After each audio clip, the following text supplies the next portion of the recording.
Thanks for, Mio hiccup, standing up for me, Mio hiccup, thank you, meow. Theo hiccuped while expressing his gratitude to Sejun.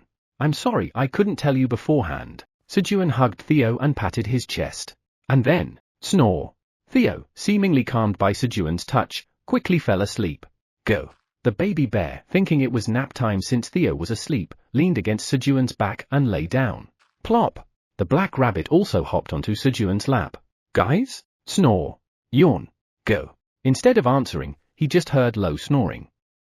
They had all fallen asleep. Oh, what the heck? Ooh? As Sejun resigned himself to sleep as well, he noticed a straw hat next to him.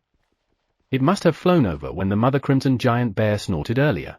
Good. Sejun, who needed something to block the sun, put on the straw hat and fell asleep. On day 178 of the being stranded, Theo realized that causing trouble with the baby bear would lead to big problems. Let's get along from now on, baby bear, meow. But please, just eat a little less churu, Theo muttered in his sleep. Chapter 30. Bountiful Harvest. TL, Hancock, munch, munch, munch. Eileen hummed as she put 10 magical cherry tomatoes in her mouth and chewed. Squish. Chomp. In the past, she would need to eat dozens at once to fully taste them, but recently, as the grade of the cherry tomatoes had risen to D, their flavor had become richer. Just 10 of them were enough to enjoy the taste fully, as Eileen happily enjoyed the taste of the cherry tomatoes. Thump. Who? Eileen was surprised by the vibration she felt in her chest. My dragon heart. It was very faint and lasted for less than a second. However, since it was a pulse she had never experienced in her 200 years of life, Eileen recognized it immediately. Her dragon heart, which hadn't beaten in 200 years, briefly moved on its own, absorbing mana. The mana was absorbed by the dragon heart as if a drop of water fell on the cracked, parched ground, scattering and disappearing without a trace in an instant. But Eileen could feel it clearly. There was a change in her dragon heart. And the reason for that change was, Eileen put 20 D-grade magical cherry tomatoes in her mouth at once, hoping to get a more definite feeling this time. And, squish, chomp, gulp. She chewed the cherry tomatoes deliciously, swallowed them, and then focused on her dragon heart. A moment later, thump. Once again, her dragon heart briefly moved on its own, absorbing mana. She had only thought that the humans' crops were tasty, but it seemed that they also had the ability to heal her dragon heart. Who? Come to think of it, the time for my seizure has already passed. In the administrator's space of the tower where Eileen was currently, the mana density was much higher than in other places, so even if her dragon heart didn't beat, Eileen's breathing alone could supply mana to her body. However, there was a limit to this, and every 10 years or so, Eileen would have seizures due to mana deficiency. And with each seizure, the cycle would shorten by a few days. But it had been more than 10 years and a few days since the last seizure, and she still hadn't had one. From now on, I will protect this human. Although the human was already precious to her for providing her with delicious food, those who could make her dragon heart beat were even more precious. The great black dragon Eileen Pratani, 200 years old. Finally, she found someone she wanted to protect. Eileen hurriedly looked into the crystal ball to see what the human is doing. And then, no. He found another UN-appraised item while I was away. It's dangerous. I knew the human couldn't manage without me. Eileen quickly woke up Sejun, who was napping. The tower's administrator, Straw, appraisal, says. Sejun woke up because of the tower's administrator's message. The tower's administrator is angry, asking why are you wearing an UN-appraised item again? The tower's administrator says, didn't they tell you that using UN-appraised items recklessly could cause big trouble? Who? This was an item? At the words of the tower's administrator, Sejun quickly put Theo, who he was holding, on his lap and hurriedly took off the straw hat to examine it. It looked so common that he thought it was just an ordinary straw hat. Farmer's straw hat? Usage restrictions, LV, 20, strength 20 or more, stamina 20 or more. Creator, private, grade, D. Skill, Earth's Blessing LV1. Earth's Blessing LV1. A weak blessing of the earth is bestowed on all the land you own. The recovery speed of stamina increases slightly. Wow! Although there was only a slight increase in the speed of stamina recovery, there was no limit to the size of the farmland. It would be a great item if it weren't for the usage restrictions. At LV20, having more than 20 strength and stamina was like saying not to wear it at that level.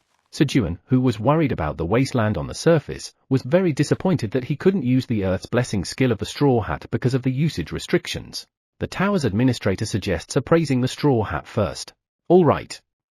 Give me the quest. Since it still had the purpose of blocking sunlight, Sejun decided to appraise it. A quest has been activated. Quest, send the UN appraised straw hat to the tower's administrator. Reward, none. Refusal, cannot appraise. An additional quest has been activated. Quest, promise the tower's administrator to give them crops containing the energy of the blue moon during the next blue moon. Reward, appraised straw hat. Refusal, unable to receive the straw hat. Crops containing the energy of the blue moon. The tower's administrator says it's absolutely necessary. All right, Sejun readily accepted. He would be able to harvest more and better crops in the future. There was no need to hold back. Now, appraise it. The straw hat disappeared from Sejun's hand. You have completed the quest. The tower's administrator uses the appraisal skill on the farmer's straw hat. The tower's administrator is happy with the appraised item. It was strange. Why was the tower's administrator happy? The tower's administrator congratulates you on acquiring an amazing item. The tower's administrator now asks you to promise Eileen Pratani the crops containing the energy of the blue moon during the next blue moon. Eileen Pratani? The tower's administrator arrogantly says that you should take it as an honor that they are revealing their name. What's with the name? Sejun grumbled. The tower's administrator is excited, stomping the floor and saying that this is a great honor. Yes, it's an honor to know the name of Eileen Pratani. Sejun quickly catered to Eileen's wishes in order to receive the straw hat. The administrator is satisfied. The tower's administrator urges you to make the promise. Park Sejun, promise to give Eileen Pratani crops imbued with the energy of the blue moon when I harvest them during the next blue moon. The tower administrator says this is the first promise between you and them. First promise? The tower administrator spoke meaningfully. Sejun felt something was strange, but he soon focused on the straw hat that appeared in front of him. Catching it just in time, Sejun grabbed the falling straw hat. Quest completed. As a quest completion reward, you have acquired the appraised straw hat, Relic, St. Patrick's straw hat. Relic? A named piece of equipment with the word relic attached. This was the first time Sejun had heard of a relic. Sejun checked the options of the straw hat. Relic, St. Patrick's straw hat. This is the straw hat that Farmer Patrick, who was called the saint for saving many starving people with his farming, always wore. It is one of the 10 relics that exist in the tower. The restrictions and grade on relics are lifted depending on the job of the wearer. Usage restrictions, those with a farming-related job. Creator, Patrick. Grade, undecided. Skill, Earth's Blessing LV1. Only 10 in the tower. Sejun was surprised by the extreme rarity of the item as he checked the options of the straw hat.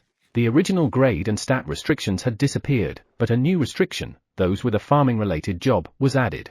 As a tower farmer, it was good news for Sejun. The grade was strangely undecided. Considering the description stating that the ability grows depending on the wearer's job, it seemed that the grade would be determined when worn. There was no change in the skill. However, when the item's grade was determined, new skills might appear. With an excited heart, Sejun put on the straw hat. Relic, St. Patrick's straw hat checks the wearer's job. Tower farmer, D, is confirmed. The grade of the relic, St. Patrick's straw hat rises to D. As Sejun expected, the item grade followed the wearer's job level. E grade restriction lifted. Skill, Earth's Blessing LV2 restriction lifted. Skill, Farmer's Physique LV1 unlocked. D grade restriction is lifted. Skill, Earth's Blessing LV3 restriction lifted. Skill, Farmer's Physique LV2 restriction lifted. Skill, Bountiful Harvest LV1 unlocked. Wow, the item options were amazing, considering that there were only 10 relics in the tower. Sejun checked Earth's Blessing and the newly unlocked skills. Earth's Blessing LV3, a slightly strong blessing of the earth covers all owned farmland. The recovery speed of stamina increases slightly. Farmer's Physique LV2, a farmer's physique should always be strong. All stats increase by 3. Bountiful Harvest LV1, there is a very low chance that a bountiful harvest will occur in some owned farmland for a week. Up to 100 square meters. When a bountiful harvest occurs, harvest yield increases by 50%. As expected, Theo's hand was golden. This draw was a great success. Well done, Representative Theo. Excited, Sejun patted Theo's front paw. At that moment, meow. Park Sejun, give me some churu meow. Theo sleep-talked. Sure. I'll give you as much as you want. Feeling good, Sejun opened a churu and held it to Theo's mouth. Lick, lick, lick. It's delicious meow. Even while sleeping, Theo diligently licked the churu. As soon as Theo finished the churu, Sejun got up from his seat. I want to sleep more meow. Grumble. Go. As Sejun got up, the critters showed their sleep protest. Get up quickly. Due to his nap, Sejun's work had been delayed. He hurriedly woke up Theo, the black rabbit, and the bear cub. And then, give me churu, meow. I didn't get to eat it properly earlier, meow. Theo, who was now fully awake, asked Sejun for churu. Theo, you just ate a churu, didn't you? What are you talking about, meow? Are you making fun of me, meow? I definitely ate it in my dream, meow. Theo was wronged. He had clearly eaten it in his dream, but Park Sejun insisted that he had eaten it in reality. All right. Here, Sejun handed Theo a new churu and went down to the cave for farming. Theo also followed Sejun down to the cave and settled in Sejun's designated seat. If he stayed on the ground, the bear cub might steal his precious churu. Chew, chew, chew. Theo started eating churu diligently. It wasn't as tasty as eating on Park Sejun's lap, but churu was still delicious, meow. As Theo leisurely enjoyed his churu and spent a peaceful time. Phew. It's done. Thanks to the farmer's physique skill, all of Sejun's stats increased by 3, allowing him to cut all the leaves quickly without getting tired. And then he went to the cherry tomato field. Snip. Sejun cut the cherry tomato branches and began to harvest enthusiastically. You simultaneously harvest for well-ripened magical cherry tomatoes. Your job experience increases slightly. The proficiency of harvesting LV for increases slightly. Due to the effect of proficiency increase LV1, the proficiency of harvesting LV for increases by an additional 5%. You gain 80 experience points. At that moment, suddenly, a golden aura descended on the surrounding ground. And then, a notification popped up. Bountiful Harvest LV1 is activated. Bountiful Harvest applied on the 30 square meter of magical cherry tomato field. Harvest yield will increase by 50% for the next week. Sejun's magical cherry tomato field is now experiencing a bountiful harvest.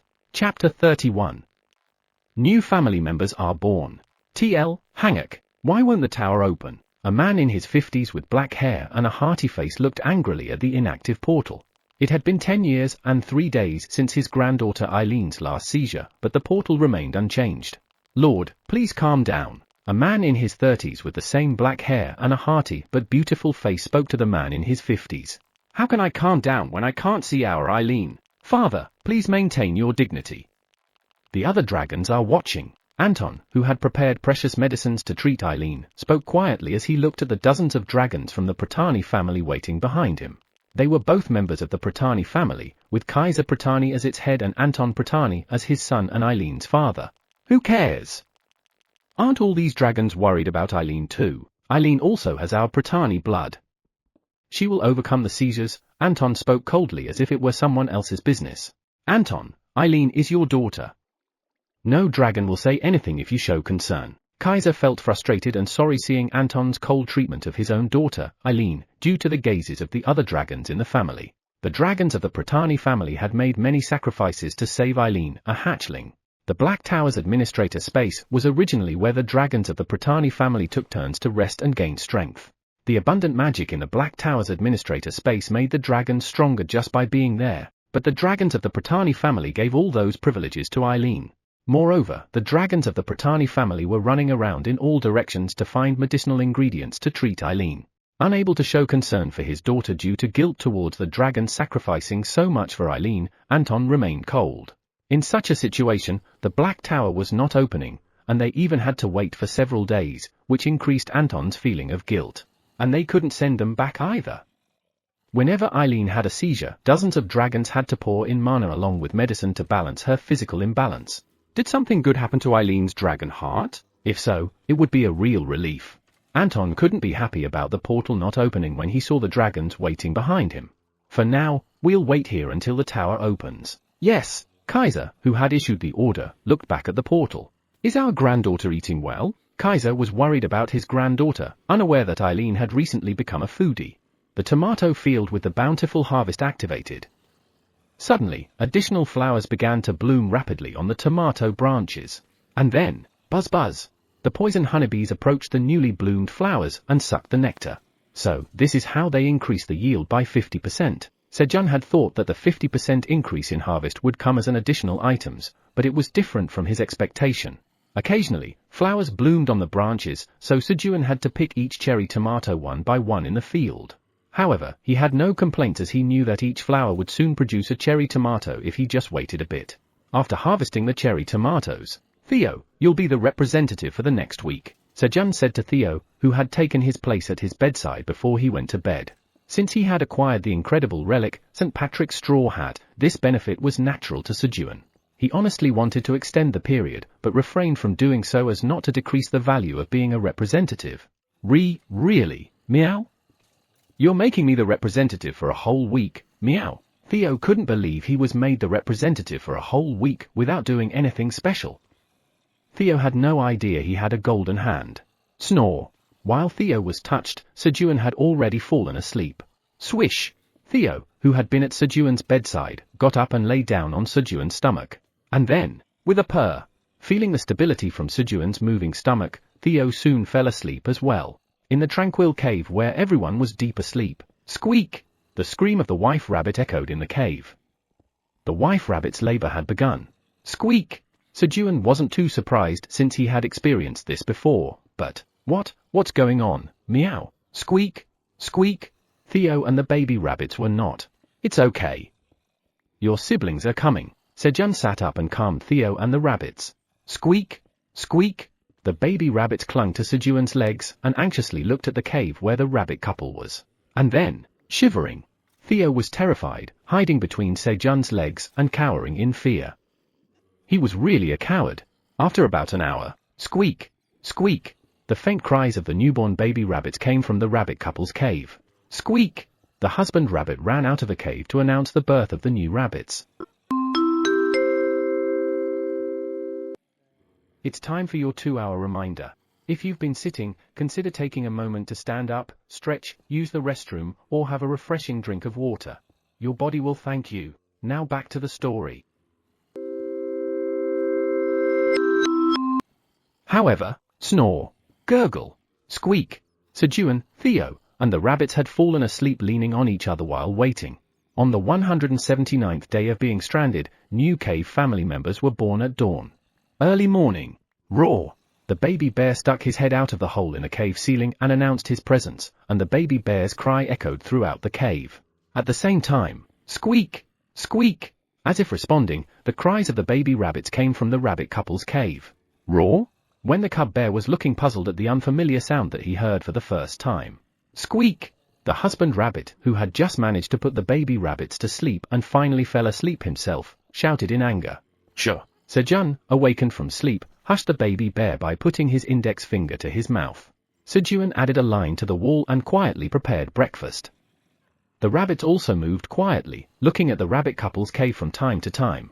Sejun picked 2 grilled fish, a handful of green onions leaf, and 2 carrots, and placed them in front of the rabbit couple's cave. Then, the breakfast continued. Everyone had a tired face from not getting enough sleep, mechanically putting food in their mouths and chewing. All right. Let's get to work now. Bye yap. The 5 white rabbits went to the field with their farm tools, whispering in unison. Buying. Knowing that they were short on hands, the black rabbit also went out to help its siblings. And, let's go too. Sejun picked up Theo and stood up. Ooh? What does that mean, meow?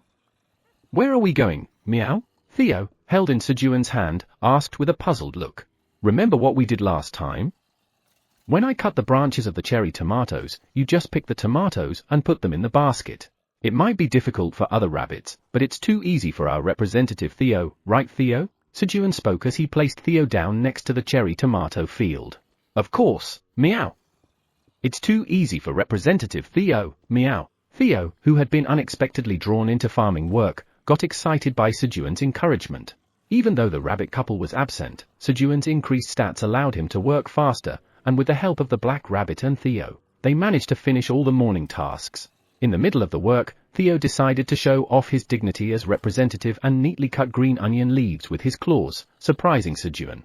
As a result, Theo ended up in charge of cutting green onion leaves as well. At lunchtime, they placed food in front of the rabbit couple's cave and all went up to the surface to eat together. The food that Sejun had placed in front of the rabbit couple's cave in the morning had disappeared, taken by them at some point. Lunchtime was very quiet and peaceful. After giving 3 spoonful honey to the baby bear as dessert, Sejun also had coffee and took a break. Theo and the black rabbit naturally climbed onto Sejun's lap, and the bear cub hugged Sejun and began to nap. On the 181st day of being stranded, 2 days had passed since the birth of the baby rabbits. And tomorrow will be the 7th blue moon since Sejun got stranded. Perhaps due to the blue moon that will rise from midnight today, the mother crimson giant bear didn't bring the bear cub. Thanks to that, Sejun and the rabbits were able to wake up at their usual time for the first time in a while. All right. As Sejun got up and placed the sleeping Theo next to him, he drew a line on the cave wall. Squeak! Squee! The rabbit couple, leaving their still sleeping baby rabbits behind, came out of their cave and greeted the morning. And, buying! Rabbits that had now become older brothers and sisters also came out of their caves and greeted each other. Yeah. Good morning. Today, Sejun and the rabbits hurried their work. They wanted to finish their tasks as quickly as possible to prepare for the blue moon.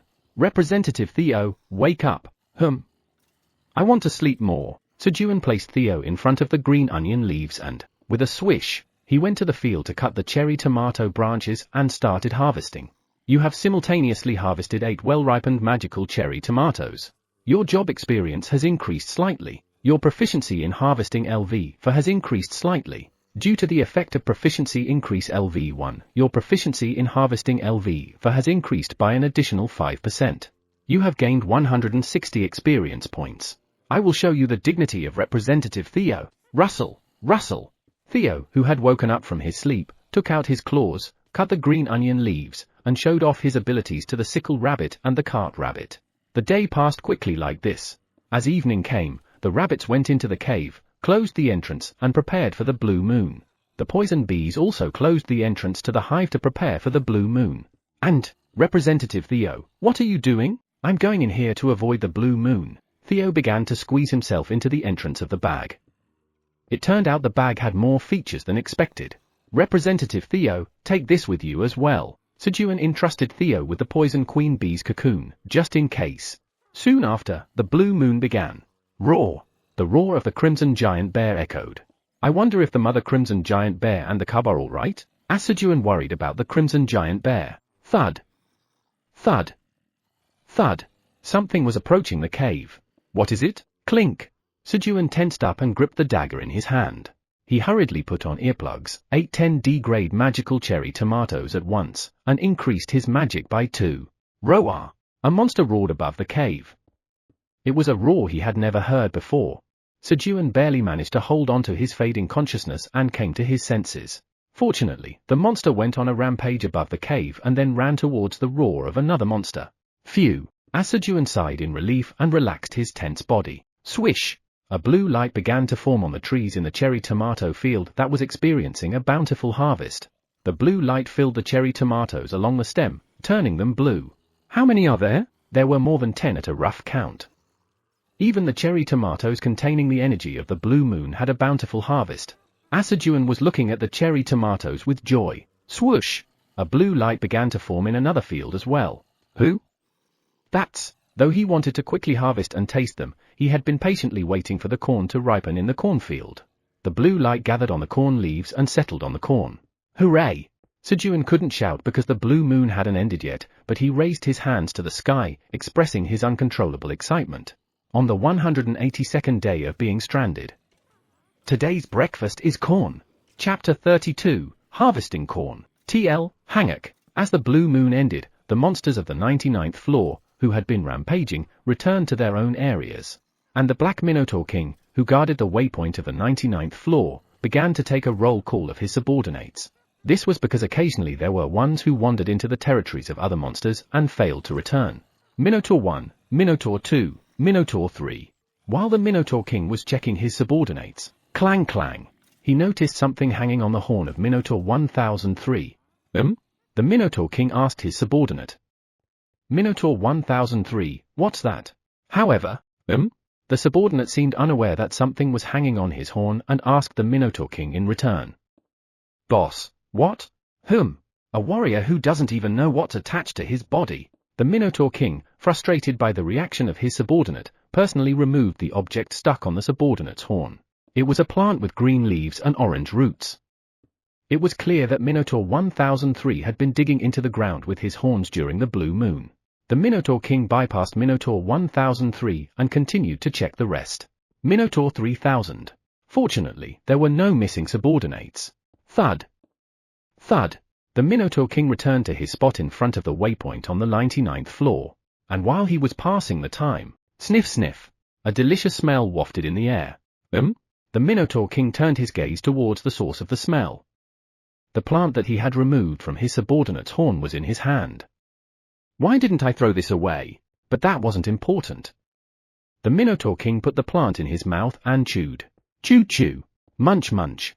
The orange root provided a good texture and sweetness, and the stem was soft enough to be swallowed easily. The Minotaur King quickly called Minotaur 1003. Where did you get this? As soon as the blue moon ended, Sejun called out Theo from his storage bag to scout outside. There's no one around. Meow. Good. You've done well, Theo reported to Sejun and then went to sleep inside Sejun's blanket. Meanwhile, Sejun started to move busily. The first place Sejun headed to was the cornfield. Pop! He broke off a blue corn cob covered with green leaves. You have harvested stamina corn containing the energy of the blue moon. Your job experience increases. Your proficiency in harvesting LV for increases.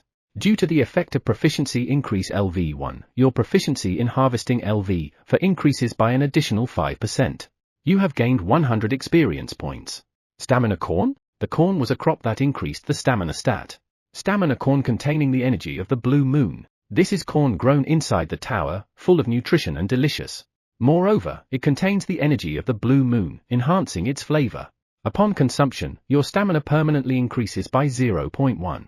Cultivator, Tower Farmer Park Sejun. Expiration date, 60 days. Grade, D. Perhaps because it was a D-grade crop, the stat increase was twice that of an E-grade crop. However, who cares? It wasn't important to Sejun at all. The taste was what mattered. He. Sejun hummed a little tune as he first plucked the corn silk from the corn. Swish swish. He peeled off the husk of the corn. Then, blue corn kernels that seemed to pop out at a light touch revealed themselves. Wow, look at the shine. The corn was showing a blue glow and tempting him to taste it as if saying, I'm delicious, hurry and eat me. His excitement grew. He wanted to eat it quickly. Who? Unconsciously, Sejun was about to put the fresh corn into his mouth but stopped himself. It could have been a major mishap if he had eaten it even before cooking. Phew. Sejun took a deep breath to calm his excited heart. Thuck thuck. He carefully laid the peeled corn husks one by one in the pot, added an appropriate amount of water, put in the corn, and covered the pot. And then, he put the pot over the fire and started boiling it. As the water boiled, the space between the corn and the pot created by the husks would steam the corn perfectly. Now, all that was left was to wait for the corn to be cooked to perfection. However, the tower's administrator urges you to keep your promise. There was still some things left to do. All right. I was just about to do it. Sejun went to the cherry tomato field and harvested cherry tomatoes containing the energy of the blue moon. Pop! You have harvested magical cherry tomato containing the energy of the blue moon. Your job experience increases. Your proficiency in harvesting LV for increases. Due to the effect of proficiency increase LV1, your proficiency in harvesting LV for increases by an additional 5%. You have gained 100 experience points. Pop! You have harvested magical cherry tomato containing the energy of the blue moon. In total, Sejun harvested 13 cherry tomatoes containing the energy of the blue moon. Such a bumper harvest. He. Sejun smiled as he looked at his hand full of blue cherry tomatoes.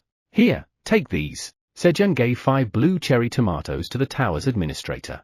The tower's administrator is grateful to you. The tower's administrator promises to repay you in the future. Sure, he didn't have high expectations. How could he wait for 300 years? This will be delicious. Sejun looked at the cherry tomato in his hand. Since it was a D grade with the energy of the blue moon, it would be even more delicious. However, let's hold back. He decided to resist in order to fully enjoy the flavor of the corn. Sejun got up from his spot and spread the corn silk on his designated sunlit spot to dry well. If the corn silk is well dried, he could make corn silk tea. Now I have one more drinkable beverage. Sejun returned to the fire with a satisfied expression. And while waiting for the corn to be ready, the sweet and savory smell unique to corn began to spread through the gap in the pot lid. 1, 2, 3. Sejun counted 30 seconds in his mind, removed the pot from the fire, and opened the lid. Moderation is key. If he steamed it too much, the corn kernels would burst, so he had to be careful. Whoosh! As soon as he opened the lid, steam and the aroma of corn spread in the air. Wow! Sejun carefully picked up the corn with tongs and put it in his bowl. And then, whoosh, whoosh! In his eagerness to eat quickly, Sejun blew on the corn to cool it down. Is it ready? Sejun touched the corn to check if it was still hot. The corn was hot enough to hold for 1 or 2 seconds. Good! Sejun held the ends of the cooled corn with a husk and, snap, cut it in half. Half of the corn was for the rabbits. Sejun took a bite out of the other half corn. Crunch! Sejun's teeth scooped up the corn kernels like a shovel. Slurp! As the corn kernels decreased, Sejun hastily slurped up the sweet juice flowing from the corn cob. Ah! It's sweet! Crunch! Crunch! Having sucked up the sweet juice, Sejun started to chew the corn kernels in earnest. Each kernel was bursting with life. Therefore, as he chewed, they playfully resisted in his mouth before popping out with a crackling sound. Chew! Chew! The more he chewed, the more the savory sweetness rose up. Sejun ate the corn passionately, playing it like a harmonica. And then, you have consumed the stamina corn containing the energy of the blue moon. Your stamina permanently increases by 0.1. Before he knew it, Sejun had eaten all the corn including the part that he had left for the rabbits. I can't believe I ate all of it. Sejun made a disbelief expression as he looked at the message in front of him and sucked the remaining sweet juice from the corn cob. But Sejun had already sucked it dry, leaving no more sweet juice to come out. That's a shame. Sejun hastily threw the corn cob and leaves into the fire to destroy the evidence. And as he added another stroke to the wall, starting his morning growl, the baby bear quietly announced its arrival, so as not to wake the baby rabbits. Sejun went up to the surface. The arrival of the baby bear meant that the mother crimson giant bear had come, which meant that the surroundings were 100% safe. As he reached the surface, as expected, just as he had predicted, the fields on the surface had been completely trashed by the monster that came during the blue moon. Sejun quickly looked for the mother crimson giant bear. He was worried if she was hurt. From afar, Sejun saw the mother crimson giant bear moving swiftly. Judging from her stride, she didn't appear to be injured. Having confirmed the safety of the mother crimson giant bear, Sejun carefully returned the queen bee's cocoon that he had left with Theo back to its place. And then, you're not hurt either, are you? Sejun checked the baby bear's body to see if there were any injuries. Growl! When Sejun examined him, the baby bear thought Sejun was trying to pet him, and lay down flat. That's right. That's right. Sejun petted the baby bear's body, checking all over. Thankfully, there were no injuries. Here, have some honey. He gave 3 dollops of honey to the baby bear who must have had a hard time during the blue moon, and as Sejun came back down to the cave, peep! Peep! As if it was time to wake up, the rabbit couple in the cave and, squeak! Squeak! Their children who had left the nest came out of the cave to greet him and prepare for the morning farming. Hop! Hop! Here, eat this. Sejun handed out 1 blue cherry tomato each to the rabbits eating carrots for breakfast. After distributing them all, Sejun didn't have any cherry tomatoes left for himself, but since he had eaten corn, he decided to give in for today. Peep! Beep! Squeak! Squeak! Slurp! Slurp! Slurp! The rabbits thanked Sejun and started to enjoy the cherry tomatoes. Peep! Peep! Peep! In the afternoon, the rabbit couple brought out the 5 baby rabbits from the burrow to show them the world. The curious baby rabbits enthusiastically started exploring their surroundings. At that moment, peep! Peep! Peep! Something in particular attracted the baby rabbit's attention. Hop! Hop! Hop! The baby rabbits approached Theo, who was busy eating churu, and started to play on his body. Why are they doing this to me, meow? Theo, annoyed by the baby rabbits, got up from his spot and moved to another place. However, peep! Peep! Peep! The baby rabbits persistently followed Theo. I'm president, the babies keep following me. Please do something, meow. As the baby rabbits kept following, Theo approached Sejun for help. He could have run to the surface, but there was a baby bear on the surface who was eyeing Theo's churu. The baby rabbits have recognized their cool uncle. That's why they're following you, Representative Theo. So, I'm the cool uncle, meow? Yes, you are. It seemed like they were following him because he was easygoing, but he didn't tell the truth. Someone had to look after the babies. Peep! Peep! Peep! In the meantime, the baby rabbits followed Theo again. So that's what you're up to, meow? This time, Theo didn't run away from the babies. Follow me, your cool uncle, Representative Theo, meow. Theo started to take the baby rabbits around. That's a no-no. You can't eat that, meow. Come this way. Fire is dangerous, meow. Surprisingly, Theo took good care of the 5 baby rabbits. Babysitting was added to Representative Theo's duties, and on the 183rd day of being stranded, I, your cool uncle, will earn a lot of money and come back soon, meow. Peep, peep, peep. Theo, receiving the baby rabbit send-off, went down the tower again. Chapter 33. Feeling the void. TL, Hangak. After Theo left for the 38th floor, Sejun and the rabbits finished their morning farming and had lunch. The rabbit couple ate in the cave due to the baby rabbits, and only Sejun and the adult rabbits ate on the surface with the baby bear. Growl. The baby bear ate 30 piranhas and growled, looking at Sejun's grilled fish with regret. It wanted to eat more. As its growth was fast, its appetite was also increasing. Here, Sejun cut his grilled fish in half and handed it to the baby bear. Growl. The baby bear bowed its head and accepted the grilled fish. It would eat it with great delight. Chomp. Chomp. The baby bear put the grilled fish in its mouth, chewed a few times, and swallowed it whole, bones and all. Then, growl. This time, the baby bear cried while looking at the carrot the black rabbit was eating. It wanted that too. However, squeal. The black rabbit firmly refused. It couldn't give up its carrot. Growl. The rejected baby bear turned away from the black rabbit. It was upset. After lunch, slurp. Sejun strolled through the ruined field while drinking coffee. Although he had been too dispirited to inspect it when the field he had diligently created was destroyed yesterday, he couldn't always be like that. He had to till the ruined field again. Fortunately, not everything was destroyed. While he initially thought that the destruction of the field had completely ruined his farming, there were quite a few surviving crops. While Sejun was looking around the field, he saw several dirt mounds about 7 meters high about 1 kilometer away from the cave. What was that? It hadn't been there before. Sejun approached the dirt mounds out of curiosity. What? There were square holes about 7 meters deep next to the dirt mounds. Judging by the 2 round marks at the start of the hole, it seemed like a horned monster had poked the ground hard and dug in. How strong must it be? Sejun was appalled by the monster's strength and looked at the highest part of the dirt mound. Only the end was a different color. It was black. Thud. Thud. Sejun cautiously climbed up the dirt mound, stabbing it with his dagger, and examined the black soil. The texture was different from the barren soil on the surface. It was not dry but soft and had adequate moisture content. At a glance, it was soil full of nutrients. Such soil was beneath the barren land. If only he could turn the soil over and mix it. But in the current situation, without farming equipment like an excavator or tractor, digging 7 meters deep into the ground was an unimaginable task. It might be possible to do a little bit every day if he asked the mother crimson giant bear, but recently due to the blue moon, the territories of the monsters were shaken, making the mother crimson giant bear busy patrolling. Sejun decided to be satisfied with the fact that he now knew there was high-quality soil under the ground. Having looked around the field and returned to where he had lunch, squeak, growl. The black rabbit and baby bear who had been waiting for Sejun were holding each other and sleeping, apparently having made up at some point.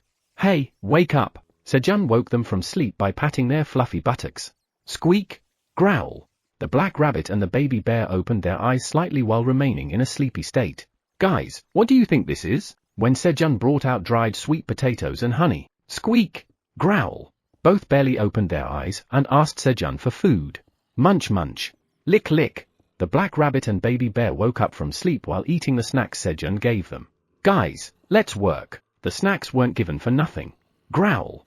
The baby bear, awake from sleep, dug its front paws into the ground and, like a plow, turned the soil by stepping backward lightly. Squeak, squeak. The black rabbit flattened the ground with a hammer. And then, thud. Thud. The shovel rabbit scooped out the soil and made a furrow.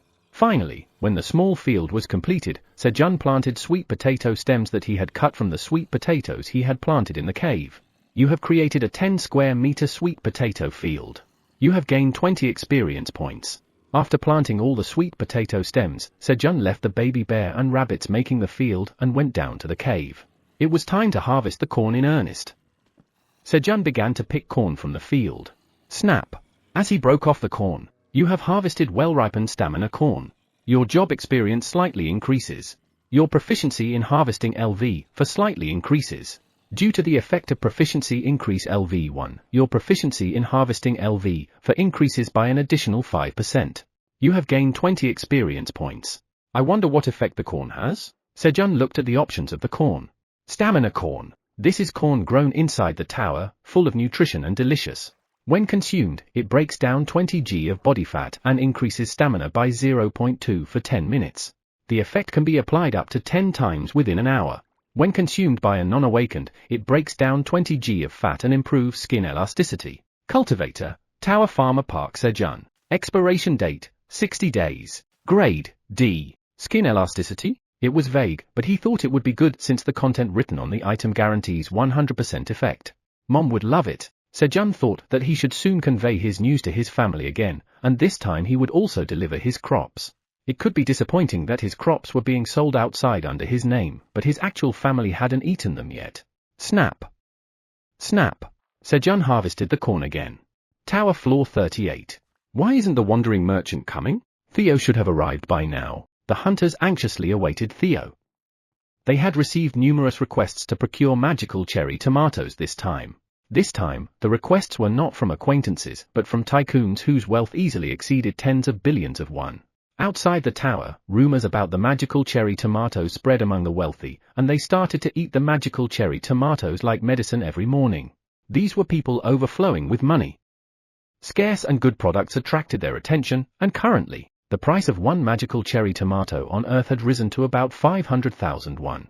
There were still plenty of wealthy people willing to pay more, but the price hadn't risen because there were no sellers, thus no transactions. If you just took out a magical cherry tomato, there were plenty of buyers. Therefore, the hunters were ready to spend money as soon as Theo arrived. But Theo didn't come. Could it be that we bought too cheaply in the last transaction, and he went to another floor? The hunters began to feel increasingly anxious. And they thought that they should spend enough money this time. They hadn't considered that Theo might be late because he was busy picking cherry tomatoes and cutting green onion leaves in the cave. Girth hum. Did I lose consciousness again? Eileen would occasionally lose consciousness due to mana deficiency. She thought things had been fine lately as there hadn't been any such incidents or seizures. Eileen got up from her spot with a bitter expression. Swoosh! Who? Eileen was taken aback by the unusual state of her body. Usually, when Eileen lost consciousness, it felt like her body was forcibly shutting down to survive, and when she woke up, her body felt extremely heavy. But now, her body felt so light it seemed as if she could fly. Why is my body so light? Ah! The cherry tomatoes! Only then did Eileen remember what had happened before she lost consciousness.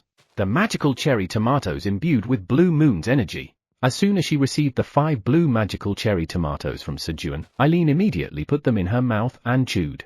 They were so delicious with their sweet and sour taste. While she was savoring the taste, thump! Bang! Thump! Bang! Although it was weak and slow, she felt the dragon heart start to beat in succession, then she lost consciousness and now she had woken up. So, what about the dragon heart? Eileen hurriedly focused on her dragon heart. The dragon heart was so quiet that it was hard to believe that it had been beating. And she didn't feel any mana at all. Did I get my hopes up too much? Feeling disappointed, Eileen approached the crystal ball to observe the human. She was sure they must have been enjoying delicious food while she was out. Then, thump! Ouch! Eileen's head bumped into something as she entered the room where the crystal ball was. Ooh! What is it? Eileen flinched and looked at what had hurt her. It was the door frame. Why is that there? The door frame was approximately 10 meters away from her height, so unless she was flying, her head could not possibly touch the door frame. What's going on? Feeling strange, Eileen went to the lake where she bathed to look at her reflection. The black dragon reflected in the water was bigger than the one Eileen knew. Who? I've grown? Go. Eileen made a pleased noise and was admiring her appearance for a while when, who? What was I going to do? She suddenly felt like she was forgetting something important. Oh no. This wasn't the time. Eileen rushed to the crystal ball. Just as I thought.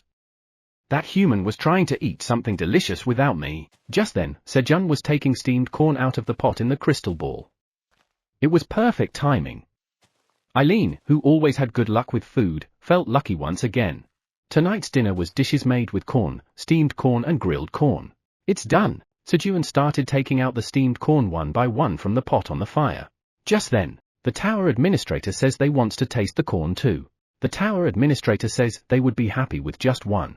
A quest has been generated. Quest, give corn dishes to the hungry tower administrator. Reward, very grateful. If declined, very disappointed. Just wait a bit. It's not ready yet. The tower administrator nods, saying they can wait. While the steamed corn was cooling down, Sejun went to the charcoal fire where the grilled corn was being prepared. The rabbits were slowly turning corn on a stick, pierced through a corn stalk, over the charcoal made from the wood the bear cub had brought. The corn was getting nicely grilled in the heat. Beside the rabbits, there was a tall stack of already grilled corn, about 30 pieces. You can stop grilling now. Squeak! Bleak! Bling! At Sejun's words, the rabbits started taking one steamed corn and one grilled corn each from their spots. And then, Sejun picked up 5 pieces of steamed corn and 5 pieces of grilled corn. Eileen, enjoy your meal. You have completed the quest. As a reward for completing the quest, the tower administrator is very grateful. All right. Sejun gave the corn to Eileen and started eating his corn along with the rabbits. The baby rabbits, eating corn beside Sejun without Theo around. Bleep! Bling! The baby rabbits tried to eat the corn, but it was still too big and hard for them to eat. Let's eat like this. Druck! Sejun took the corn that the baby rabbit was eating, scraped off the corn kernels with a spoon, put them in a bowl, and gave it to the baby rabbits. Nom nom. The baby rabbits began to eat the corn kernels from the bowl with their front paws. After a while, blear! Bleem! Bleat! The baby rabbits showed their empty bowls and cried out to Sejun for more corn. They had already eaten quite a lot. Just wait a moment. When Sejun picked up another corn and turned his head to get the bowl. PFF. What is this? Laughter burst out at the sight of the baby rabbits. The baby rabbits were covered with corn kernels all over. About half of the corn kernels were eaten by the baby rabbits. The rest were stuck in their fur. Blear! Bleem! Bleat! The baby rabbits had corn kernels all over their bodies and were protesting for more. That's why you run out. Sejun picked off the corn kernels stuck to the body of the baby rabbits one by one and put them in the baby rabbits' mouths. Blee! Blee! Blee! The baby rabbits stuck out their tiny mouths like baby birds and fought each other to eat. Hey! Wait! I won't give any to a moving rabbit. Sejun sternly held a baby rabbit and picked off the corn kernels stuck to its body one by one and fed them to the baby rabbits. It was easier when Theo was here. For the first time, Sejun felt Theo's absence. He missed Representative Theo. Chapter 34. Raising Agility. TL, Hangak, Graw. The day started with the bear cubs' roar again. The difference this time was that the baby rabbits joined in, crying out in a unison from inside the rabbit couple's burrow. Swish! Sejun began the morning of 185th day by adding a line to the cave wall. Today is the day the seed shop will open. Please let there be good seeds. Sejun made a wish near the pond with a devout heart while washing his face, and during that time, peep! Piang! Piap! Piat! The rabbit couple came out with baby rabbits. Pia! Pang! And the adult rabbits also came out of their burrows too. And they prepared breakfast together. The breakfast menu was simply roasted sweet potatoes and carrots. Munch! Munch! While the adult rabbits quietly ate breakfast. Piang! Piap! Piat! The baby rabbits lined up neatly in front of Uncle Sejun. Chew! Chew! As Sejun chewed on a roasted sweet potato, he cut the carrot into the size of a French fry with his dagger and gave 2 pieces to each baby rabbit. Munch! Munch! The baby rabbits held a carrot stick in each hand and diligently ate, biting each carrot alternately. Sejun cut the remaining carrots and put them into 2 leather pouches he had received when he bought seeds before. The pouch was not big, so it held about 5 carrot sticks, and he made a strap with leaves from green onion and tied it to the leather pouch to complete the bag. Now you guys are in charge of supplies. Sejun hung the leather pouch bags diagonally on the bodies of the 2 relatively larger baby rabbits out of the 5. Piang! The baby rabbits carrying the leather pouch bags cried out proudly. Now I am the strongest. Why? Because I can take out and eat a carrot whenever I'm hungry. That's how Sejun and the rabbits started their work after eating breakfast. Swoosh! Swoosh! Sejun quickly harvested the green onion leaves. Even though the mother rabbit had returned, Sejun's speed was faster, so the mother rabbit was given simple tasks to do while looking after the baby rabbits. Today, Sejun had to cut green onion leaves and harvest cherry tomatoes and corn in the morning.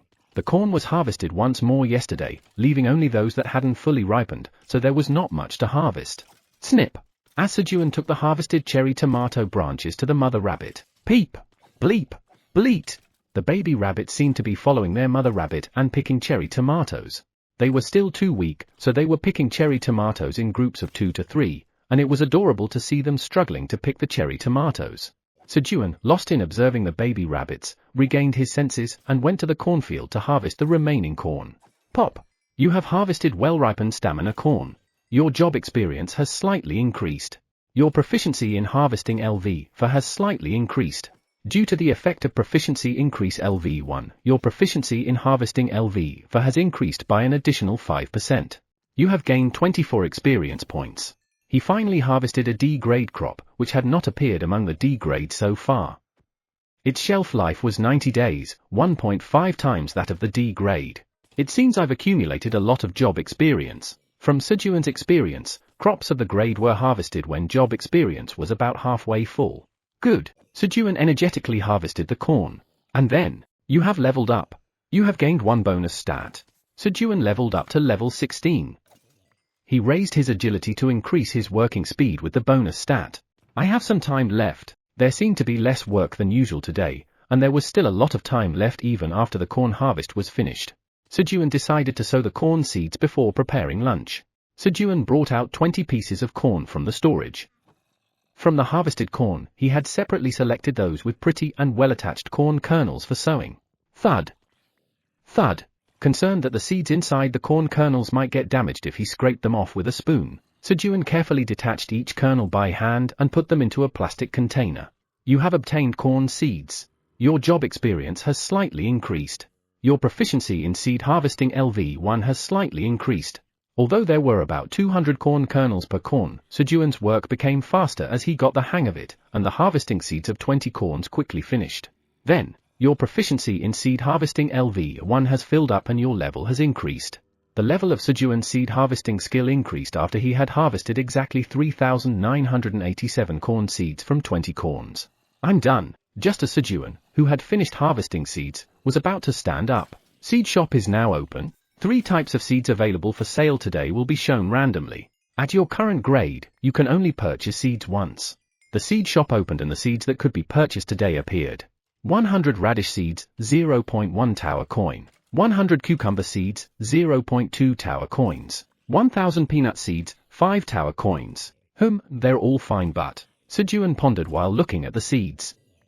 Radishes were tasty when eaten raw, but he decided to wait until he had more ingredients or seasoning to eat with them. Cucumbers were ruled out for similar reasons. I'll go with peanuts today. Sejun decided to buy peanuts. Roasted peanuts have a unique savory flavor and taste that is exceptional. Moreover, Sejun remembered reading somewhere in his shallow farming knowledge that beans are good for improving the fertility of the soil. Peanuts are beans too. Peanuts, beans that grow from the ground. Peanuts were a crop that could restore the fertility of the field on the ground. Sejun bought peanuts. You have purchased 1,000 peanut seeds. 5 tower coin has been deducted from Park Sejun's seed bank account. You have earned 50 shop loyalty points. A total of 106 shop loyalty points have been accumulated. 100 shop loyalty points have been deducted for the next grade increase. Deduction? Your grade has increased from newbie to ordinary. In the ordinary grade, 4 types of seeds are randomly shown. In the ordinary grade, you can purchase as many seeds as you want within the limit of 5 tower coins. The level of seed shop LV1 has increased. When the grade of the seed shop increased, the level of the seed shop skill also increased. Thank you for using the seed shop. You can use seed shop LV2 again after 30 days. Plunk. A leather pouch containing 1,000 peanut seeds appeared in Sejun's hand. I'll plant peanuts this afternoon. Thanks to the diligent work of the baby bear and rabbits over 2 days, the field was already prepared to plant 1,000 peanut seeds. All that was left was to plant them. Sejun looked down to grab the plastic container that held the corn kernels he had harvested. Just then, swoosh! A cute little paw effortlessly reached into the plastic container and grabbed a handful of corn kernels. They were the front paws of a baby rabbit, covered in fluffy fur. Gotcha, you little rascal! Sejun caught the back of the baby rabbit with a stern voice. The corn kernel thief was caught red-handed. Squeak! The baby rabbit briefly struggled to escape Sejun's grip, but surprisingly seemed comfortable enough to continue munching on the corn kernels in its front paws. Pop pop! With each chew, the sound of popping corn kernels could be heard. It was cute, but he couldn't let it slide. As an uncle, he could not turn a blind eye to his nephew's misbehavior. As Sejun was considering how to scold his nephew, pop pop pop. Ooh, He heard something popping from behind as well. What's that? When Sejun turned his head to look, the baby rabbits were busily eating the corn kernels he had harvested. Daringly, the baby rabbits that had been carrying leather pouches had them filled to the brim with corn kernels. It wasn't a lone thief, it turned out to be a gang of corn kernel thieves. Who said you could take this much? Who? Sejun raised his voice and scolded the baby rabbits. He thought he needed to correct the baby rabbits' bad habits. However, woo. What? The baby rabbits started crying as if they were wronged. They thought they hadn't done anything wrong. There was a misunderstanding between Sejun and the baby rabbits. When Sejun gave them corn, he always removed the kernels, so the baby rabbits thought that the ones in the plastic container were theirs as well. All right. Uncle is sorry. Sejun, who had become the bad guy, worked hard to soothe the baby rabbits and removed kernels from the remaining corn from yesterday to give to them. And at lunchtime, Sejun handed over the baby rabbits, who had fallen asleep after eating corn, to the rabbit couple and prepared lunch. At that moment, roar! For some reason, the mother crimson giant bear came back early after finishing her patrol. It was as if she had timed it for lunch. Surely, she didn't come to taste the boiled corn that he had fed to her cub yesterday? There's no reason for me to give her corn. Contrary to his words, Sejun quickly filled the pot with corn and started boiling it. It wasn't because he was scared, of course. The guest is king, right? While Sejun was boiling the corn, the rabbits were also preparing for the meal, stringing piranhas and gathering carrots. And then, pull! As Sejun, who was hanging on the rope, shouted, whir! The rope went up almost as fast as an express elevator today. Who? In an instant, Sejun was lifted 5 meters above the ground and then lowered back down. Instead of the baby bear, the mother crimson giant bear had pulled the rope today. Growl! Growl! As Sejun came up, the baby bear hurriedly sat in his place. I've been waiting quietly. Please give me food. All right, let's eat. As Sejun began to distribute the food, the mother crimson giant bear also subtly found a place behind the baby bear, and then she looked at Sejun with a longing gaze. Indeed, there might have been big trouble if he hadn't prepared more corns. Sejun thought he did well to prepare more boiled corn and gave 20 pieces to the mother crimson giant bear. Roar! As if she had been waiting for the 20 pieces of boiled corn, the mother crimson giant bear swallowed them in one bite. Chew! Chew! Growl! The baby bear looked at its mother with a happy expression and asked, Mom, is it tasty? However, growl! The baby bear's expression slowly darkened. Mom, did you eat it all by yourself? Roar! The mother crimson giant bear looked at Sejun with a desperate gaze, and eventually, Sejun had to go back down to the cave and cook more corn. When Sejun came back to the surface with the boiled corn, squeal! Roar! The black rabbit and the baby bear were sliding down the arm of the resting mother crimson giant bear as if it were a slide. Aren't you scared? The black rabbit, who was casually playing on the body of the mother crimson giant bear, definitely had no fear, perhaps because it was a warrior. Sejun brought boiled corn to the baby bear and finished the meal. Gulp! Thanks to the presence of the mother crimson giant bear, Sejun was able to have a quiet rest time, comfortably drinking his coffee. Roar! The mother crimson giant bear rested for a while, then got up to go on patrol again, and the rabbits also started their afternoon farming. And then, plunk! Sejun, who stayed on the surface, dug the ground with his dagger and planted peanuts. You have planted a peanut seed. Due to the effect of sowing LVO3, the probability of the peanut seed sprouting increases. Your job experience increases very slightly. The proficiency of sowing LV3 increases very slightly. Due to the effect of proficiency increase LV1, the proficiency of sowing LV3 increases by an additional 5%. And a little over an hour later, you have created a 250 square meter peanut field. You have gained 500 experience points. Sejun had planted 1,000 peanuts. On the 185th day of being stranded, peanuts that will increase the fertility of the soil began to grow in the surface field.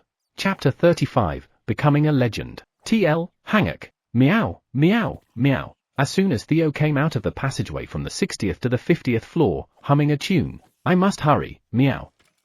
The humans are waiting, meow. He hurriedly entered the passage leading from the 50th floor to the 40th floor. Is that him? 3 silver wolves, who had been hiding, appeared as soon as Theo disappeared. They belonged to the Silver Wolf tribe. Their tribe had earned money by working as free mercenaries in the tower for generations. Now, they were on a mission commissioned by Grid, the landlord of the 55th floor, to recover a stolen item.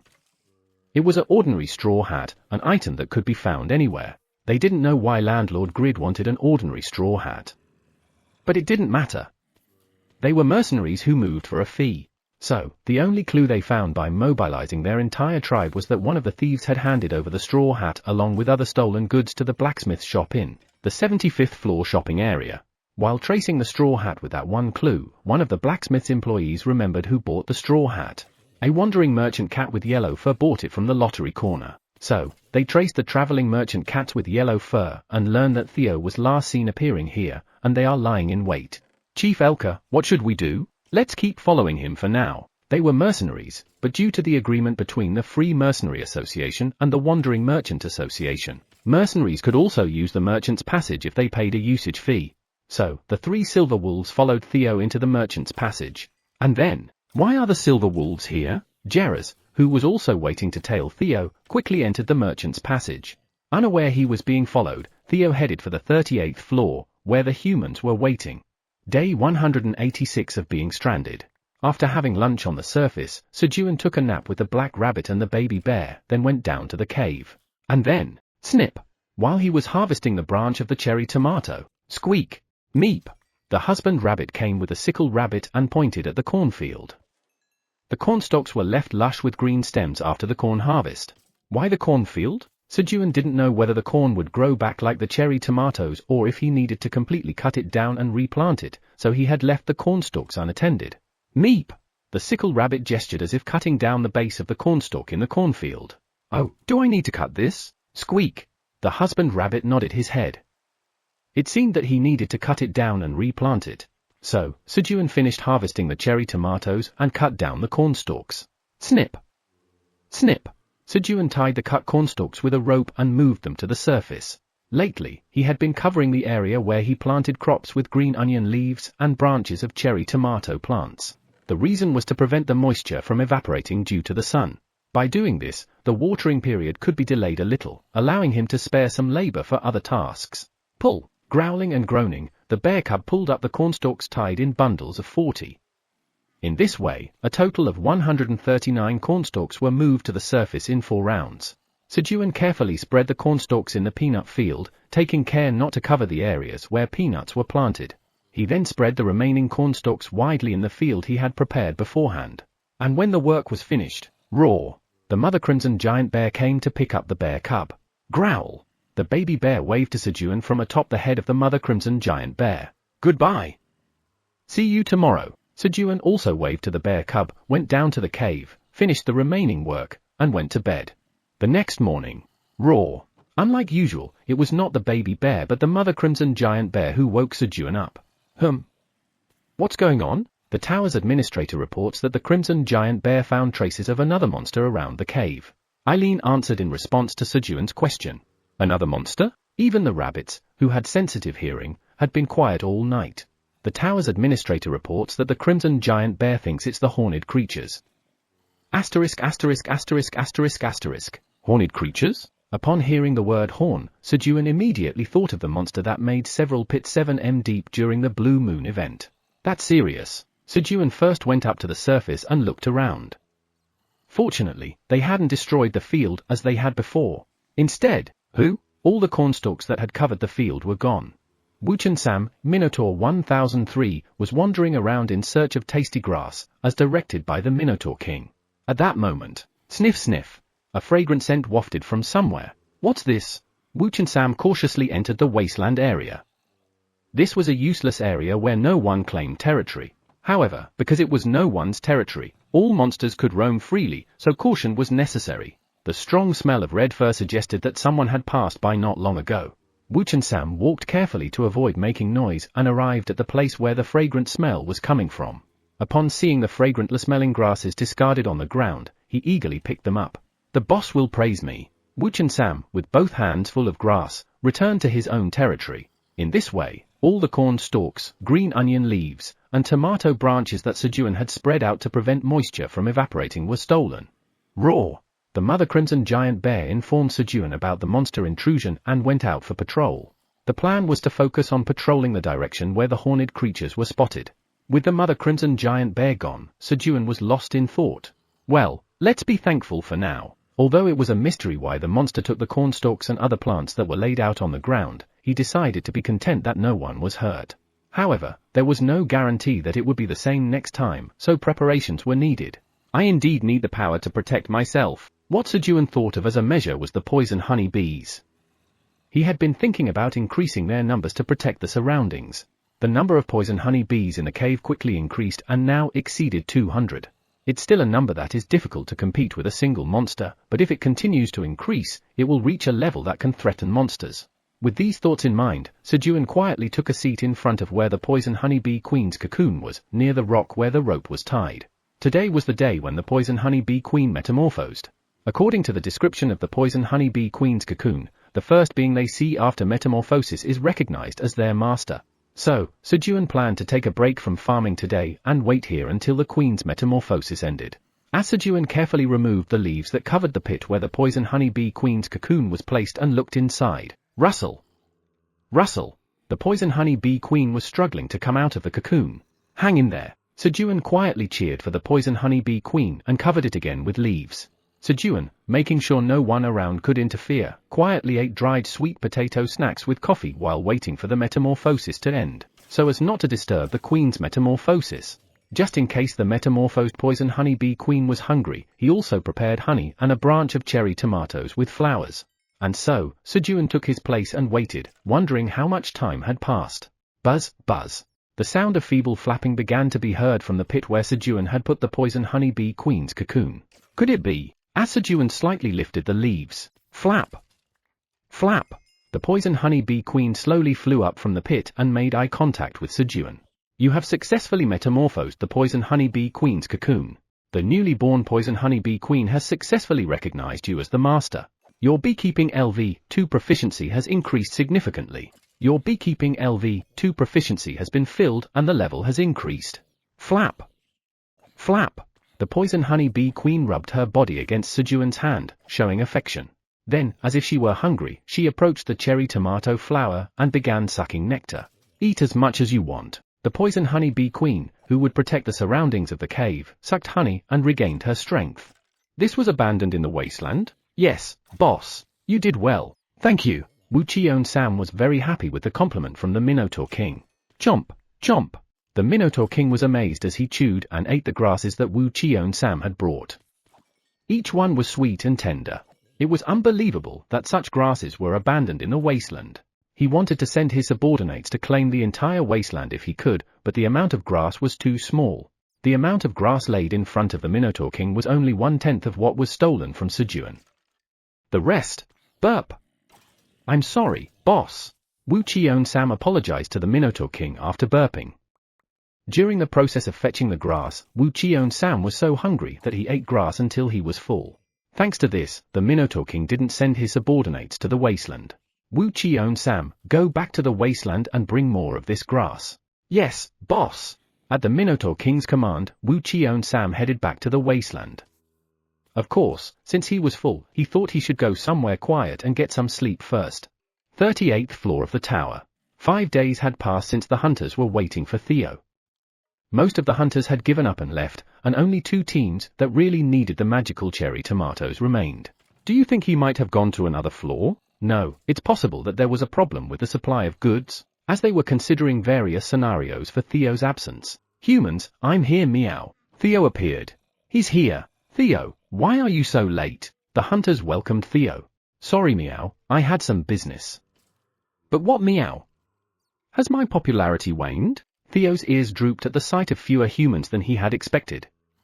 He had anticipated a large crowd for the D-grade magical cherry tomatoes he was about to showcase this time. No, everyone wanted to come, but we thought you'd be uncomfortable, so we drew lots and only we came. Is that so, meow? You don't need to do that next time. At Kim Dong-sik's words, Theo's ears perked up again. I see. Unknowingly, Kim Dong-sik told a white lie for this poor cat. Why did I do that? Kim Dong-sik couldn't understand his own behavior. Seeing Theo disappointed, he just wanted to cheer him up somehow. As Kim Dong-sik, unaware that he was gradually becoming a cat servant, was trying to comprehend his actions. The magical cherry tomatoes I'm selling today are special, meow. We know. That's why we came to buy special tomatoes. No, it's even more special this time, meow. It's a D-grade magical cherry tomato, meow. What? D-grade? The hunters, who initially thought Theo was joking, changed their looks. A high grade in the tower meant superior effects. The hunters thought it was worth the wait.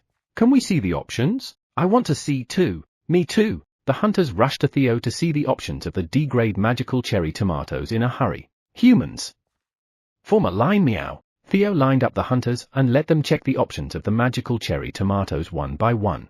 It's really D-grade. It dissolves up to 20 g of fat. The magic increase rate has also gone up to 0.2. The expiration date is 60 days. Once the hunters had checked all the options, today, I will sell a total of 2,000 pieces, 400 each, through an auction, meow. Theo declared the start of the auction.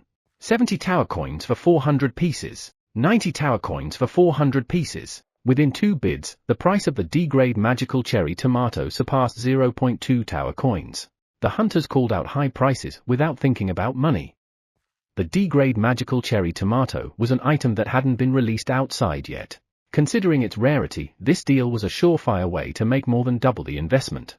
The price skyrocketed frightfully, selling at roughly 0.3 tower coins per D-grade magical cherry tomato, and it sold out, meow. Theo sold all 2,000 D-grade magical cherry tomatoes, received a total of 612 tower coins, and his total sales amount exceeded 1,000 tower coins. Poo-hoo-hoo. Finally, I will become an intermediate wandering merchant, meow. Now, I don't need to be scared of Park Sejun, meow. Finally, Theo could stand proudly in front of Sejun. Chapter 36. Having a party. TL, Hanguk. After the auction, Theo had a photo session with the female hunters. However, the remaining number of female hunters was only 4, and of those, only 2 agreed to take a picture with Theo. After taking the pictures, he received 3 churu and 2 coffee mixes. The results this time are poor, meow. I only earned 2 hours of representative time, meow. Just as Theo was wearing a gloomy expression. Theo, let's take just one picture together. My daughter loves cats. In return, I'll give you this. Kim Dongsik, who had been unable to interject due to the female hunters, offered some red powder. What is this, meow? It's chili powder. Good, meow. He didn't quite know what it was, but it seemed like something Park Sejun would like. Click. Kim Dongsik took a photo and left. After the trade, Theo hurriedly climbed the tower to take Sejun's lap, and for his nieces and nephews who were waiting for their cool uncle. The cool uncle had already been replaced by Sejun in the eyes of the baby rabbits, but Theo didn't know that. Just as Theo was about to use the merchant route to move from the 40th floor to the 50th floor. Hold on a moment. Yeah. You need to help us. We won't harm you if you just answer what we ask. 3 giant silver wolves, each 5 m in size, approached. What, meow? I'm not going to help, meow. At the request for help, Theo recalled Sejun's instructions and tried to ignore them. But, where do you think you're going? One of the wolves moved quickly and blocked Theo's path. Why are you doing this, meow? I'm not going to help, meow. Park Sejun told me not to help, meow. Go. You should cooperate when we ask nicely. What did you do with the straw hat you bought from the blacksmith? The wolf threatened Theo with its sharp teeth. That is. Thump thump thump. Just as Theo was trembling under the wolf's threat, puff! Grey smoke spread out, and a foul smell filled the surroundings. Cough! Eek! What's this smell? While the wolves with their keen sense of smell were suffering from the stench. Who? Sure. Be quiet. A figure in a mask grabbed Theo and fled through the merchant route to avoid the silver wolf tribe. Thump thump thump. Let's take a break now. The figure, who had been running with Theo for about 30 minutes, stopped. And then, Theo, are you okay? He asked, looking at Theo. Who are you, meow? How do you know my name, meow? When the masked figure knew his name, Theo asked defensively. It's me. Jerez said, removing his mask. 30 minutes ago. What should I do? Jerez, who had been tailing them, was contemplating whether or not to save Theo when he was surrounded by the Silver Wolf tribe. Theo did interfere with his mission, but his intentions were good. He was not a bad guy. Also, that straw hat really belonged to Landlord Grid. Landlord Grid, a figure who exerted a huge influence on the tower by exploiting tenant farmers like slaves with the land and food he possessed. For Jerez, who dislikes Grid, it was a 2 birds with 1 stone opportunity to interfere with Grid's work and approach Theo. Thanks to the Silver Wolf tribe, he didn't have to worry about how to approach Theo. So Jerez set off a stink bomb, which wolves hate, and saved Theo. Jerez. Thank you, meow. You saved me last time, didn't you? So, let's call it even now. Still, thank you meow. Theo significantly lowered his guard against Gerrars. The two chatted and moved to the shopping district together. After feeding the queen poison honeybee enough honey, buzz, the queen poison honeybee flapped her wings vigorously and flew up, briefly looking around and then went back into the pit dug by Sejun. It seemed like she wanted to rest.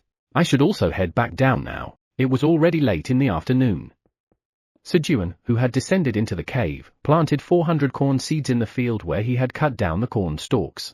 He had originally planned to completely uproot the corn stalk and plant the seeds, but since the roots of the corn stalk were deeper than he thought and did not uproot easily, he just planted them in the empty ground next to it. Squeak! It was a bit strange to plant in a place where the roots remained, but there seemed to be no problem as the husband rabbit was coaching him on farming next to him. Like that, Sejun, who had planted the corn, covered himself with a blanket and fell asleep. The next morning, growl! Sejun woke up to the wake-up cry of the baby bear. As soon as he woke up, Sejun added a line on the wall and started the morning of the 188th day of being stranded. And he came up to the ground without washing his face to check the status of the queen poison honeybee, but, who? The queen poison honeybee was not in the pit. Where did she go? Every time Sejun had a chance, he came up to the surface and checked the pit, but the queen poison honeybee was not seen all day. The honey that he had left for her to eat was also untouched. A day passed like that, but the queen poison honeybee did not return. The morning of the 189th day of being stranded, Sejun, who had finished harvesting cherry tomatoes, carried the cut leek leaves and cherry tomato branches, and stepped on the knot of the rope. And then, pull, gra. Ooah. Gra. Ooah. The baby bear pulled up Sejun and the green onion leaves.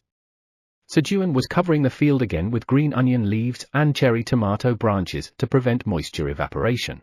When Sejun came up with the green onion leaves, the sickle rabbit and the cart rabbit helped Sejun and diligently covered the field with the green onion leaves and cherry tomato branches. And when Sejun, who had finished his work, went down to the cave again to prepare lunch, ping! The black rabbit called Sejun. Do you want to move the piranhas? Ping! Ping! At Sejun's words, the black rabbit shook its head and pointed at the pond. There's a strange creature there. My hammer doesn't work on it. In the place where the black rabbit pointed, a violet crustacean monster the size of an arm, which had accidentally entered through a hole in the pond, was leisurely roaming the pond's bottom. Who? That's... Sejun recognized the identity of the monster at once. To see you here. It was the creature that the participants had highly praised in Law of the Jungle to the Power of One for its delicious taste. Black rabbit, cover me, beep, splash. At Sejun's words, the black rabbit entered the water and blocked the piranha's approach while Sejun cautiously approached the crustacean. And then, thud! With Keen's training dagger, he immediately stabbed the head of the crustacean monster. You have killed a crayfish. You have gained 30 experience points. A new source of protein appeared in the pond. Sejun fished the crayfish he had hunted out of the pond. And then, thud! He stabbed the dagger into its chest once more and waited for the blood to drain. This is amazing. I didn't know there were crayfish living underground. Are there more? While draining the blood of the crayfish, Sejun peeked into the pond to see if there were any more crayfish, but due to the blood that flowed out when Sejun caught the crayfish, only the piranhas gathered. Beep! Plop! Plop! Plop! The black rabbit happily hunted the piranhas, and it seemed like the baby bear would also be able to enjoy a feast for lunch today. Thus, after draining the blood of the crayfish, Sejun tightly wrapped it in green onion leaves and put it on the fire. Today's lunch is grilled crayfish. As time passed, a delicious aroma filled the cave. Squeak! Squeal! Beep! Growl! Even the rabbits and the baby bear got excited by the smell of the grilled crayfish. Wait! Sejun calmed the excited animals and grilled the crayfish a little more before taking it out of the fire. And when he unwrapped the green onion leaves that had tightly wrapped around the crayfish's body, the crayfish, whose shell had turned red, greeted Sejun. Wow! Gulp! As Sejun admired the well-cooked crayfish and folded its body in half, the juicy and white flesh was revealed. Growl! The baby bear drooled with excitement at the sight of the crayfish flesh. You're going to fall again at this rate. Sejun quickly cut the flesh of the crayfish and shared it with the rabbits and the baby bear. It would have been a satisfying meal if he had eaten it alone, but because there were many mouths to feed, each only got about one piece of flesh. After sharing a piece of crayfish with everyone, Sejun took the remaining piece of crayfish flesh, bit into it, and chewed. Chomp chomp! As soon as he chewed the flesh of the crayfish, a chewy texture filled his mouth, accompanied by a slight salty and sweet flavor. Chew chew. The more he chewed the flesh, the sweeter it became.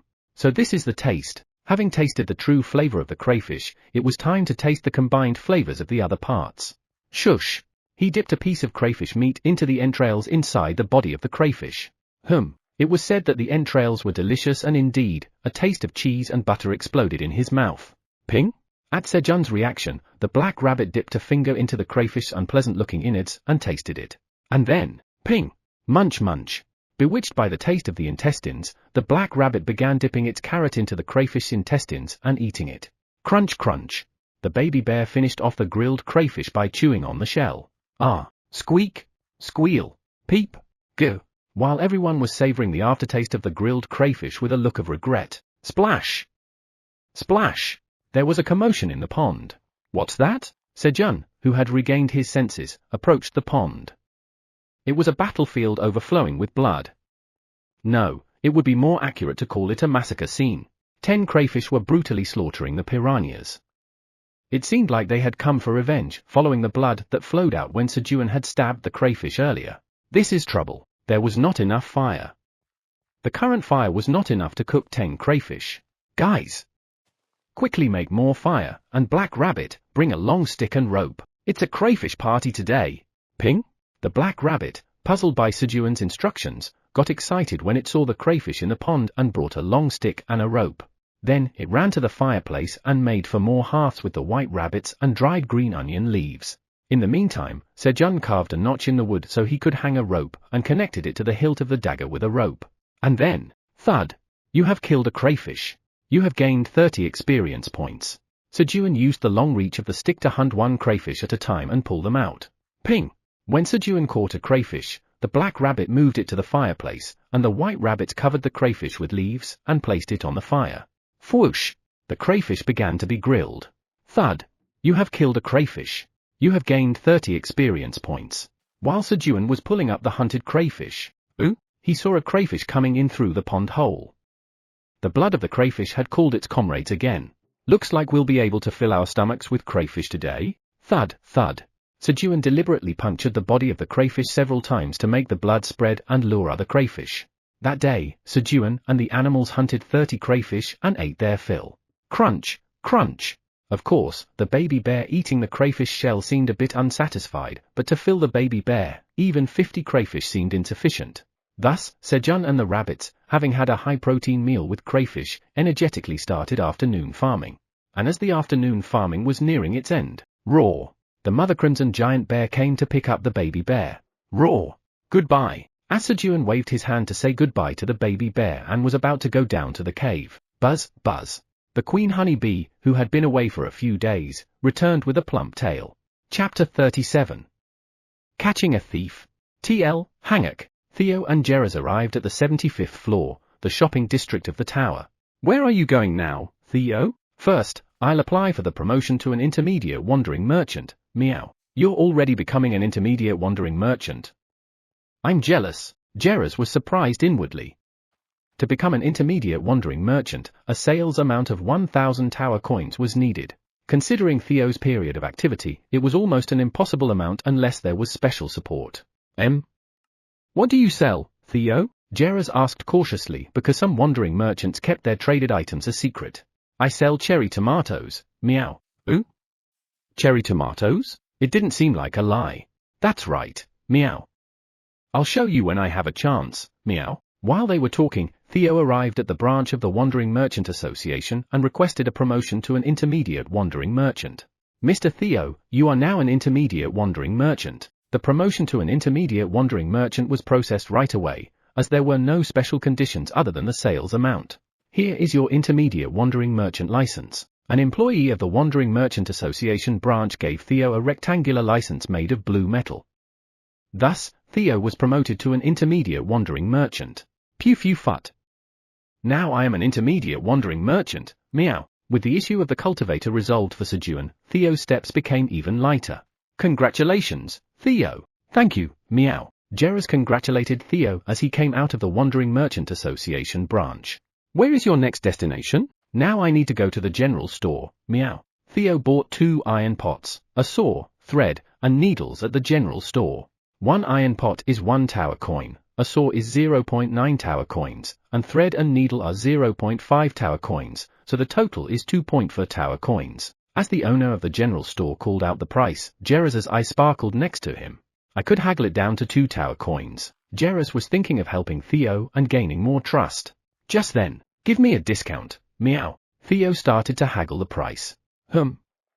Then, I'll give it to you for 2.2 tower coins. The first haggle made him look like a pushover, but at least he didn't get ripped off, or so Jerez thought.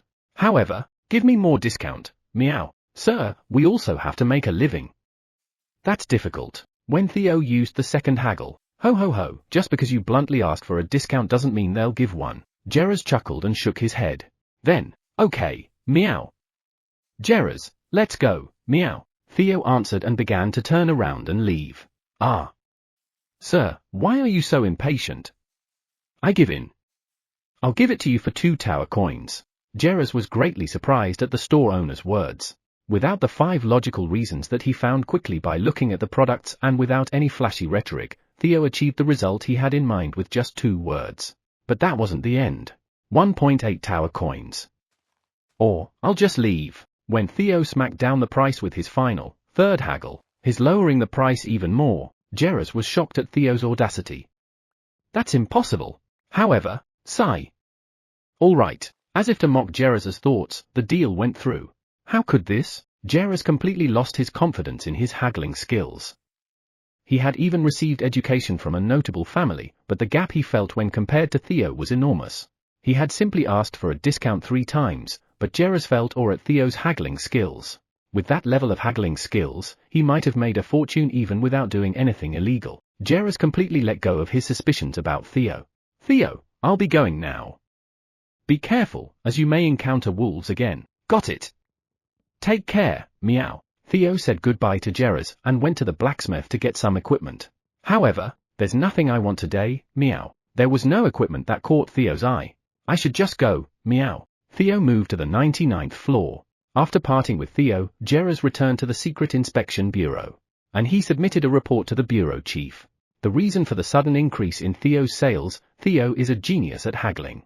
Jerez had completely misunderstood Theo. Sejun saw the plump queen honeybee, which had returned, sucking honey in the pit, and went down to the cave to sleep. The next morning, Sejun, who woke up a bit early, went up to the ground to check if the queen poison honeybee was okay, but she was gone again. Instead, there was a small beehive at the top of the rock where the rope was tied. The queen poison honeybee was finally settling down and preparing to lay eggs. Just then, cooing, growl, the mother crimson giant bear and the baby bear came together. Roll, roll. The baby bear slid down from the mother crimson giant bear's shoulder as if on a slide. Lick, lick. The mother crimson giant bear licked the baby bear a few times as if washing it. Growl, growl. The baby bear, full of energy, was wobbling here and there on the mother bear's tongue touch, creating a fascinating scene. As Sejun was watching them, Kriong, the mother crimson giant bear who had washed the baby bear, looked at Sejun and said something and then went out for a patrol. Even though there was no translation from Eileen, he seemed to understand what she was saying. I guess I'll have to catch a lot of crayfish today. Somehow, it seemed like the mother crimson giant bear would show up again at lunchtime today. This is where the honey you eat is made. So, you must not eat this. Sejun warned the baby bear in advance, in case it might touch the beehive of the newly settled queen poison honeybee. Coom. Coom. The baby bear nodded strongly. I understand. I will protect it. Sejun went down to the cave, had breakfast with the rabbits, and started his daily work. With his agility increased by 1, he was getting used to farming, and the only thing left to harvest after the other crops were cherry tomatoes. Sejun finished all his work effortlessly in 2 hours and went to the pond. Black Rabbit, are you ready? Bam! Splash! In response to Sejun's question, the black rabbit dove into the pond and first dealt with the piranhas that blocked the view. Plop! Plop! Plop! Every time the black rabbit's hammer swung, the piranhas bounced out of the pond.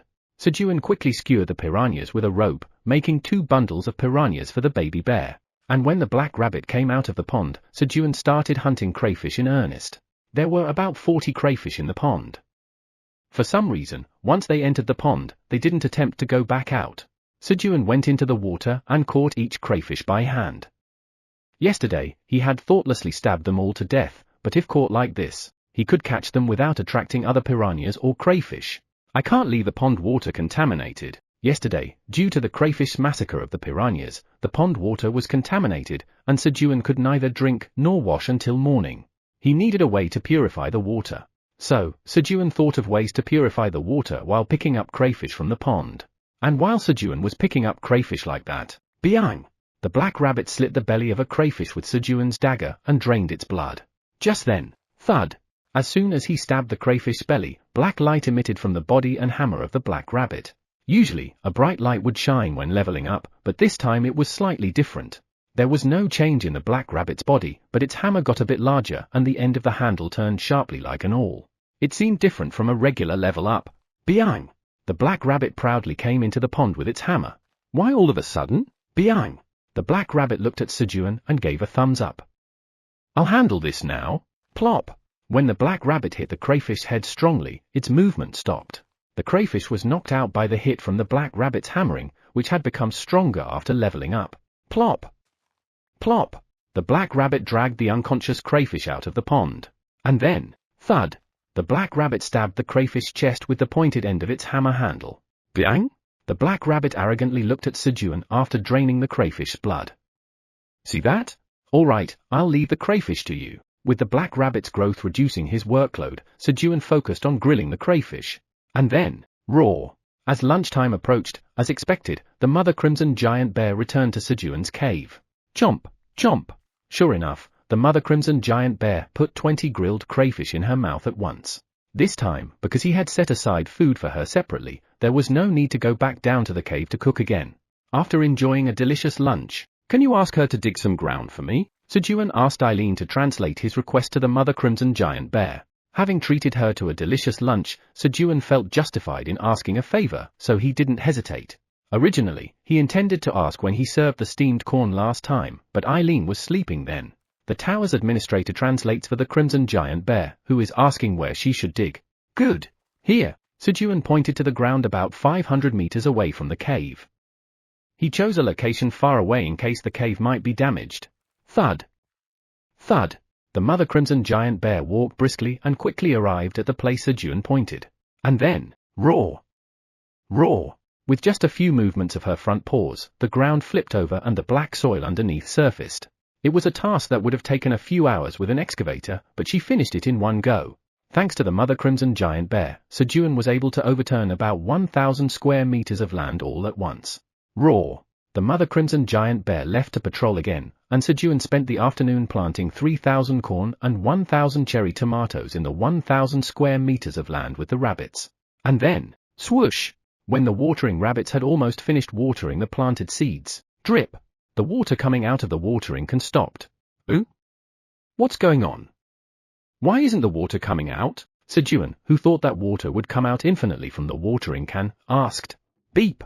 The father rabbit shook its head. We've used up all the water today. Until now, there had been no need to use all of it, so he hadn't noticed, but the amount of water that could be used per day with the white rabbit's watering can item was limited. He would have to be more careful with the use of water from now on. Sejun covered the watered field with as much remaining green onion leaves as possible and went to sleep. However, that night, the thief struck again. Meow, meow, meow. As Sejun's cave got closer, Theo, feeling good, hummed a tune and walked quickly. Then, chomp, chomp. He heard the sound of something being chewed. What's that? Meow? When he looked at where the sound was coming from, he saw a minotaur eating grass. Ooh? Isn't that the green onion leaves that Sejun Park grows? Meow? Theo recognized the green onion leaves right away. He knew it well because he had cut it himself.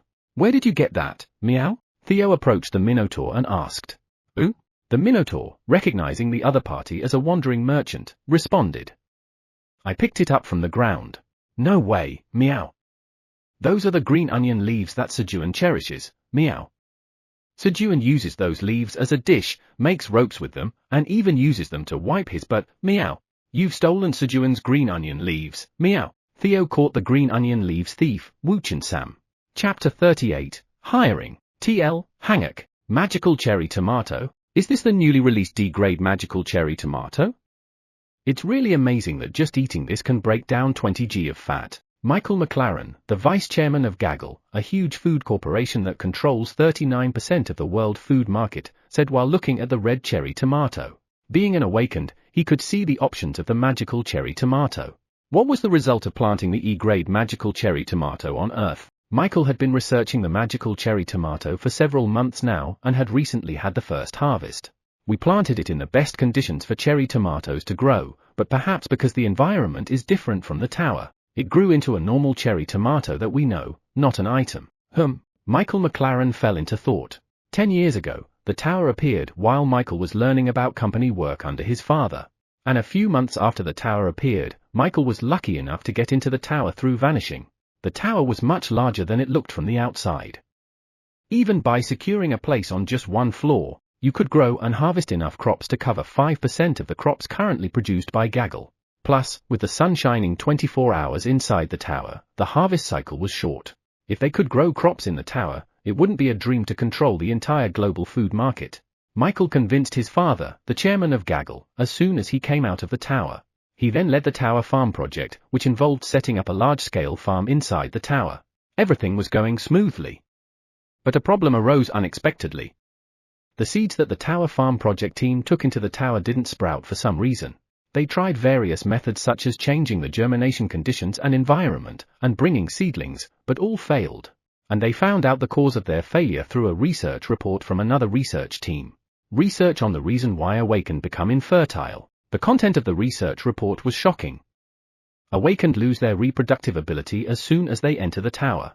Now it is known that this is a temporary side effect due to magic adaptation, and most of the reproductive ability is restored when the awakened level exceeds 10. But in the early days when the tower appeared, it gave a huge shock to society. The loss of fertility applied equally to plants, and Michael, who had no way to raise the level of the seeds, gave up on the method of bringing seeds from outside.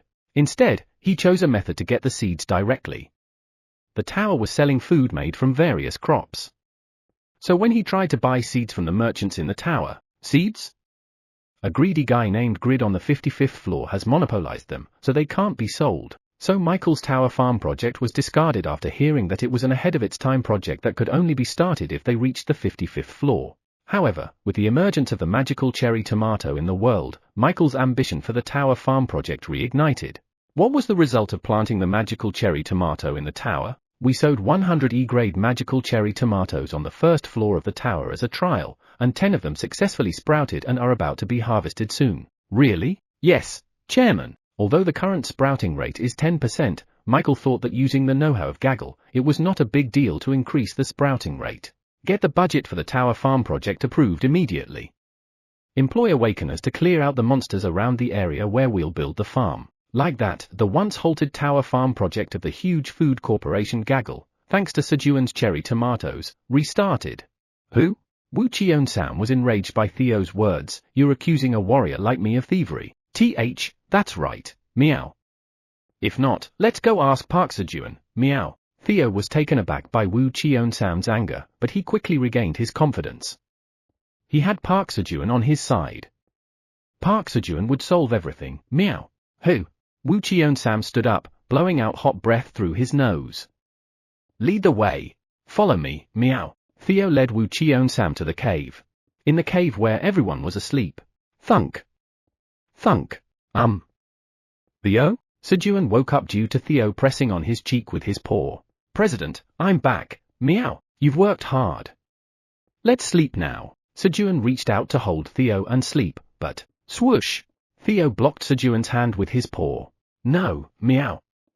You have to come out with me right now, meow. Outside? That's right, meow. I've caught a thief, meow. Recognize it as an honor, meow. Cats that catch thieves this well aren't common, meow. Theo spoke with pride.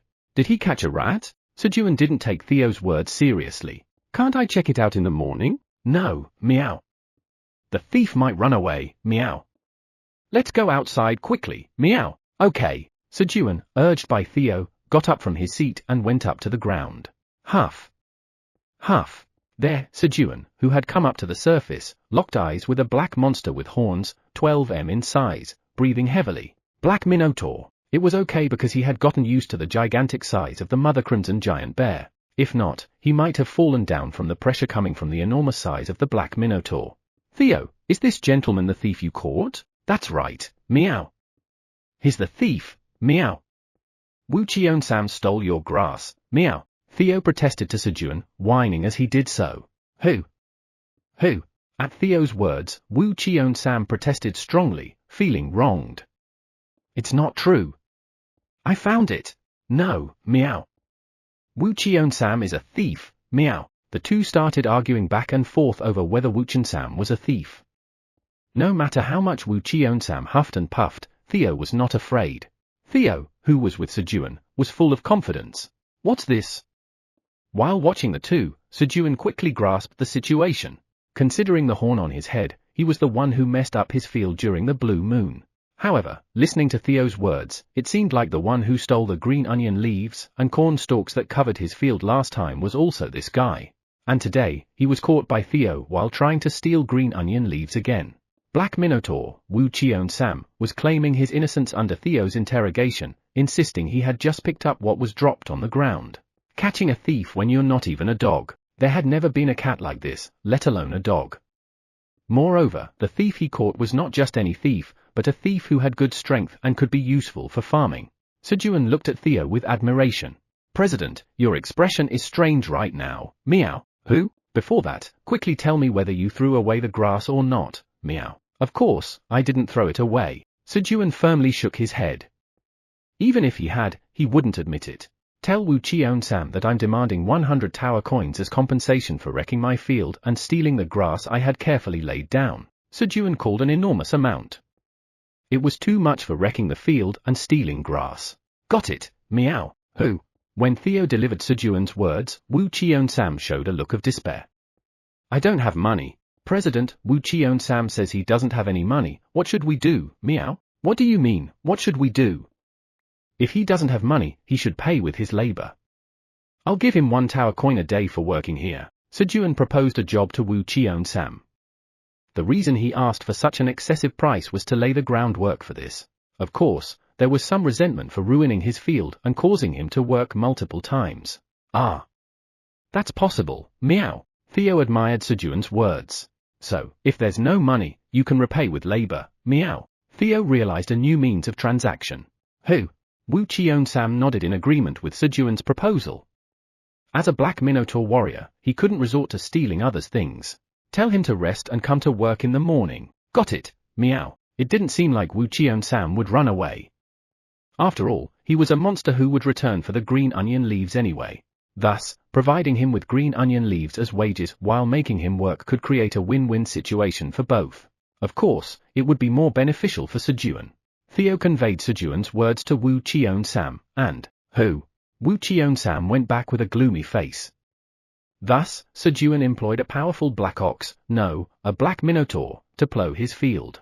Theo, well done. Did I do well, meow? Theo looked at Sejun as he spoke. His expression was saying, don't you know you should give me something if I did well? Your representative time has been extended by 1 month. Give me more, meow. Theo tried to negotiate with Sejun. However, with a rustle, when Sejun tore open a bag of churu and placed it in front of Theo, with a gulp, all thoughts of negotiation quickly flew out of the window. With a plop, Sejun, carrying Theo indulging in the churu in one arm, went down to the cave and fell asleep again. On the 192nd day of being stranded, Sejun had a good night's sleep, holding Theo. Kuung? Why are you here? Yumiu? I came to pay back my debt. Kuung? Brothers, I'm here. With the arrival of the morning, chaos ensued on the surface due to the Mother Crimson Giant Bear and Black Minotaur Wu Qian-sam. I forgot. What? Meow. Sejun quickly tied the sleeping Theo translator to his back and went up to the surface. It would be a big problem if either of them got hurt. As he surfaced, the Mother Crimson Giant Bear and Wu Qian-sam were growling at each other, circling around the cave. A tense situation. Wait! Sejun first yelled to stop them both. Kuung! She says to go inside because it's dangerous, meow. Yumiu. He says he came to repay his debt, meow. Kuung. President, that one is asking for churu again, meow. Hurry up and scold him, meow. While translating, Theo pointed at the baby bear and became enraged. Calm down everyone. An, Sejun brought out the magic words to solve the chaos at once. Let's eat first and then talk. Coo. At Sejun's words, Baby Bear hurriedly sat down in his place and cooing. Mew. The mother crimson giant bear and Wu Cheon-sam also awkwardly sat down in their places. Cooing. The mother crimson giant bear, who had eaten piranha and crayfish, got up to patrol.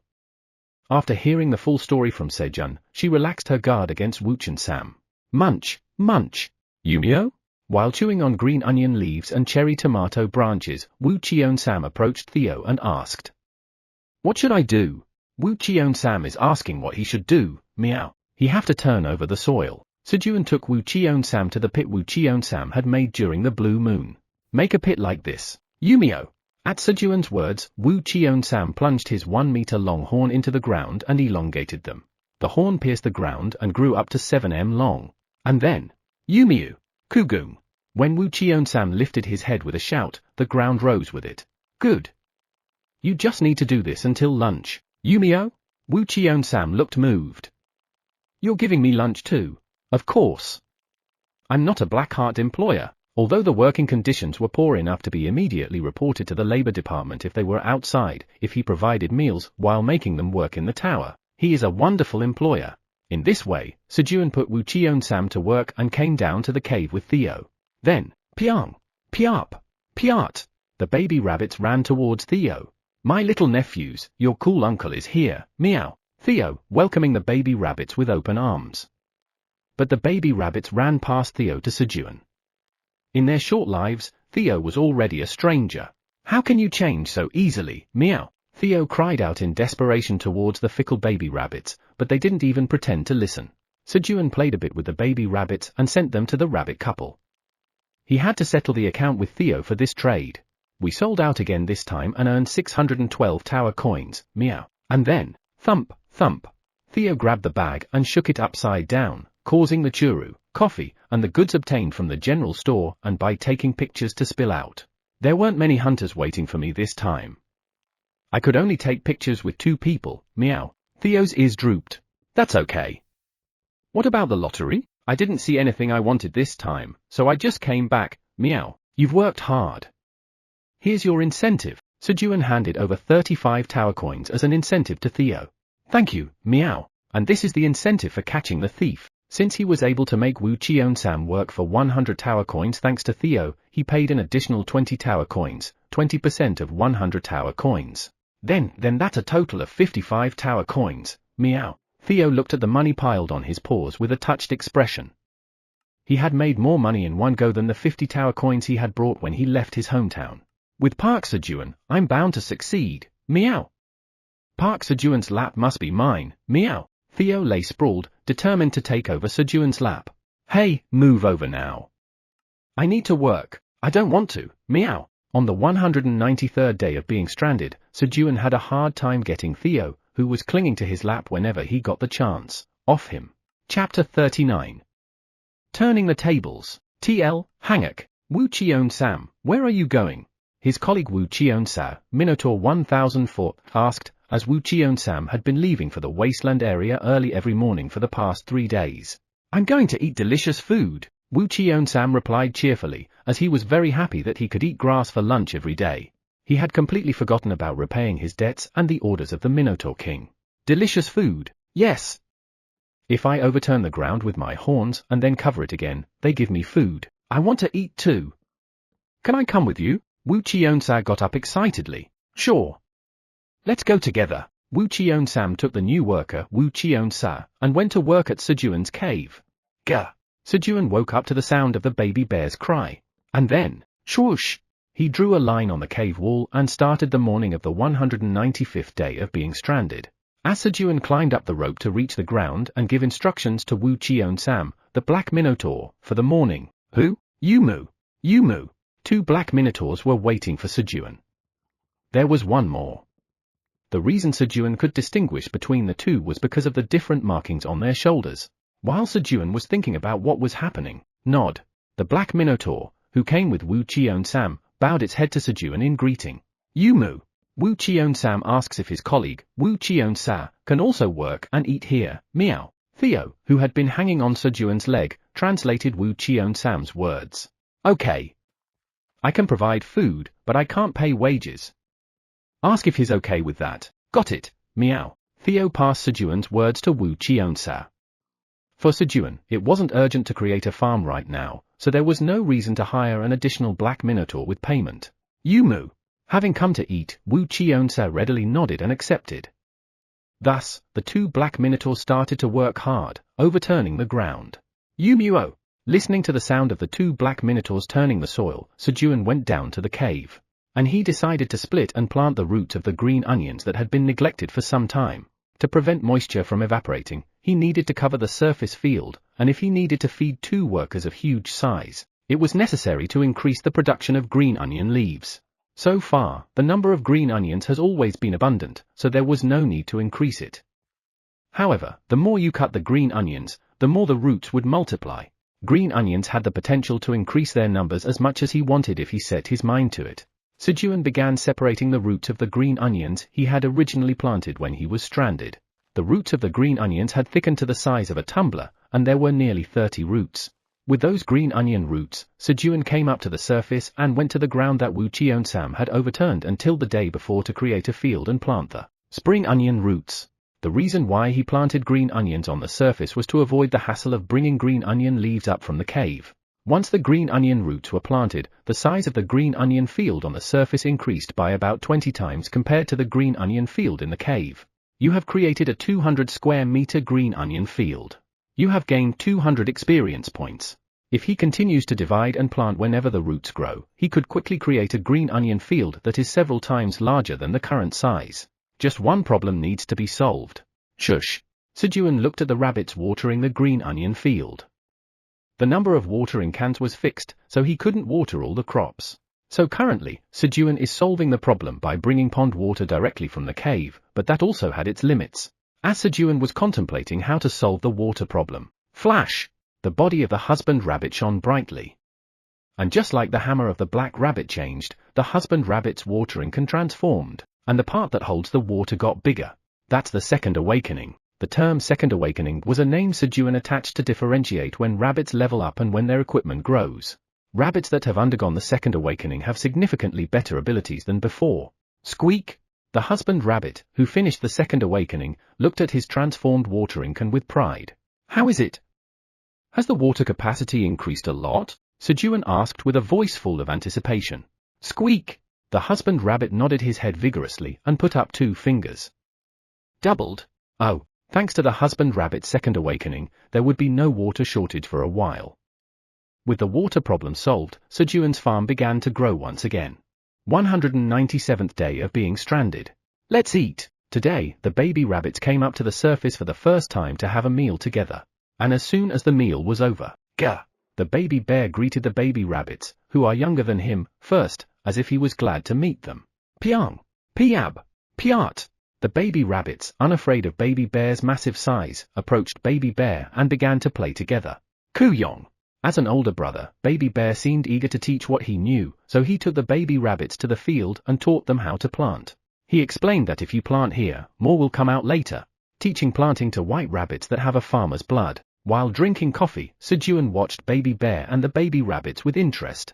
Of course, while Sejun was resting and drinking coffee, Theo and the black rabbit each took a spot on his lap and were taking a nap. Pyong? One of the baby rabbits, having listened to baby bear's explanation, pulled out a dried sweet potato from the leather pouch bag and planted it in the ground. Kookieet! The baby bear laughed at the baby rabbit. He seemed to have forgotten his own past when he had planted sweet potatoes and piranhas. While they were enjoying such a peaceful rest time, buzz! Buzz! They heard the sound of baby poisonous honeybees' wings. Ooh? Sejun wore a puzzled expression. This is because the poisonous honeybees do not let the baby poisonous honeybees out of the cave where they can be in danger. What is it? As Sejun looked towards where the sound was coming from, buzz! Buzz!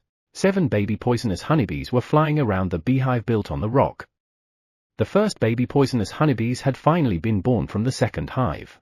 Sejun put down the sleeping black rabbit and Theo on the floor and approached the baby poisonous honeybees. Buzz! Buzz!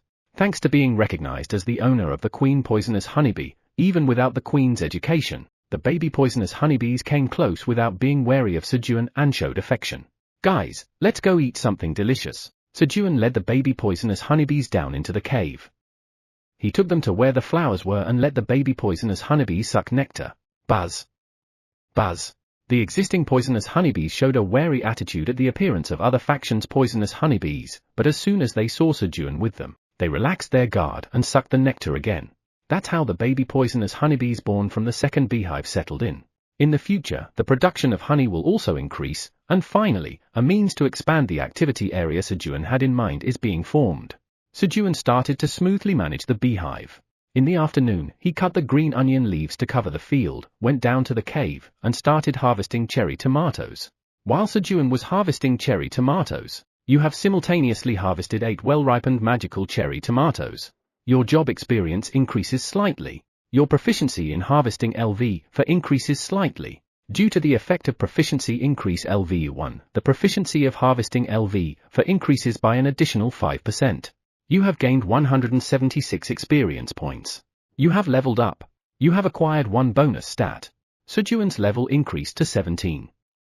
Since he had not yet felt a lack of strength or stamina, he invested his bonus stat in agility to increase his working speed. As evening fell, Growall, the mother crimson giant bear, came to pick up her baby bear and, moo, moo, the 2 black minotaurs ended their work for the day. Representative Theo, isn't it about time to go down for trade? Sejun, who was stroking Theo's head on his lap after dinner, asked.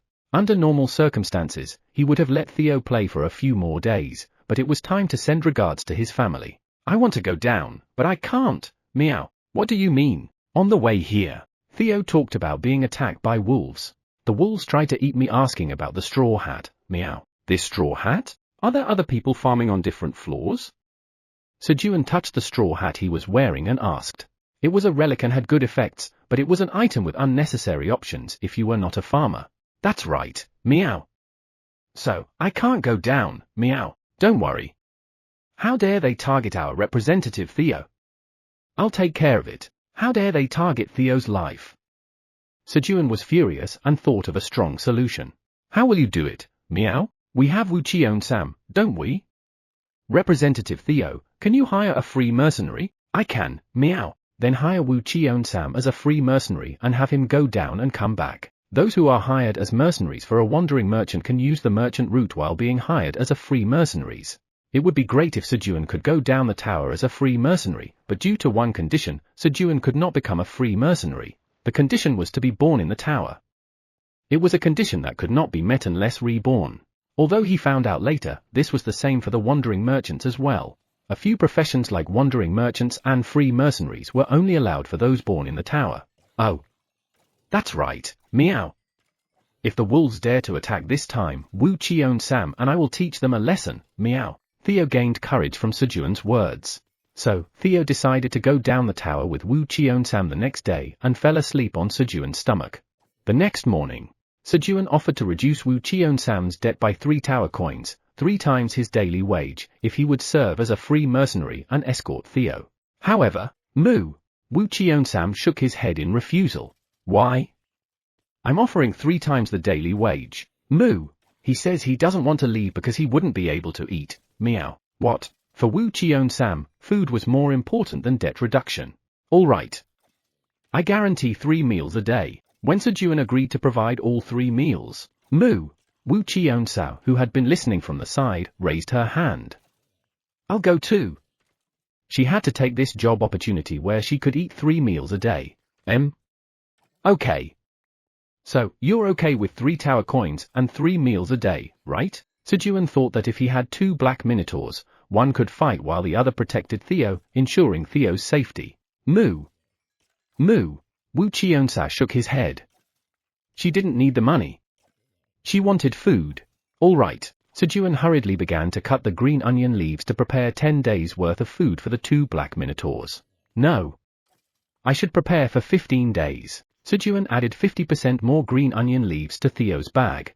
If the trip was extended due to unforeseen circumstances, they might run out of green onion leaves. Then the hungry Wu Cheon-sam and Wu Cheon-sam might even eat Theo.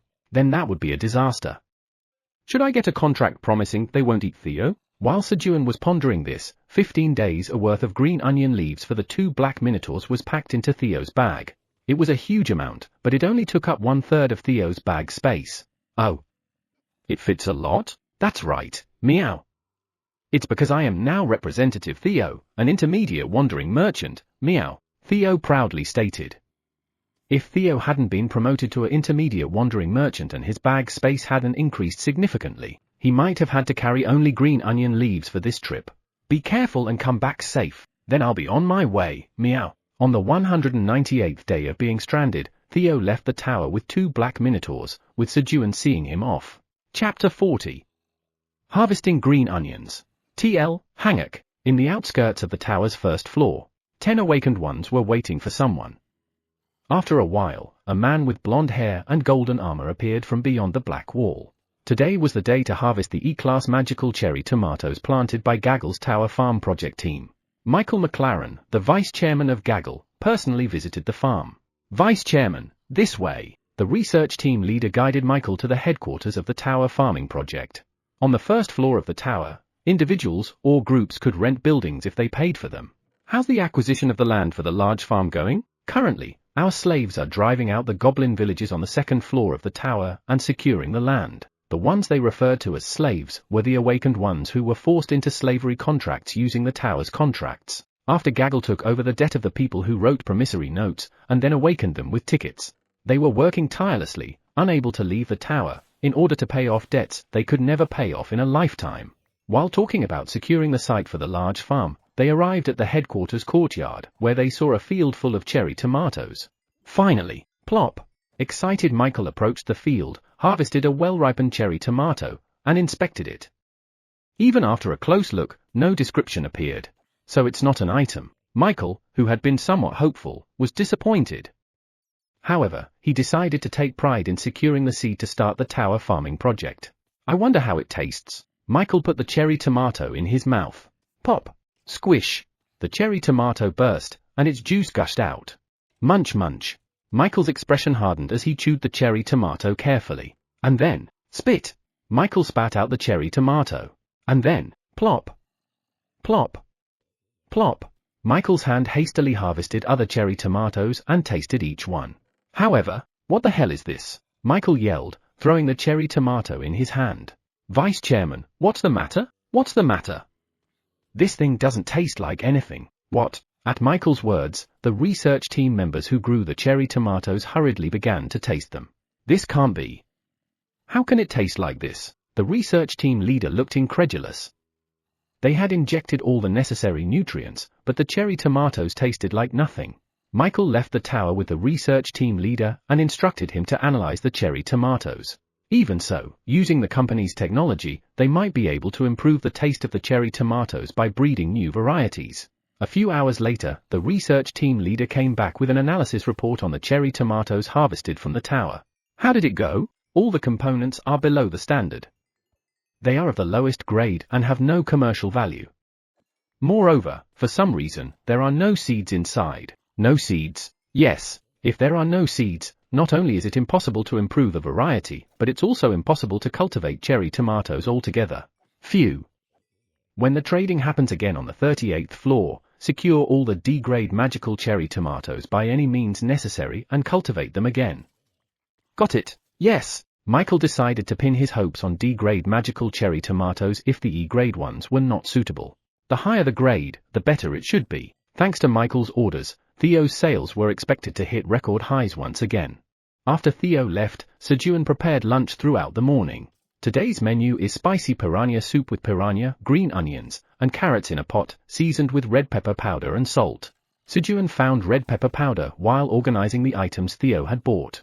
Theo should have told me earlier that we had such a precious item.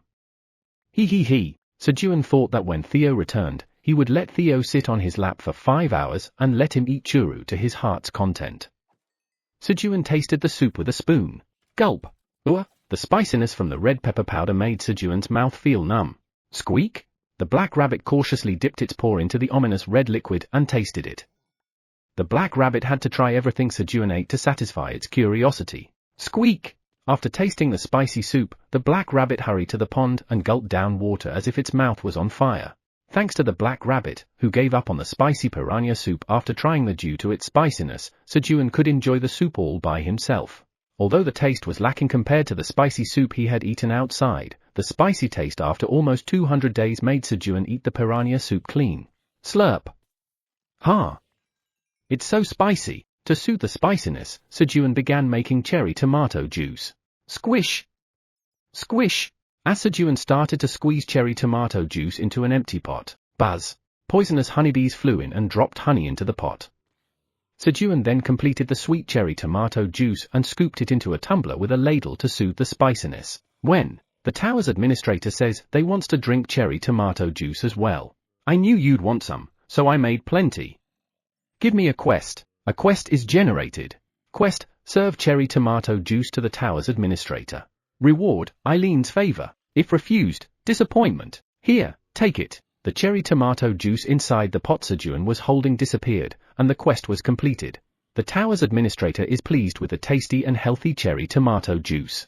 The tower's administrator asks why you haven't given them the crayfish they had last time. We have to save that. Let's wait and eat it next week. The tower's administrator says they can wait.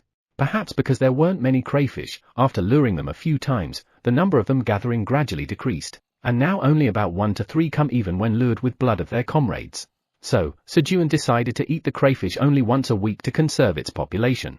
While Sejun was talking to the tower's administrator and drinking cherry tomato juice, the baby bear approached Sejun with a glass jar containing honey.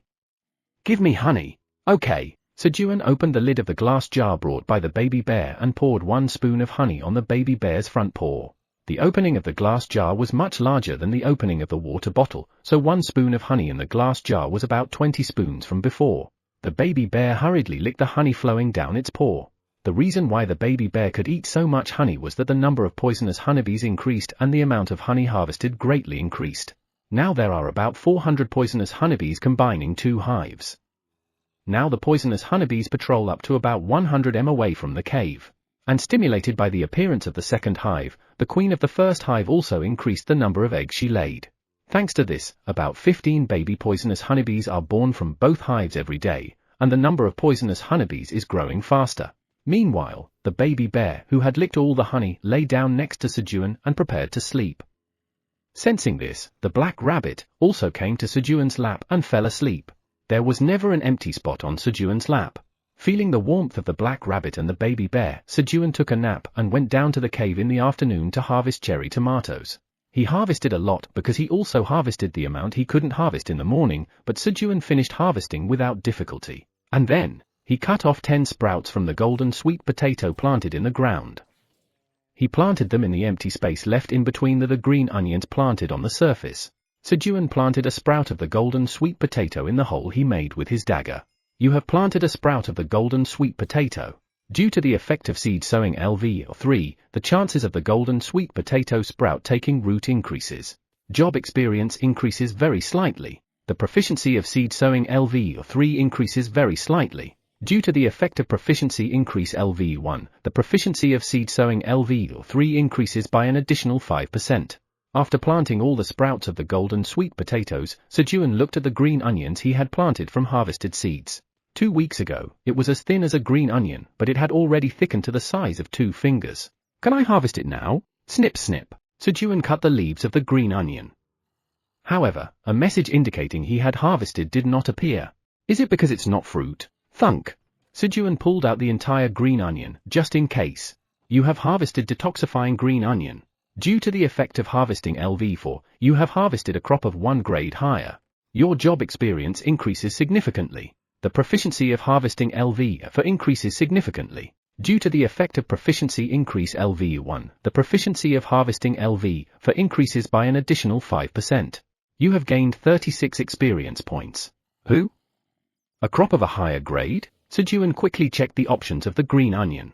Detoxifying green onion. A green onion grown inside the tower, providing ample nutrients and delicious in taste.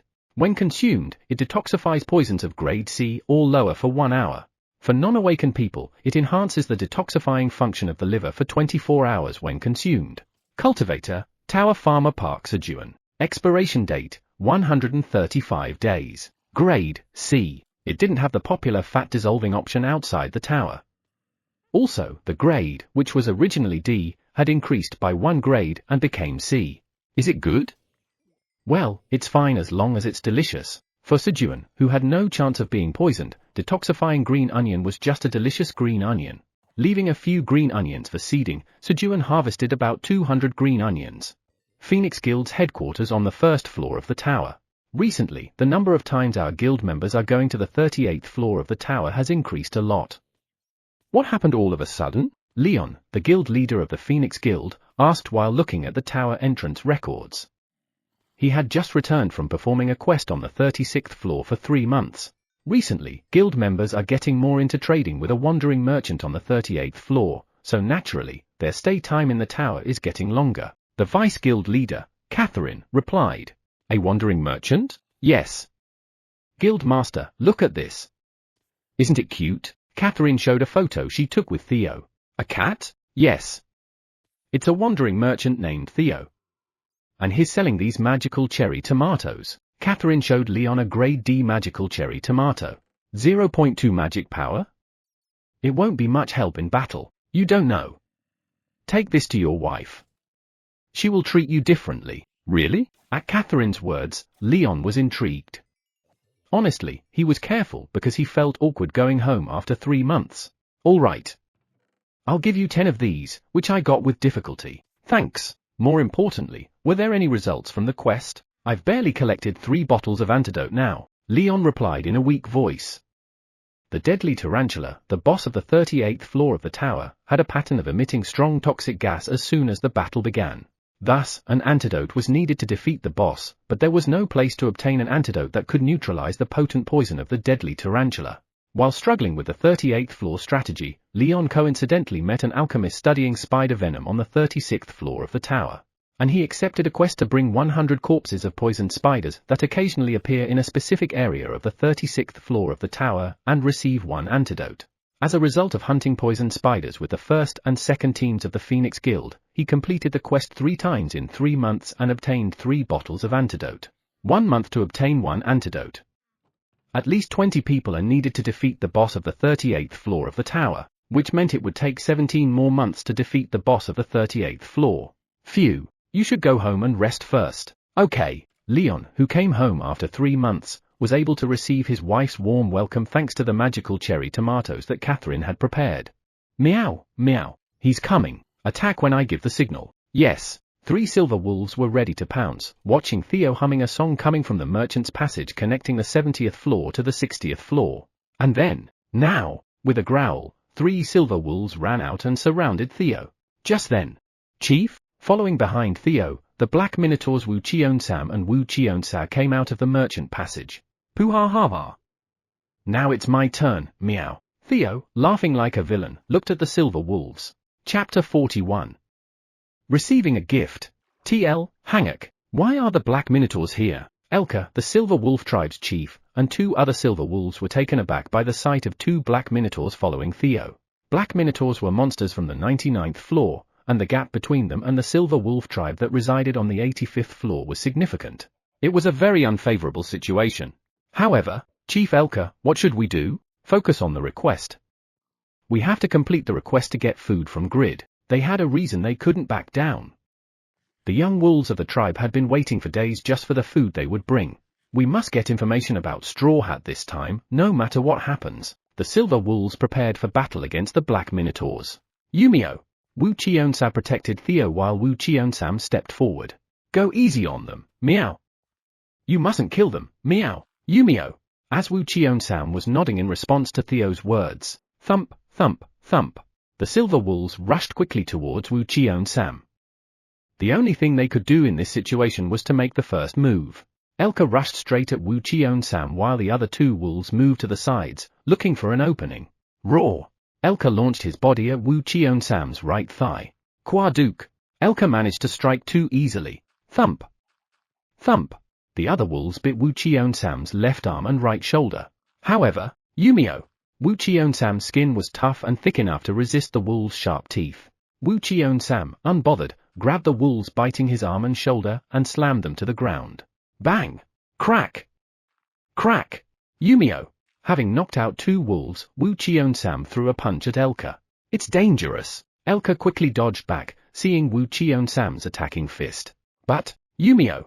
Wu Cheon-sam's next punch was already flying towards Elka. Despite his size, he moved quickly. I can't dodge this. Elka saw Wu Cheon-sam's huge fist approaching him and his life flashed before his eyes. Elka, listen carefully. Although we are currently free mercenaries, moving for money, our ancestors were noble wolves who fought to uphold their pride in the past. You must always remember this and never bring disgrace to the honor of our ancestors. These were words his grandfather always said to him as a child. His grandfather's expression would come alive whenever he said those words, with a smile at the corner of his mouth and brightness in his eyes. Yes, Grandpa. When I grow up, I will also become a noble wolf, fighting to uphold our pride. That's right. That's right. Elka wanted to become a wolf that protected pride more than anyone else, remembering his grandfather's words. However, his dream was shattered when a severe famine struck the tower 100 years ago, drastically worsening the food situation. Many adults of the tribe chose to starve to death by giving up their food to save the young wolves. Elka's grandfather and parents also passed away during that time. Through experiencing the famine, Elka realized that pride alone does not provide food, that talking about pride is like chasing after clouds, and that maintaining pride is a tremendous luxury. So, he had been determinedly working as a freelance mercenary, earning money to fill the stomachs of the wolves in the tribe. Was I a noble wolf? Elka asked himself. The answer came quickly.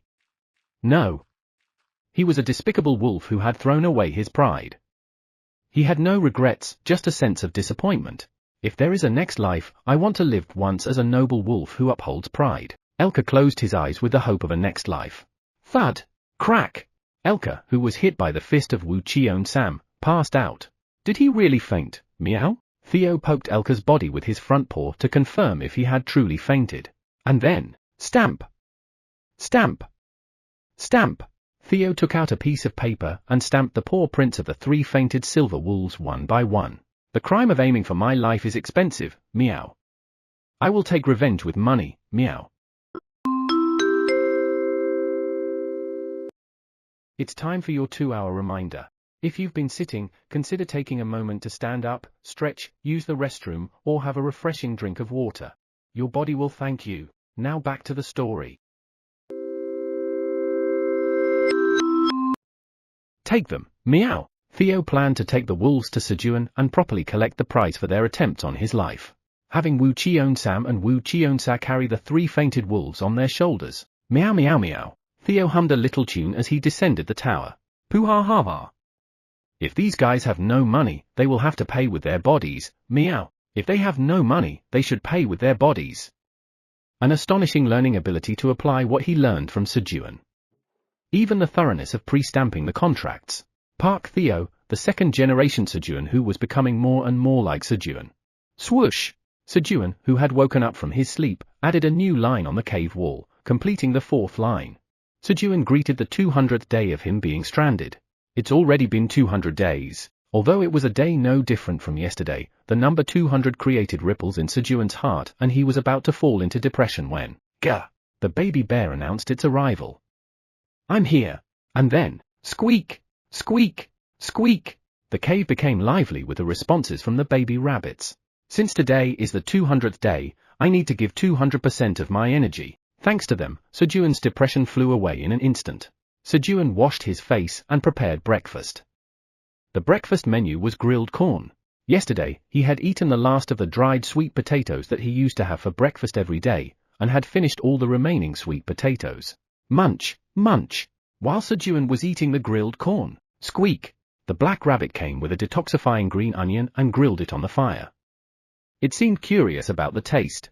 Squeak? A moment later, the black rabbit, who had eaten the grilled detoxifying green onion, made a puzzled face. What's different? That's right. It doesn't taste much different from what we usually eat. Sejun, who had tried it first, confirmed that the black rabbit's thoughts were correct. That's how it was. There was no big difference in taste between the D-grade detoxifying green onion and the green onion leaves they had been eating. So, he was planning to sell it through Theo, boasting of its detoxifying effects and its efficacy in stimulating liver function, and kept it in storage. Of course, he thought the taste of the C-grade detoxifying green onion would be different, but since there was only one of the C-grade, he decided to keep it for later. In this way, Sejun and the rabbits who had eaten breakfast began their morning farming. Gah! Sejun, who had quickly finished harvesting cherry tomatoes and came up to the ground, was warmly welcomed by the baby bear. Play with me, but, sorry. I'll play with you later. Sejun had a lot to do. The sickle rabbit was diligently cutting green onion leaves alone in the onion field. Swish, swish, swish. Sejun also joined in and worked hard on cutting green onion leaves. How long had he been cutting them?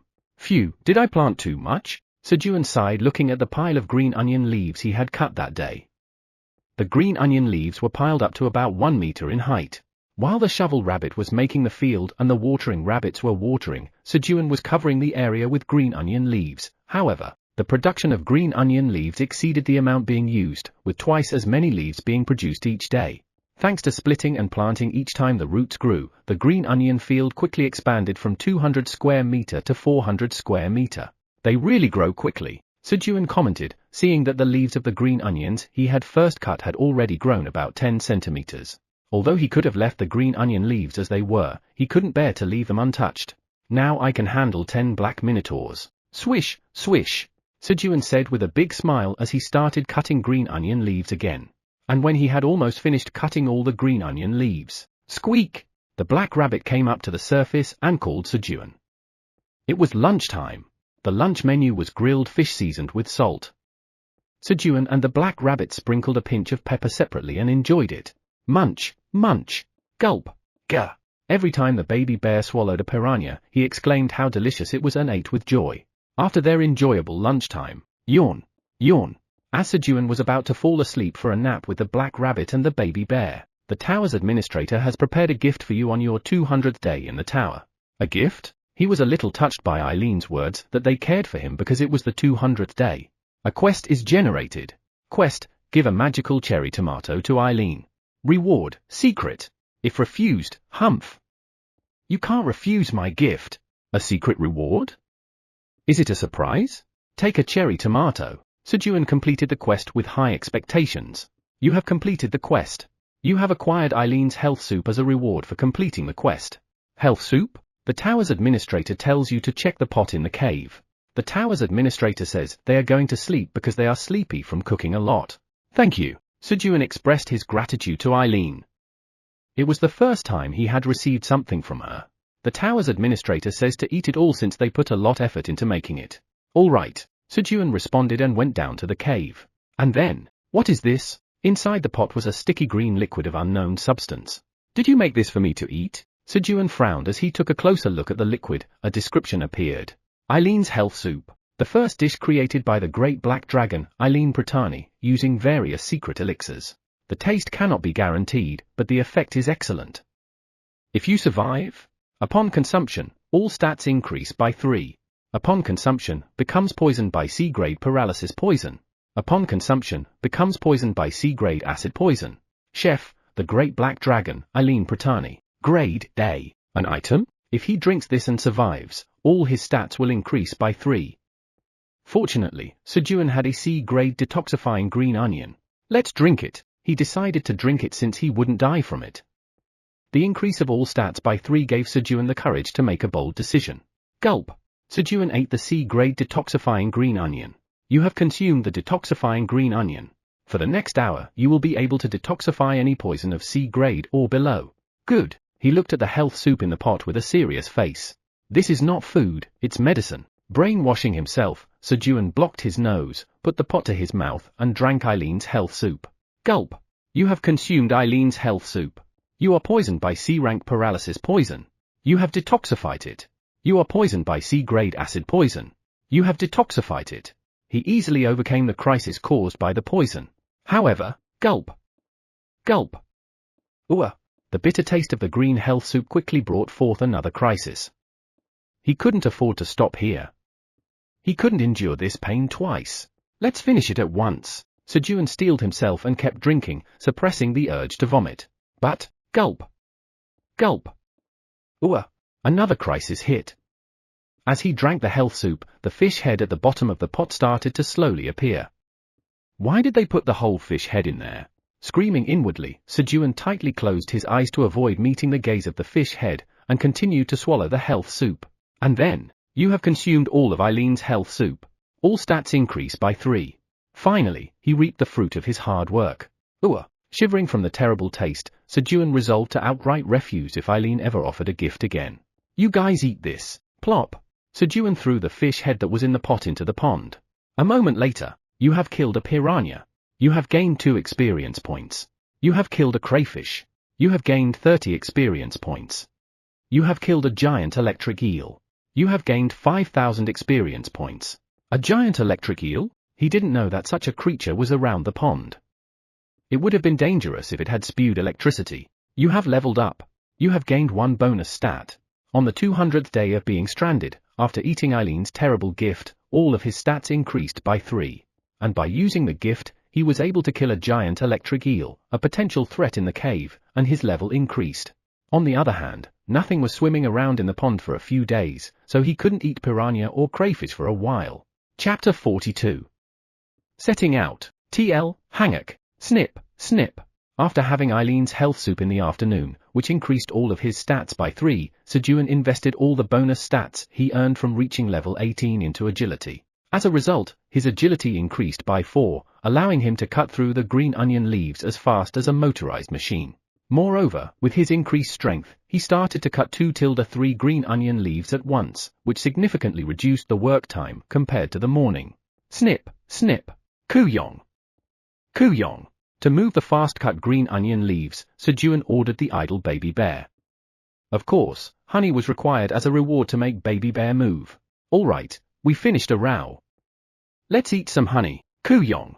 At Sejun's words, baby bear quickly picked up the glass jar filled with honey and ran towards him. Clunk. Sejun opened the lid of the glass jar. Drip. As he poured a dollop of honey on baby bear's front paw. Lick, lick. Baby bear began to lick and eat the honey eagerly. During this time, Sejun also took a short break. We've come a long way. Sejun looked around with a proud expression. From the 1,000 peanut seeds, 3,000 corn seeds, and 1,000 cherry tomato seeds that were planted in what was once a wasteland, green sprouts began to grow, giving the barren land a hint of green. Of course, the green onion field, where green onions were planted and Sejun hadn't cut yet, was so dense that it could be called a green forest. As Sejun was observing these changes around him, Kuyong, baby bear who had finished eating his honey, called Sejun. Let's get back to work quickly. If the earth moved by capitalism, for baby bear, it was honeyism. Honey made baby bear move. Snip, snip. At baby bear's urging, Sejun stood up from his seat and began to cut green onions. Was it really necessary for me to do this? Sejun glanced back and then again began cutting onions in a flurry. Kuyong. With the thought of eating more honey, baby bear, brimming with enthusiasm, followed Sejun, picking up green onion leaves at a crazy speed. Huff, huff, huff. Sejun, who was cutting onions as if being chased by the baby bear, panted heavily. Thanks to the baby bear, the onion cutting time was halved compared to the morning. Lick, lick. Compared to Sejun, baby bear seemed to still have energy, happily licking the honey smeared on his front paw. So, Sejun, who finished his work early thanks to baby bear, took a short rest and used the remaining time to plant the remaining corn seeds and cherry tomatoes. Kuyong? The baby bear lingered around Sejun, wondering if he would give more honey. Is there nothing more to do? I need to do this alone. Kuyong. At Sejun's words, the baby bear sat down gloomily on the ground. At that moment, ping! The black rabbit came up to the ground. Little bro, your big brother's here. Kuyong. Baby bear ran towards the black rabbit. Brother, play with me. While the two of them trained and played, Sejun diligently sowed the seeds. Thud. Sejun stabbed the ground with his dagger, placed a seed in the created space, and covered it with soil. As Sejun was carefully planting each seed, you have planted a magical cherry tomato seed. The probability of the magical cherry tomato seed sprouting increases due to the effect of seed sowing LV3. Your job experience increases very slightly. The proficiency of seed sowing LV3 increases very slightly. Due to the effect of proficiency increase LV1, the proficiency of seed sowing LV3 increases by an additional 5%. The proficiency of seed sowing LV3 is filled and the level increases. The level of seed sowing increased to 4. Just as harvesting level 4 had a new effect, seed sowing also had a new effect. Job skill, seed sowing LV4. The chance of seed sprouting when planted increases slightly. The chance of being harmed by pests decreases very slightly. Pests? Bugs? Sejun, who had never seen bugs in the tower so far, was confused. What's this, making me uneasy? Surely no real bugs will appear? Sejun put his discomfort behind him and planted another seed. Theo made Wu Cheon-sam and Wu Cheon-sat wait at the entrance of the 40th floor merchant route and went down to the 38th floor of the tower. He wanted to monopolize the attention of humans. All attention must be on me, meow. For hunters, the massive body of the black minotaurs instilled fear, not interest, but Theo was cautious just in case. Theo thought that since humans loved him, a fierce beast, they could also love the black minotaurs. Theo was completely misjudging his charm point. I'm here, meow. Upon arriving at the 38th floor of the tower, Theo announced his arrival to the waiting hunters. Oh! He's finally here! Nearly 100 hunters, who had been waiting for Theo for several days, welcomed him. After learning that Theo had appeared late at the previous trading location, the hunters patiently waited this time, and even hunters from other guilds joined to buy the magical cherry tomatoes, significantly increasing their number. Phew, so many humans have come to trade with me, meow. Theo strutted forward without hesitation. As Theo walked forward, the hunters made way for him, like the parting of the sea.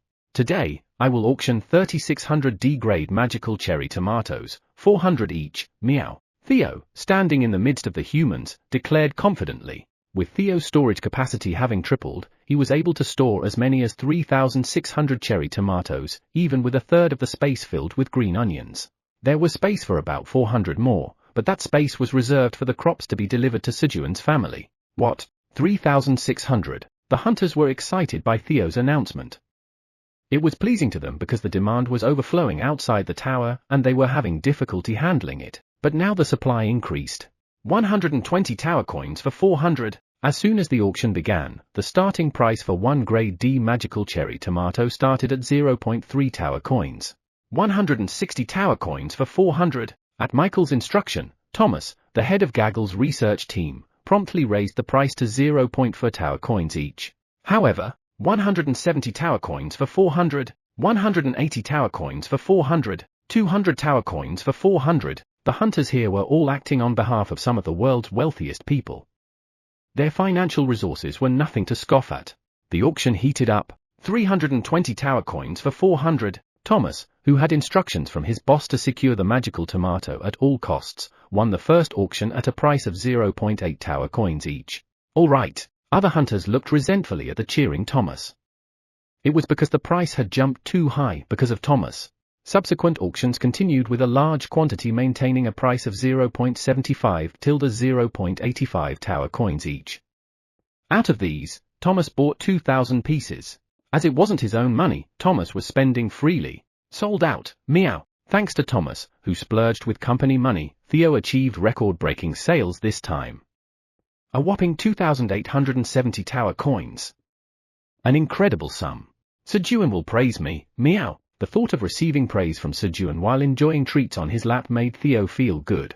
Those who want to take pictures with me, line up, meow. In a good mood, Theo provided excellent service to the female hunters with his broad smiles throughout the photo session. And then, give my reward, meow. He also made sure to receive a proper rewards. After the photo session, let's trade, human, meow. Theo called Kim Dong-sik and proposed a deal. I'll do it. Kim Dong-sik, who had failed to secure the magical tomatoes due to the tycoon's reckless bids, accepted without even hearing the conditions. The conditions are the same as before, meow. The price is 200 magical tomatoes. Deliver these to Park Sejun's family, meow. Theo got Kim Dong-sik's signature on the contract and handed over 50 tower coins and 50 each of agility carrots, stamina corn, and magical cherry tomatoes. What? Kim Dong-sik was greatly surprised by the options of the crops handed over by Theo. Carrot that enhances agility and improves vision, corn that increases stamina and improves skin elasticity. It was a big shock to Kim Dong-sik, who thought only magical cherry tomatoes were available. If this is known to the world, it will become chaotic again. Kim Dong-sik realized this was an opportunity. Theo, from now on, I'll deliver the crops to Sejun's family every month, without a fee and pay 50 tower coins. In return, give me a chance to buy other crops, meow. I'll think about it and tell you next time, meow. Theo postponed his decision to ask Sejun and decide. And so, Theo, having perfectly completed Sejun's errand, returned to the entrance of the 40th floor merchant route where the black minotaurs were waiting. Munch munch. Wu Cheon-sam and Wu Cheon-sa were munching on green onion leaves and keeping an eye on the wolves. Although they were supposed to be keeping an eye on them, but Wu Cheon-sam and Wu Cheon-sa found it too bothersome, so they would knock out the wolves by hitting them on the back of the head whenever they woke up. Let's go back up now. Amu! Amu!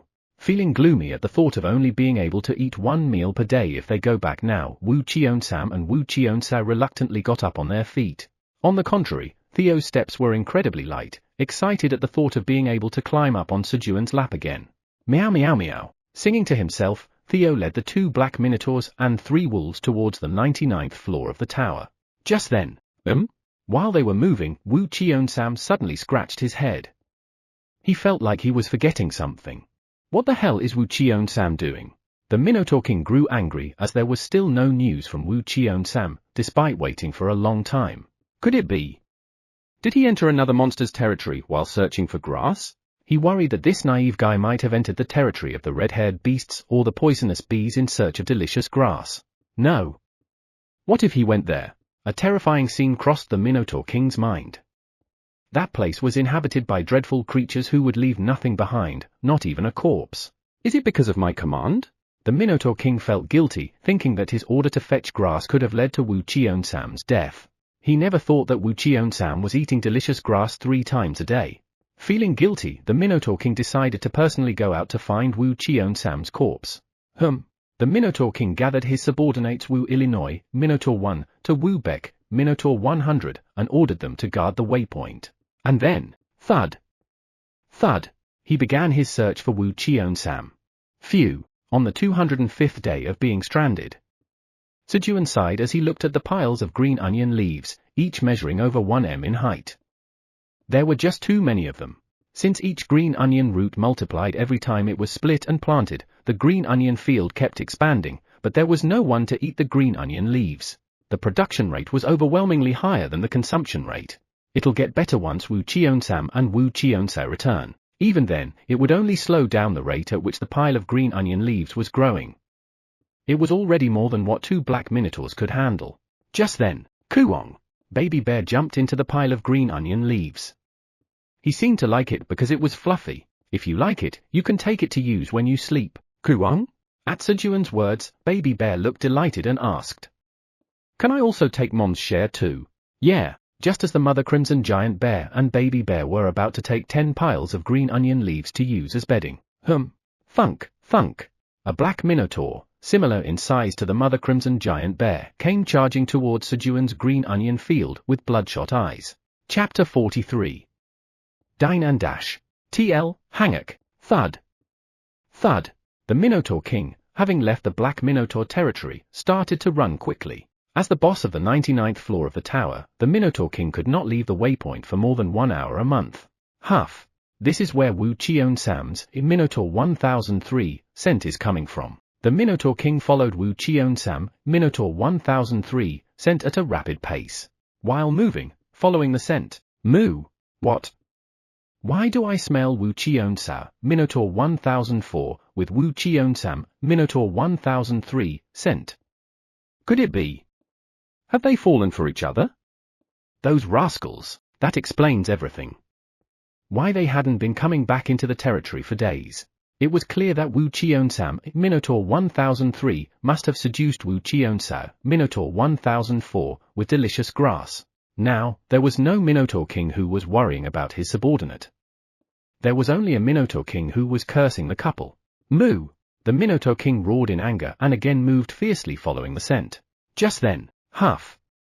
Huff! Another scent mixed into the Minotaur King's nose. It was one of the delicious grass scents the Minotaur King had ordered Wu Cheon-sam, Minotaur 1003, to find. And the scents of his subordinates followed the direction of the grass scent. Got them! These rascals! The Minotaur King quickly rushed towards where the scent was coming from. As he followed the scents of his subordinates and the grass became more intense. And before the Minotaur King's eyes, a spectacle unfolded. A green onion forest appeared in a place that used to be a wasteland. It was clear those 2 rascals were in there. They're eating delicious grass while also breeding. Trying to have both. At least give one up for me. Moo! Thump! Thump! Although the red-haired beasts was visible next to the green onion field, the Minotaur King, who was only thinking of punishing the happy black Minotaur couple, didn't notice. The Minotaur King, losing his sanity, ran towards the green onion field. Tower's 99th floor boss Black Minotaur King. Minotaur King? Sejun was startled, seeing the giant black Minotaur charging towards his green onion field. Roar! The Mother Crimson Giant Bear quickly sent Baby Bear to Sejun and blocked the Minotaur King's path. The Minotaur King may be the strongest being on the 99th floor, but a promise was a promise. The Mother Crimson Giant Bear risked her life as she had promised to protect this place. Just then, rustle! Rustle! The Minotaur King was frantically searching through the green onion field as if he had no interest in them. But when he found nothing, munch! Munch! He started chewing on the green onion leaves without even cutting them. Munch! Munch! The delicious smell of grass filled the Minotaur King's mouth. And it had a soft yet chewy texture. Mutilda! The Minotaur King was so happy he couldn't control his excitement and roared cheerfully. He then sat on the ground and began to pluck the onions by their roots and eat them. Munch! Munch! In an instant, about a quarter of the green onion field disappeared. What's going on? Roar? Go? Peep? Bang? Sejun and the animals looked at the Minotaur King with curiosity. Fear of the Minotaur King had completely disappeared. It was just a cow. A very large cow that loved green onions. And a while later, Minotaur King seemed regretful that he couldn't eat more. He got up from his spot, clutching a handful of green onions, and ran back in the direction of the waypoint. That's the boss of the 99th floor? Sejun looked despondently at Minotaur King as he ran away. He regretted not thinking of going to the waypoint sooner. I should have gone to him with green onions sooner, but now there was no need for that. Minotaur King made a mistake. He destroyed Sejun's green onion field, and even ate without paying. He ruined my field and even had the audacity to dine and dash. When he spoke with Wu Cheonsam, Minotaur 1003, it was clear that black Minotaurs valued a warrior's honor. Undoubtedly, the Minotaur King would do the same. Or even more so. As the leader of the Black Minotaurs, he would prioritize honor above all else. Sejun began calculating in his head with a sinister smile. A good idea came to his mind, to turn the tables. Sejun wanted to rush to the waypoint right now to negotiate with the Minotaur King, but he decided to wait for Theo, who could translate for a smooth negotiation with Minotaur King. Eileen was also capable of translating, but it was a bit worrisome as Eileen sometimes suddenly falls asleep. Sejun began to clean up the green onion field that the Minotaur King had ruined. Although it was undoubtedly an annoying task, there was no annoyance visible on Sejun's face. He. If anything, he seemed in good spirits, humming a tune and smiling brightly. I should first ask Minotaur King to let me use the waypoint. He. And then, Sejun thought about what to demand from Minotaur King while working tirelessly. The day after Minotaur King had made a mess of the green onion field. In the morning, Sejun quickly finished harvesting the cherry tomatoes and began to clean up the green onion field that he hadn't finished cleaning up yesterday. He also started cutting green onion leaves. Snip! Snip! The task of cutting the green onion leaves ended quickly. Thanks to Minotaur King, who had removed a quarter of the green onion field yesterday, Sejun had less work to do. It's a bit disappointing. Sitting down after cutting all the green onion leaves and finishing his morning work, Sejun muttered. Gah! The baby bear who had helped pile up the green onion leaves, brought the glass bottle filled with honey. He wanted honey. All right. With a click, Sejun opened the lid of the glass bottle. Pop! Baby bear quickly extended his front paw. Glug! Sejun carefully poured one dollop of honey. Lick lick! While Sejun was resting, watching baby bear enjoy licking the honey, Bountiful Harvest LV1 is activated. Bountiful Harvest applied on the 70 square meter of green onion field. Harvest yields will increase by 50% for the next week. On the green onion field, thump thump, the rough sound of burgeoning life reached Sejun's ears. Who? Sejun quickly looked at the green onion field. The green onion leaves in the golden field were growing back rapidly. He took back his earlier regret. Sejun could now harvest the green onion leaves 3 times a day from the green onion field blessed with bountiful harvest. And, cuckoo-ee! The baby bear, who now gets to eat more honey, raised his hands and cheered. Hooray! 75th floor of the tower. Theo arrived at the shopping area with the Black Minotaurs. And on his way to the general store to buy the glass jars that Sejun had asked for. The path was crowded with merchants today. I have to be careful to avoid them, meow. Theo thought he should be careful not to get stepped on by the merchants' feet. Then, whoosh! The merchants parted on both sides, making way for Theo. What, meow? Theo was taken aback. Theo, being small, always had to dodge between the legs of the merchant so as not to be stepped on, but today, for some reason, the tall merchants did not block his path. He. They must have recognized me as an intermediate wandering merchant, meow. With his chin held high, Theo confidently walked into the general store with the black minotaurs. As Theo entered the general store, did you just see that? Yep. Am I seeing things correctly? Wow. Seeing a black minotaur here, but how did they get into the shopping area? As far as I know, there's no wandering black minotaur merchant. Perhaps they're freelance mercenary? Wow, that's amazing. A wandering merchant who hired a black minotaur as a freelance mercenary. I want to see them at least once. Right. We should get to know such a big shot wandering merchant. None of the merchants knew that the employer of the black minotaur had passed right by them. Inside the general store, thud. Theo put 20 glass jars on the counter. Huff. Wu Chion Sam Minotaur 1003, and Wu Chion Sao Minotaur 1004, standing behind Theo, carrying the 3 wolves on their shoulders, were staring down at the shopkeeper. How much, meow? Far? 1 glass jar costs 0.15 tower coins, so the total would be 3 tower coins, the shopkeeper said in a voice full of fear. Give me a discount, meow. Theo attempted his first haggle. Then, I'll give them to you for 1.5 tower coins. What, meow? Theo was momentarily taken aback by the shopkeeper's immediate 50% discount. He is trying to make a good impression on me, an intermediate wandering merchant, meow. Although the price was reduced considerably, Theo still needed to haggle twice more as Sejun had instructed. Give me another discount, meow. Again? At Theo's second haggle, the shopkeeper replied with a voice on verge of crying. Or else? No. I'll give it to you for 0.5 tower coins, the shopkeeper shouted out with a pale face. Selling each jar at a loss, considering the actual cost was 0.1 tower coin each, but he didn't want to end up as a corpse on the shoulders of those black minotaurs. What, meow? I was about to say I'd leave, but Theo felt something was off but attempted to haggle one more time. Give me another discount, meow. I was foolish and didn't understand. Just take them. Please spare my life. The shopkeeper fell to the floor and begged. Thanks, meow. Theo, looking puzzled, gathered up the 20 glass jars and left the general store. As expected, Park Sejun's words are always true, meow. Theo once again realized the greatness of Sejun. And when Theo tried to haggle 3 more times at the blacksmith's shop, just take them, please. Thank you, meow. They even let him draw equipment for free at the blacksmith's shop.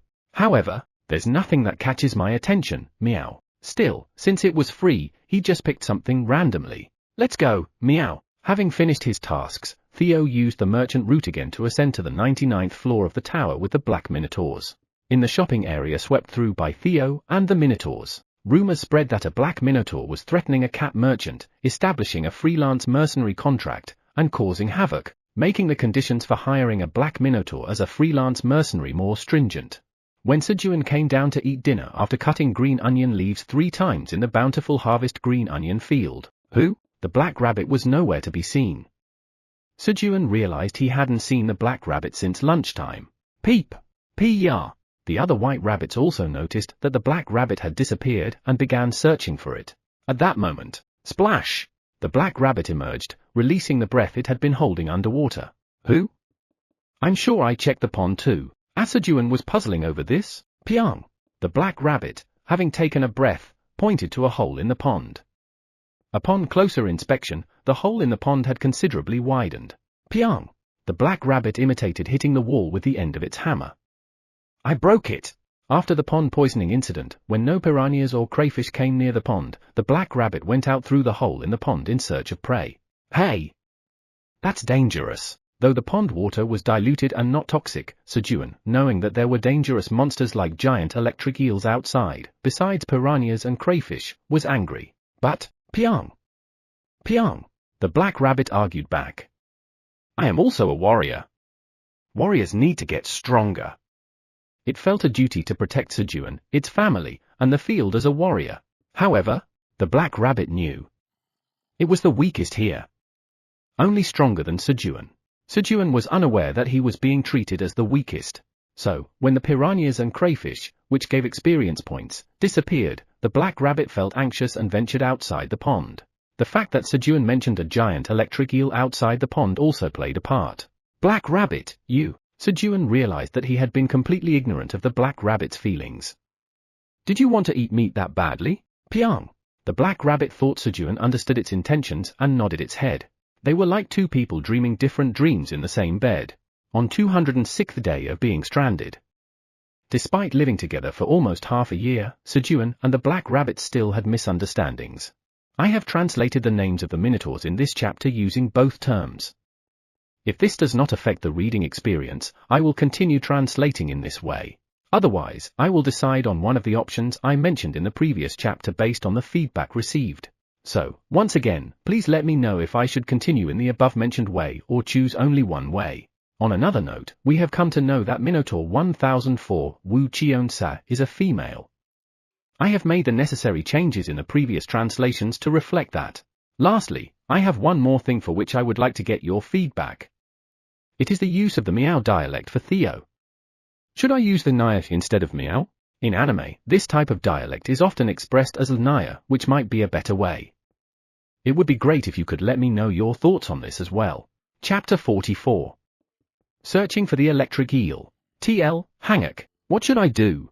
Minotaur King, who had returned to the waypoint yesterday and fell asleep in a good mood, fell into contemplation with a serious expression as he looked at the withered green onion root in his hand. I'm sure there were other beings with red fur beast in the onion field yesterday. And the green onions were neatly planted. In other words, someone had been growing green onions. He, a great warrior and the leader of all black minotaurs, had stolen someone else's things. What if the other black minotaurs find out? There was no shame like this. Gulp. Matilda. Minotaur King eliminated the only evidence, the withered green onion, by putting it in his mouth. It tastes good. I'll pay the price in a month. Minotaur King decided to go back there in a month, when he could leave the waypoint, and pay for the grass he had eaten first. Then, he would pay the price and eat more grass. This time he could not eat properly due to the 1-hour limit. But what should he pay? Minotaur King fell into thought about what to give as payment. Sejun had a detailed reward list, but Minotaur King didn't know that. Gah! Baby Bear woke up Sejun and the rabbits with a strong growl. All right. Sejun got up energetically and added another mark to the wall, starting the 207th day morning. Let's eat breakfast. Sejun called the rabbits and had breakfast. The breakfast menu was carrots and steamed corn. Phew. Squeak. Squeak. But the faces of Sejun and the rabbits were as gloomy as could be. The carrots and corn they were eating now were the last ones. The first harvested carrots were already eaten a long time ago, and the carrots they were eating recently were those Sejun had harvested were grown from planting the carrots' tops. But even that, the carrot they're eating now is the last. And the corn, too, is the last. From the day after tomorrow, they would have to eat only green onions and cherry tomatoes. They couldn't catch piranhas and crayfish from the pond anymore, and the fastest growing crop, potatoes, also required around 2 weeks to be ready. It seemed like a hungry period was coming. Gulp. Munch. Thus, Sejun and the rabbits, who had a gloomy breakfast, started their morning farming. Squeak. Today, the black rabbit also helped earnestly with the work. The black rabbit's will to go outside the pond was so strong that Sejun had to convince the black rabbit to only go out when he was with him. And Sejun and the black rabbit agreed to explore outside the pond for 2 hours after lunchtime. Squeak. Squeak. In order to make up for the 2-hour gap when Sejun was away from the work, the black rabbit replaced the mother rabbit in removing cherry tomatoes from the branch that Sejun had harvested. Instead, the mother rabbit joined the green onion cutting work and worked in the onion field with the sickle rabbit. And the reason why the mother rabbit could join the onion cutting work was because the baby rabbits had started to help with the farming little by little. Squawk. Squeak. Squeak. As farmers' blood was flowing in them, the baby rabbits were finding fun in farming, following their older brothers and experiencing the job. Squeak. You harvested 6 well-ripened magical cherry tomatoes at once. Your job experience has increased slightly. Your proficiency in harvesting LV4 has increased slightly. Due to the effect of proficiency increase LV1, your proficiency in harvesting LV4 has increased by an additional 5%. You gained 136 experience points. For D grade and 2D grade, he could calculate what he harvested just by looking at the experience points. The proportion of grade crops he harvested was gradually increasing. His job experience seemed to be almost filled. As Sejun was wondering when his job rank would rise, while harvesting the cherry tomatoes, buzz, he noticed the poisonous honeybees busily moving in groups. What's going on? Sejun turned his head in the direction the bees were heading. Ooh? In that direction were the tomatoes he had planted for his previous job quest, now blooming. Of the 1,000 tomato seeds he had planted, only 621 had grown properly. Is it already time to harvest? Saying that, Sejun's gaze turned to the potato field. Since he planted the potatoes the day after he planted the tomatoes, the timing was similar. Given that he would run out of corn tomorrow, Sejun was more interested in the potato field. Snip! Snip! With the thought of soon being able to harvest the potatoes, Sejun energetically harvested the cherry tomatoes. After finishing the cherry tomato harvest and heading to the surface, snip! Snip! The mother rabbit, now in a slightly fancier apron, was cutting the onion leaves with sharper and larger scissors. Yesterday, the mother rabbit also had her second awakening. Thanks to this, Sejun was able to precisely understand the mother rabbit's abilities. The mother rabbit's abilities were all-purpose. During this second awakening, all the equipment in the mother rabbit's apron had improved. Sejun also joined the onion field working group, cutting the onion leaves and planting the newly grown onion roots. The effects of the bountiful harvest didn't only accelerate the growth of the onion leaves but also the growth of the roots. In a bountiful harvest period, the speed at which the roots grew was incredibly fast. At this rate, we should be able to restore the field Minotaur King ruined within 5 days. Just as Sejun finished cutting all the onion leaves, thump! The black rabbit came up to the surface. Today's task wasn't to transport piranhas, but to move the prepared lunch. The lunch menu was grilled green onions and cherry tomatoes. Sejun and the rabbits ate lunch silently, and then, chewing. Unable to eat piranhas, the baby bear filled its stomach with green onion leaves. In an instant, it had consumed about 10 large green onion leaves. You eat well, don't you? Seeing baby bear eat the green onion leaves so well, Sejun wondered if all the green onion leaves he had taken home had also disappeared into the crimson giant bear's belly. You can take more onion leaves if you need them. Growl. Sejun's words prompted baby bear to nod vigorously. You're good, not picky about food. Shoosh. Growl. In a happy mood, Sejun stroked baby bear's belly. Baby bear, feeling comfortable, laid down and began to eat the green onions. In the midst of this, Sejun suddenly wondered, why hasn't it grown much recently? Based on the growth rate so far, baby bear should have grown over 5 meters, but it was still around 3 meters in size. In fact, it seemed even smaller than before. It's not like it's lacking food. Despite this thought, the baby bear seemed to be full of energy these days. While Sejun was worrying about baby bear, snooze. Baby bear fell asleep while chewing on green onions, and Sejun also leaned against baby bear's body and fell asleep. And, snore. After lunch, the sleepy black rabbit also climbed onto Sejun's lap and fell asleep. Squeak! The black rabbit, refreshed from its nap, woke Sejun up. It was time to explore outside the pond. First, eat a detoxifying green onion. Squeak! At Sejun's words, the black rabbit chewed and ate a detoxifying green onion. This was to prepare for any potential poisoning. Next, check the rope. Squeak! The black rabbit checked the rope tied around its waist. The rope was a safety device. If the black rabbit pulled the rope twice, Sejun would pull the rope. Here's a weapon. Sejun handed over a spear he had made by attaching his dagger to a short stick and adjusted it to fit the black rabbit's body. In the water, the spear was more useful than the hammer. Splash! With the rope and the spear, the black rabbit entered the pond. Be careful! Squeak! The black rabbit responded and exited through the hole in the pond. Sejun prayed for the black rabbit's safety as he unreeled the rope. Outside the pond was so dark that you couldn't see in front of you. But the black rabbit, having been here once before, waited without panicking. Then, little by little, its eyes became accustomed to the darkness and it began to see ahead. If it had been total darkness, this wouldn't have been of any help, but there was a faint yellow light down below which made it possible. Yesterday, when it was getting used to the darkness and began to explore around, a commotion happened outside, so it had to go back into the pond. Let's go now. The black rabbit kicked forcefully towards the bottom. The target was the yellow light. As it moved a little, the flow of the water was strong towards the light, making the rabbit approach it more quickly. As it descended, the water temperature became colder.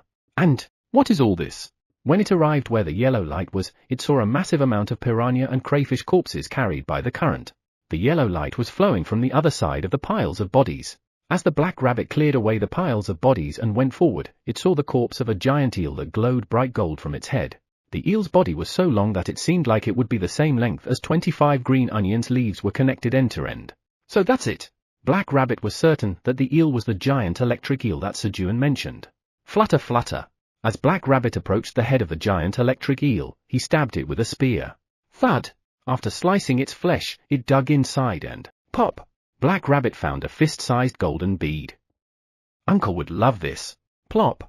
Black Rabbit happily carried the bead and emerged from the eel's head. Black Rabbit strapped the spear on its back and pulled the rope twice, holding the bead tightly, entrusting itself to Sejun's hand while clutching the bead with all its might. Whir! Whir!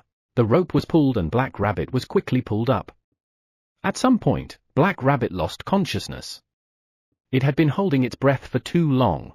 It's the signal. Feeling 2 tugs from the rope, Sejun began to pull the rope.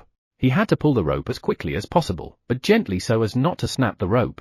After about 2 minutes of strenuous pulling, a golden light began to appear from the other side of the pond hole. What's that? Sejun, although surprised, continued to pull until Black Rabbit, holding the golden light, arrived in the pond.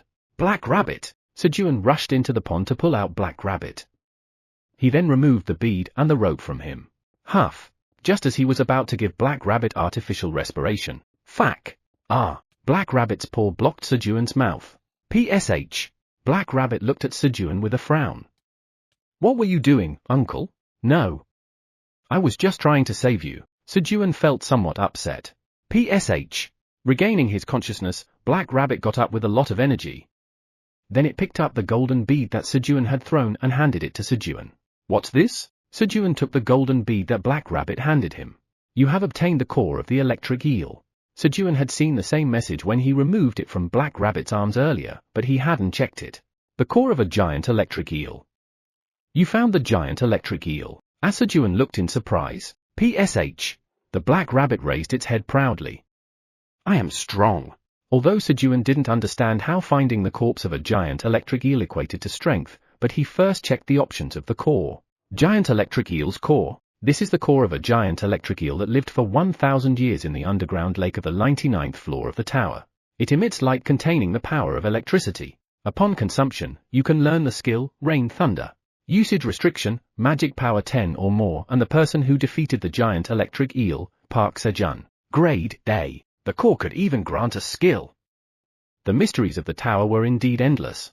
However, I can't eat it right now. Sejun's magic power wasn't enough to consume it yet. Here, take this. Sejun handed the golden bead to Black Rabbit and started massaging its shoulders. Squeak! Black Rabbit tilted its head at Sejun's sudden change in behavior. Why is Uncle acting so strange all of a sudden? Black Rabbit, I'd like a piece of eel, please. Sejun wanted to eat eel. So, it was decided that the dinner would be grilled eel, cooked from the flesh of the giant electric eel that Black Rabbit had brought back. And just as the grilled eel was almost ready, I'm back, meow. Theo returned with great results. Chapter 45. Showing the dignity of the great black dragon. TL, Hangak. Sejun's dinner was postponed due to Theo's arrival. It was because of the wolves that Theo brought. Theo, why did you bring these wolves? I'm going to make these wolves pay for threatening my life, meow. But I'm not sure how much I should take, meow. President Park, you decide, meow. Theo took out the contract signed by the wolves and handed it to Sejun. Ah, that's not hard. Sejun nonchalantly wrote the reward Theo would receive on the contract. 10,000 tower coins. Oh. Is my life worth that much, meow? Theo was moved by Sejun's words. He couldn't believe Sejun valued his life so highly. Of course. You are the representative in charge of our farm's distribution. He. As expected, Park Sejun can't do without me, meow. Theo hurriedly entered his bag because there was only about a month left for his representative time. Thud. From the bag, poured out the money he received from the trade, the glass bottles he acquired from running errands, and the seasoning and coffee mixes he received after taking pictures. This time, he took a lot of pictures, so he had about 30 hours worth of goods. 2,870 tower coins? How many more hours do I get as representative, meow? Theo asked Sejun, who was counting tower coins, with a voice full of anticipation. The sales were at an all-time high, so he had high hopes. There will be no more additional hours for you as a representative from now on. What do you mean, meow? Theo was shocked at Sejun's words. He was not going to give him additional hours as a representative. Are you trying to kick me out? Meow. President Park, that's mean, meow. I work well, meow, sob. Theo cried out sorrowfully, hugging Sejun's leg. You're kicking me out. What about my knee? He had to be with Park Sejun's knee. Without Park Sejun's knee, he would be nothing more than a lowly wandering cat merchant. The thought of having to work as a wandering merchant alone again made everything go dark. Meow. Theo's ears drooped in sadness. However, it was a misunderstanding on Theo's part. What are you talking about? Why would I kick out a capable wandering merchant like you, Theo? You'll continue being the representative, so there's no need for additional hours. I appoint you as the official representative of our farm's distribution. Here's your incentive. Sejun handed 145 tower coins to Theo. Thank you, meow. I'll work harder from now on, meow. Theo wiped away the tears that had welled up in his eyes, and cried out. And to celebrate your promotion to representative, I'll make you president for a day. President. President Theo? That sounds enticing, meow. Even though he just became representative, Theo found himself more attracted to the title of president. I'll become president, meow. Theo, who started to aim higher as soon as he was promoted to representative. But what's this smell, meow? It smells delicious, meow. The ambitious Theo, dreaming of greater power, sniffed the scent, nose twitching. As expected, Theo, a fish lover, could not miss the smell of grilled eel. Let's handle the rest tomorrow and eat dinner now. Sejun, who hadn't eaten dinner, was hungry. He tightly tied the front and hind legs of the unconscious wolves with ropes made with green onion leaves. And then, tell Wuchen Sam, Minotaur 1003, and Wuchen Sa, Minotaur 1004, not to go back today and to watch the wolves here. Tell them I'll provide snacks and tomorrow's breakfast. The reason he asked them to stay behind was that he also wanted to bring them along when he went to get the reward from Minotaur King tomorrow. Understood, meow. Leave it to President Theo, meow. When Theo loudly conveyed Sejun's message to the black minotaurs. Moo. Moo. Wuchen Sam, Minotaur 1003, and Wuchen Sa, Minotaur 1004, accepted Sejun's proposal with joyful sounds. They had no reason to refuse when they would continue to be fed. Okay. Let's eat now. You guys can eat the leaves from the green onion field. Moo. Moo. Wuchen Sam, Minotaur 1003, and Wuchen Sa, Minotaur 1004, carried the wolves on their shoulders and moved to the green onion field. Sejun and Theo also went down to the cave for dinner. Squeak! Squeak! Squeak! The rabbits, who had been waiting for Sejun, urged him to hurry up due to their hunger. Sorry. Did you wait a lot? Let's first eat the detoxifying green onion. Munch, munch. Sejun, Theo, and the rabbits each ate a grilled detoxifying green onion. There might still be poison left in the eel. Done eating? Then enjoy. As soon as Sejun's enjoyed finished, the rabbits began to eat the eel hurriedly. Theo, wait a little. Sejun put an raw eel on the fire for Theo. Understood, meow. I can wait, meow. Theo, mesmerized by the sight of the eel cooking, wiped the drool flowing from his mouth and responded. Sejun ate one detoxifying green onion and picked up a piece of grilled eel seasoned with salt. The skin was well cooked and the flesh was glistening and golden brown. It cooked nicely. Sejun put the well-cooked grilled eel in his mouth. You have consumed the flesh of the poison giant electric eel. A small amount of poison remains in the flesh of the giant electric eel. You are poisoned by an E-grade paralysis poison. Detoxifite. You are poisoned by an E-grade acid poison. Detoxifite. E-grade? Sejun, who had eaten a D-grade detoxifying green onion, saw the message and felt relieved. Then he closed his eyes and savored the taste of the eel. Crunch! The eel skin broke with a crispy sound, first waking the taste buds on his tongue with the salty taste of the salt sprinkled on the skin, and then the eel's flesh powerfully swam between Sejun's teeth, providing a chewy texture. And then, gulp! The more he chewed, the rich and heavy umami taste of the eel dominated his mouth. Gulp! Sejun hurriedly took another piece of grilled eel and put it in his mouth. He didn't want to break the flow of this rich and savory taste. So, while Sejun was flipping Theo's grilled eel so it wouldn't burn and eating salted grilled eel in between, Theo's grilled eel was completely cooked. Now, enjoy. I will enjoy it, meow. Who? Theo blew on the grilled eel to cool it down quickly. It seemed like it would take a while for Theo, with his cat's tongue, to eat. In the meantime, choo-choo, Sejun sprinkled a pinch of pepper on the eel he was going to eat. The salted grilled eel was delicious, but Sejun needed pepper to reduce the greasiness of the eel.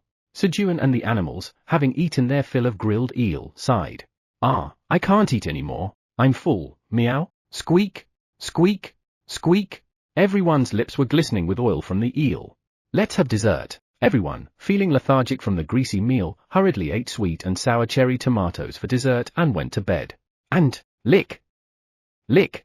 The sounds of the rabbits and Theo licking the oil from their fur around their mouths could be heard throughout the night.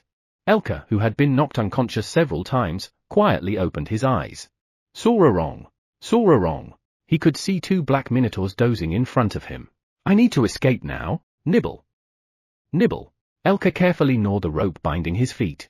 And when he hurriedly tried to wake his colleagues and escape, roar! A giant shadow loomed over them. The next morning, roar! Whine! Whimper! The roar of Mother Crimson Giant Bear and the howling of the wolves woke Sejun from his sleep.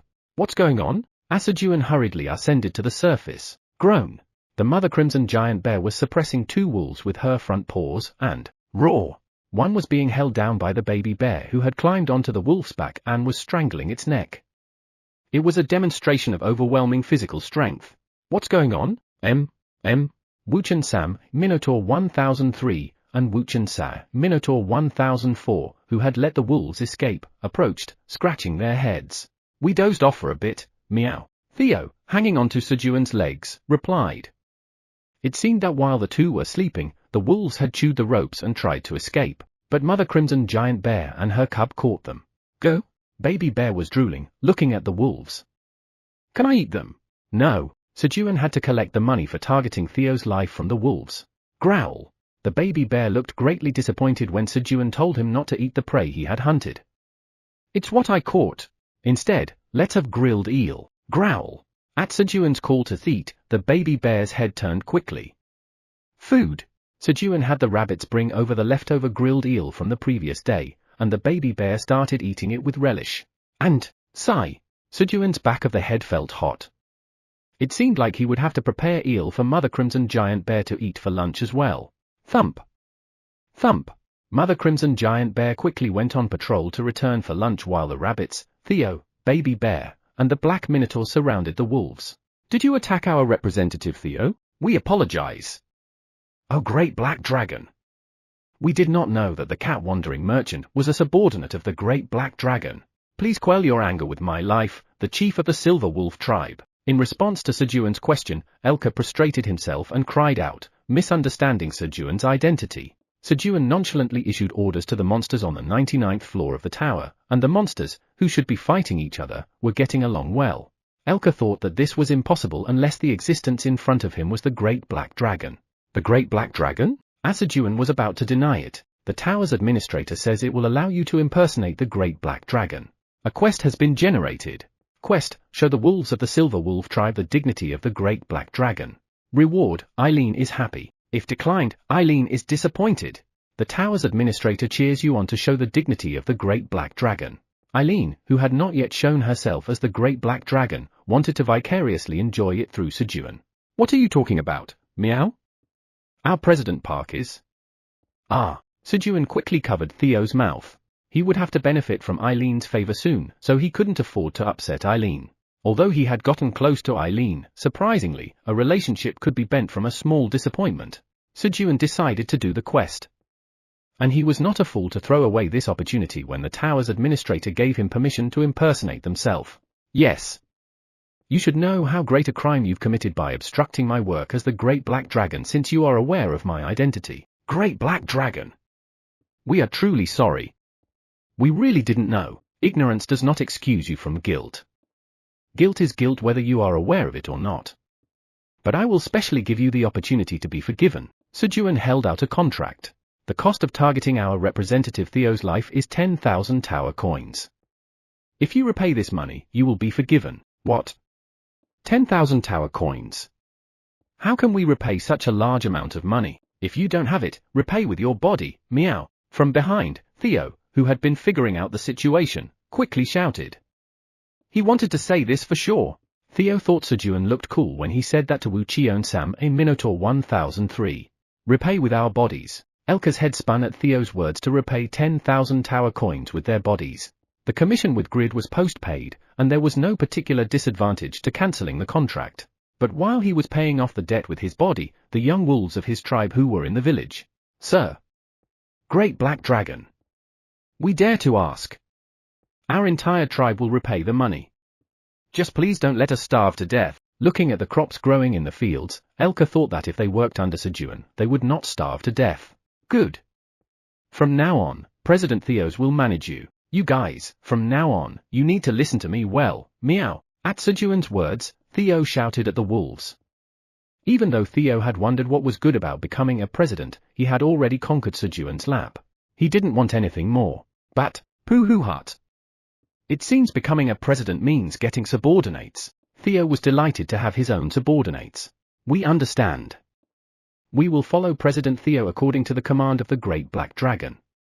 Thank you very much, Great Black Dragon. You have completed the quest.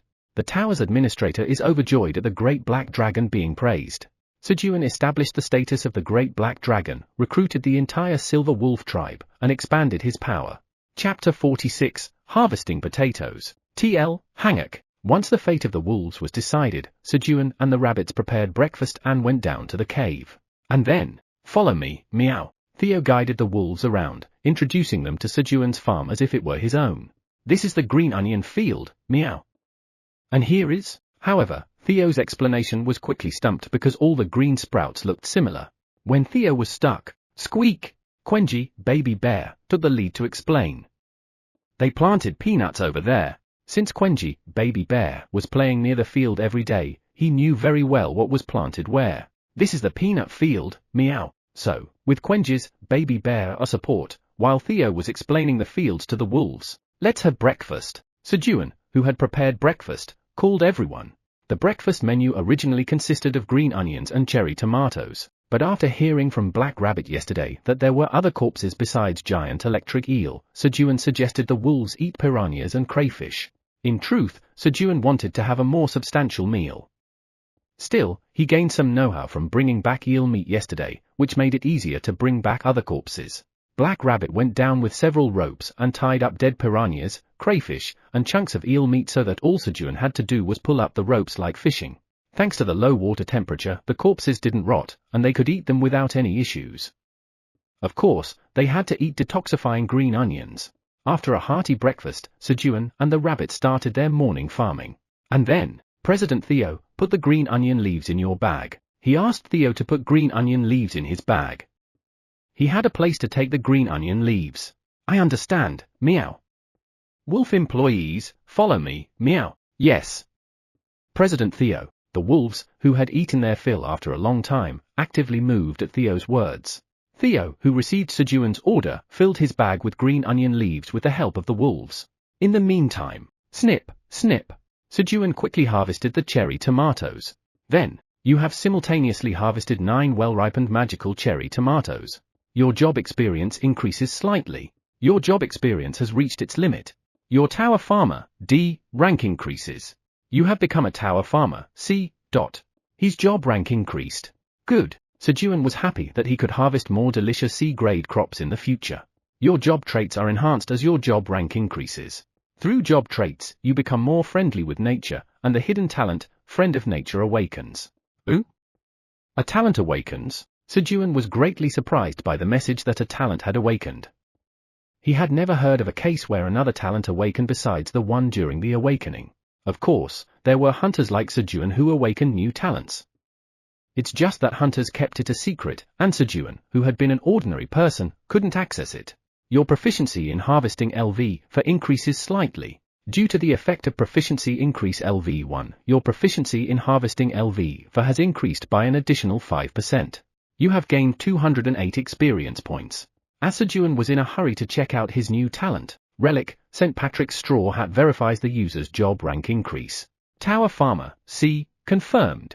The rank of the Relic, St. Patrick's Straw Hat increases to C. C-grade restrictions are lifted. Restriction on skill, Earth's Blessing LV4 is lifted. Restriction on skill, Farmer's Body LV3 is lifted. Restriction on skill, Bountiful Harvest LV2 is lifted.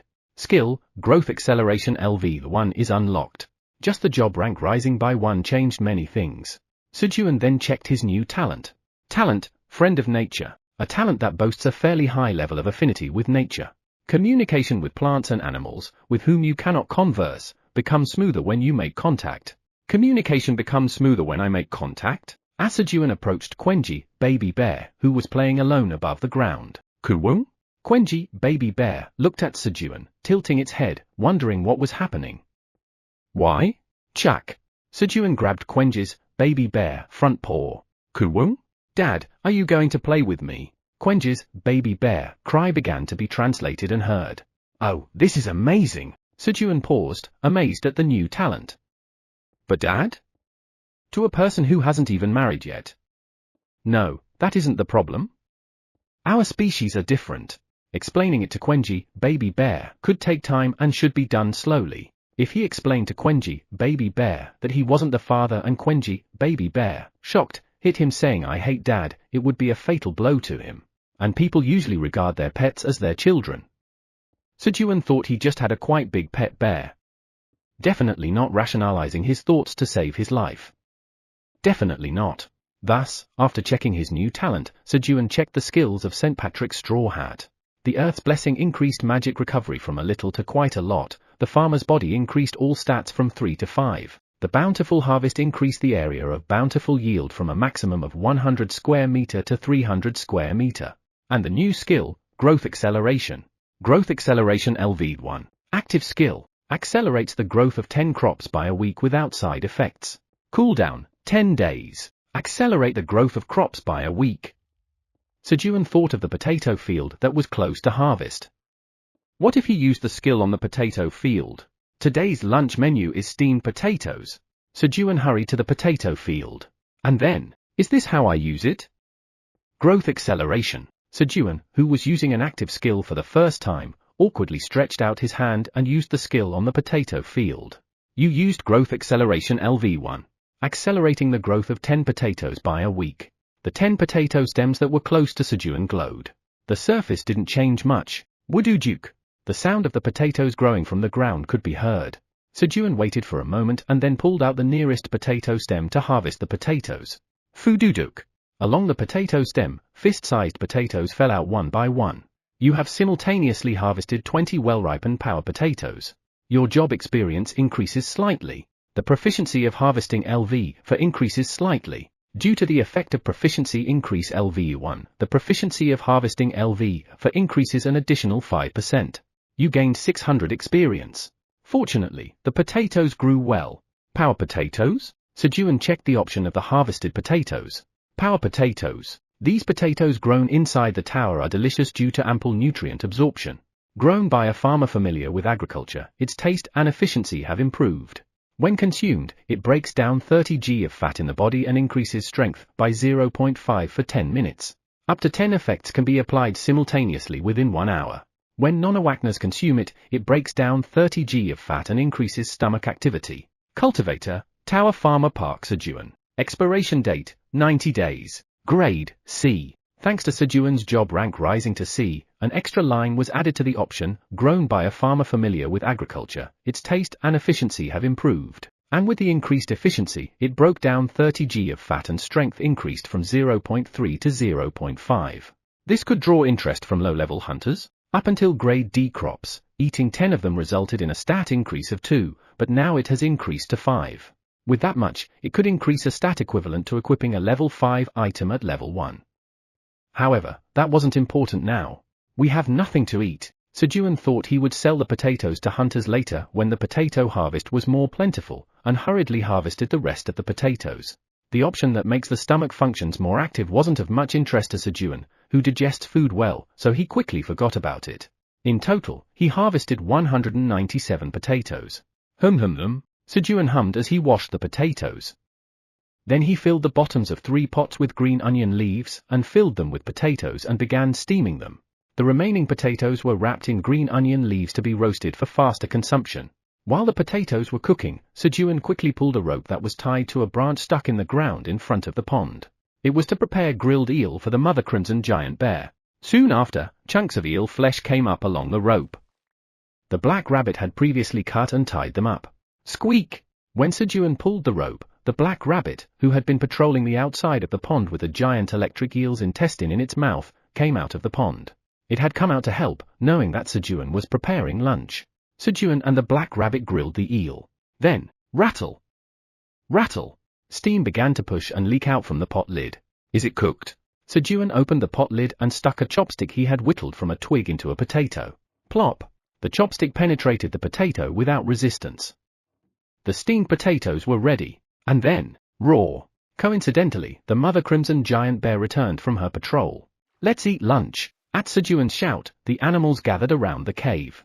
Sejun first lifted up the grilled eel for the mother crimson giant bear. Then Sejun filled green onion leaves with steamed potatoes and roasted potatoes, took it to the surface, and spread it out in the middle of the animals that were seated in a circle. Be careful, it's hot. Whoosh! The rabbit started to cool a potato each. However, the mother crimson giant bear and 2 black minotaurs picked up several hot potatoes at once and stuffed them into their mouths. Munch munch! Steam was puffing out of their mouths, but they swallowed the potatoes as if nothing was wrong and picked up more potatoes. Fearsome creatures. At times like this, monsters were truly monsters. As Sejun watched the monster's hot potato eating spree, the potatoes disappeared quickly. What? Hurriedly, Sejun grabbed 2 steamed and 2 roasted potatoes for himself and placed them in front of him. And then, hoo-hoo, he blew on a steamed potato to cool it down and carefully peeled off the skin. After peeling off about half of the potato skin, chomp! Sejun took a bite of the potato. Ah, it's hot. It was hot, but he didn't spit it out. Instead, he cooled the potato in his mouth and chewed. Ah, it's so delicious! Sejun was thrilled by the texture of the fluffy potato. In a blink of an eye, he finished 1 steamed potato and peeled another one, this time dipping it in salt. Although Sejun usually liked dipping steamed potatoes in sugar, he was disappointed there was no sugar. It's delicious. It wasn't bad eating it dipped in salt. After the warm lunchtime-like potatoes, President Theo, how about the green onion leaves? I filled them up, meow. In response to Sejun's question, Theo saluted as if he had learned it somewhere and answered. Then let's take a walk to help digestion?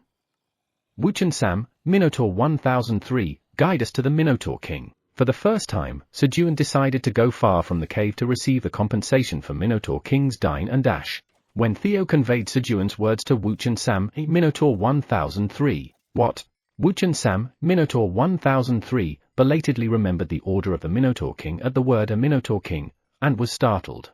I brought some green onion leaves and want to have a little chat. For now, he did not let Wuchen Sam, Minotaur 1003, know about the Minotaur King's dine and dash. There was no reason to give up the possible advantage in negotiations. Moo! At Sejun's words, Wuchen Sam, Minotaur 1003, was very pleased. By taking Sejun, he would effectively carry out the order of the Minotaur King. Moo! With joy, Wuchen Sam, Minotaur 1003, decided to guide Sejun to the Minotaur King. On the 208th day of being stranded, Sejun finally left the cave and set off to tackle the boss on the 99th floor of the tower. Chapter 47. TL, Hangak. When Sejun announced he was going to meet the boss of the 99th floor of the tower, Minotaur King, squeak, growl, the black rabbit and the Quenji, baby bear, stepped up. We'll protect you. And then, President Theo, get ready. What, meow? I'm going too. Theo, who was in charge of luggage, was forced to go on a business trip. Lead the way, you moo. At Sejun's words, Wuchen Sam, Minotaur 1003, and Wuchen Sai, Minotaur 1004, took the lead. But, thud. Thud, hey! How are we supposed to keep up if you run so fast? In a moment, Wuchen Sam, Minotaur 1003, and Wuchen Sai, Minotaur 1004, quickly got away. Oh great black dragon! I will serve you. Elka knelt in front of Sejun, and the other wolves carried the black rabbit and Theo on their backs. However, Grr! Quenji, baby bear, was held by the front paw of the mother crimson giant bear. As a mother, she couldn't send her cub to a dangerous place where Minotaur King is. Quenji, baby bear, it's dangerous, so wait here. Sejun tried to comfort Quenji, baby bear. Grr! With the sound of Quenji, baby bear, crying that he wanted to go with them in the background, Sejun, Theo, and the black rabbit set off on wolves towards the waypoint guarded by Minotaur King. Da da da da. The wolves moved at a speed of nearly 70 kilometers per hour, which was extremely fast. Swoosh! The vast wasteland quickly passed by Sejun's eyes as he rode on a wolf. After running for a while, the endless wasteland ended and a red land began to appear. Was it mud? The idea of mud bricks came to Sejun's mind. If I make bricks, I can build buildings. While Sejun was moving, thinking of building buildings with mud bricks, a group of over 1,000 black minotaurs appeared in the distance. But, what are they doing? The black minotaurs were seen putting clumps of mud into their mouths. Is that why they get excited just by seeing grass? Sejun suddenly felt sorry for the black minotaurs. Yumuwa! Minotaur 1 rushed to call Minotaur King. What's the matter? Minotaur King, who was sleeping in front of the waypoint, opened his eyes and asked. Wuchen Sam, Minotaur 1003, and Wuchen Sa, Minotaur 1004, have returned. What? Wuchen Sam, Minotaur 1004. Thump! Minotaur King kicked the ground and stood up at the news that Wuchen Sam, Minotaur 1003, who ignored his orders and went on a date, returned. Where are they? But they brought a stranger. A stranger? Bring them all here. Yes. Thus, Sejun and his party, guided by Minotaur 1, met Minotaur King with Wuchen Sam, Minotaur 1003, and Wuchen Sa, Minotaur 1004. Beside Minotaur King, a red bone club and a white horn were stuck in the ground. And, that must be the waypoint. Sejun looked at the red crystal scene behind Minotaur King. Yumu? He asks why you came here, meow. Theo translated Minotaur King's words. Tell Minotaur King I came to collect the debt from 3 days ago. I got it, meow.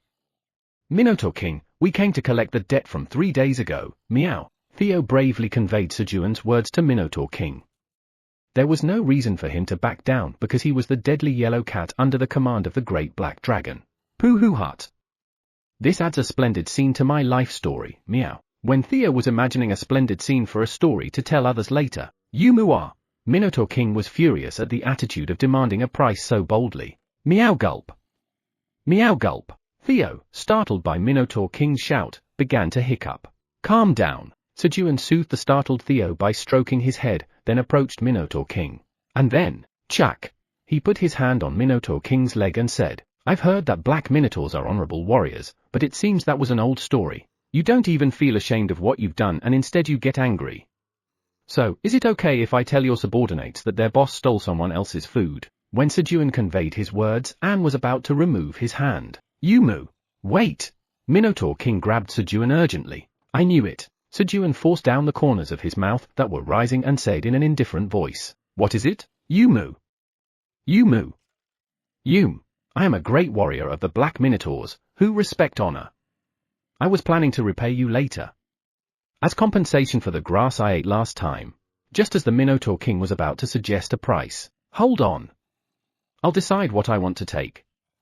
First, allow me to use the waypoint. Sejun cut off the Minotaur King's words and stated his own demand.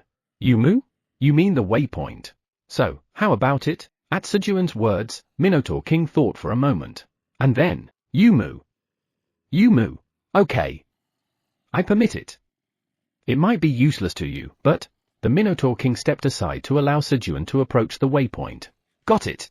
Sejun didn't hear the rest of Minotaur King's words because he was approaching the waypoint. Finally, Sejun reached out to the red crystal floating in the air. Waypoint of the 99th floor of the tower has been saved. Loading other floors saved waypoint.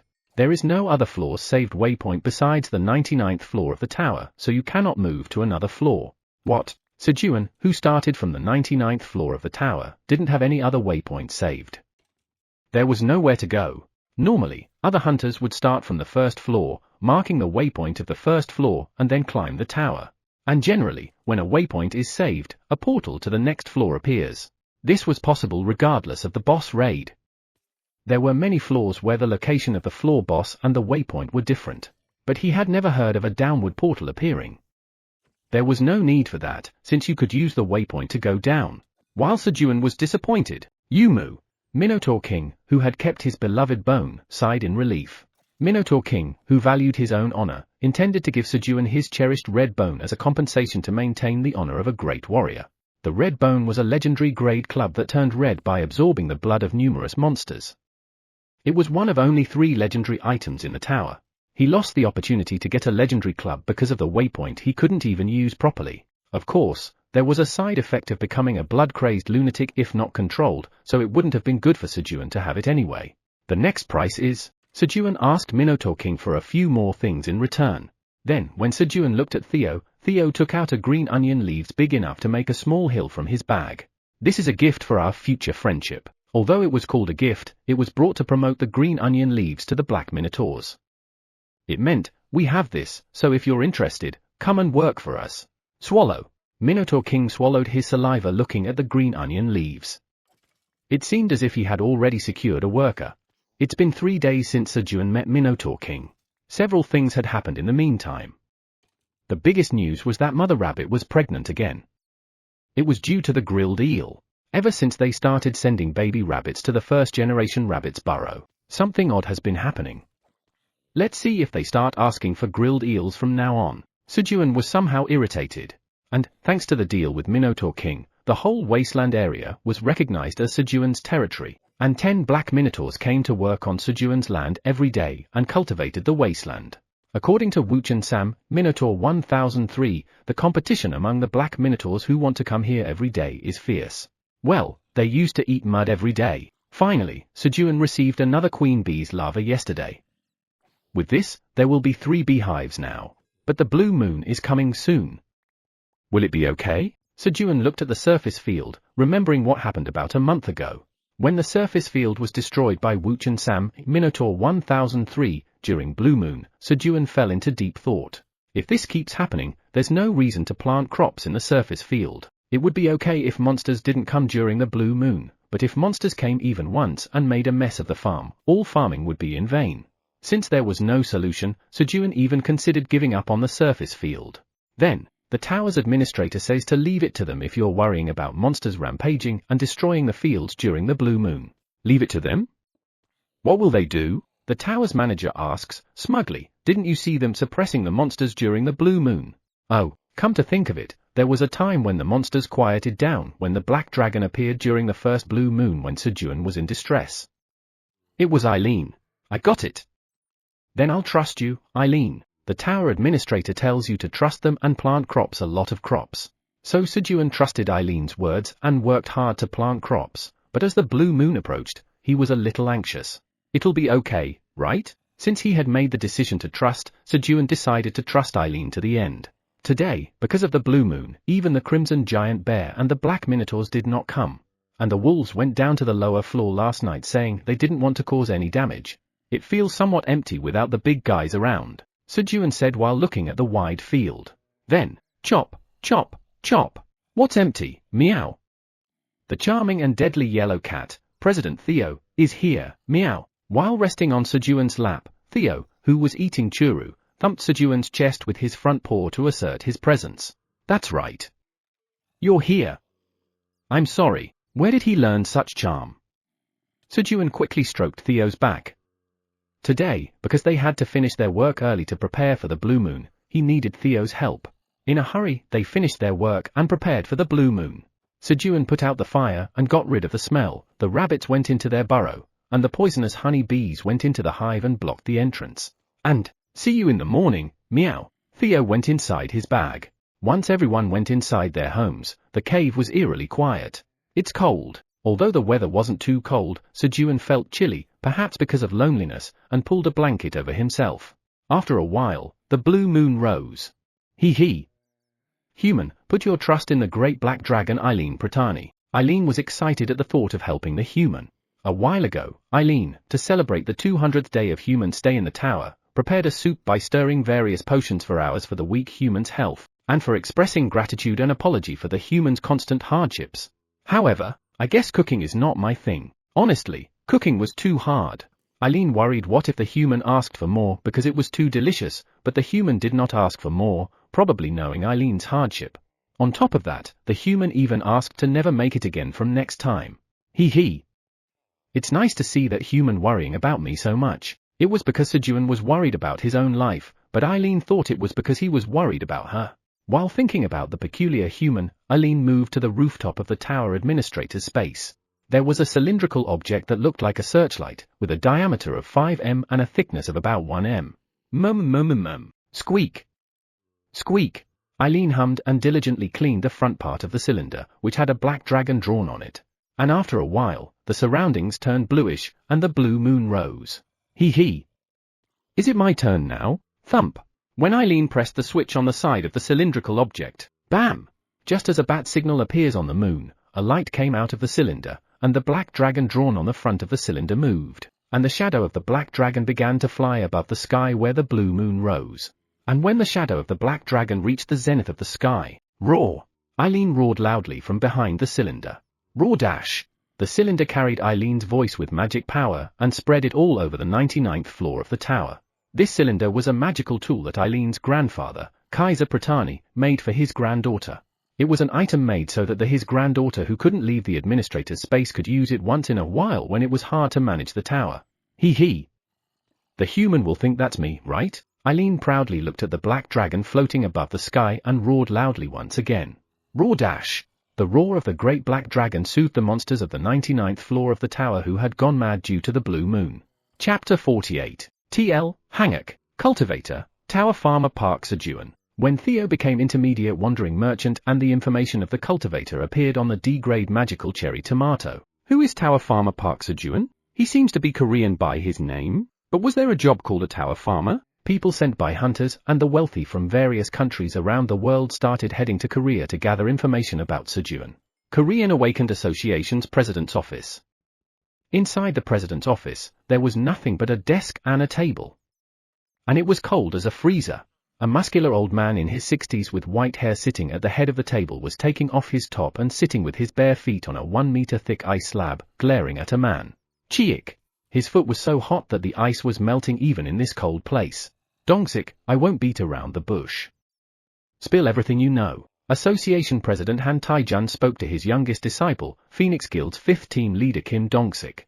Master, what are you talking about? Kim Dongsik, wearing a thick padding jacket, blew out white breath and asked. I heard you visited Park Sejun's house twice. Ah.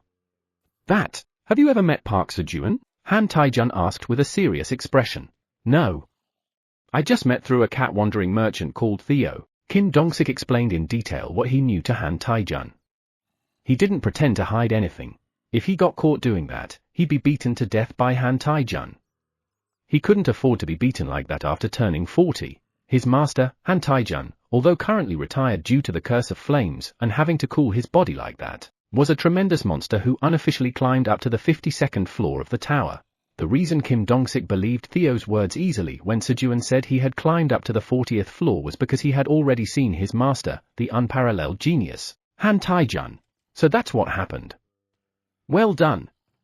Dongsik, you will protect Park Sejun's family. Association President Han Tae-jun wanted to prevent the possibility of the producer of the magical cherry tomato, who was receiving global attention, leaving the country due to his family's problems.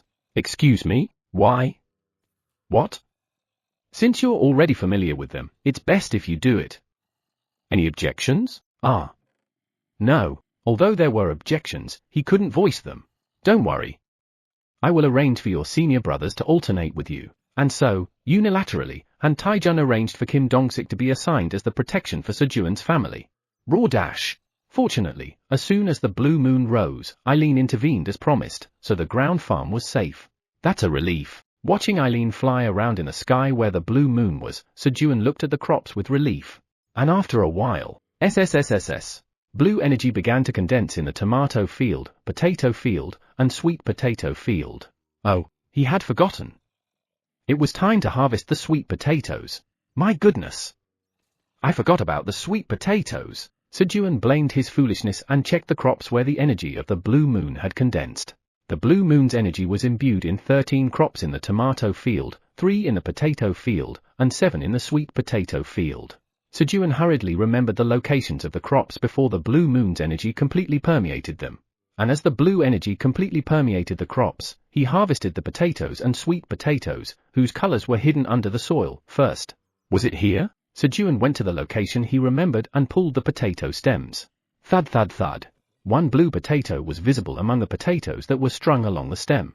In this way, Sejun, who obtained a total of 3 power potatoes imbued with the blue moon's energy, quickly moved to the sweet potato field. And then, thunk! He dug up 7 power sweet potatoes imbued with the blue moon's energy. Lastly, while harvesting the magical cherry tomatoes imbued with the blue moon's energy, the tower administrator is boasting about their contributions. Of course I saw. Now quickly create a quest and take these. Sejun proactively offered 5 blue tomatoes, 1 potato, and 1 sweet potato.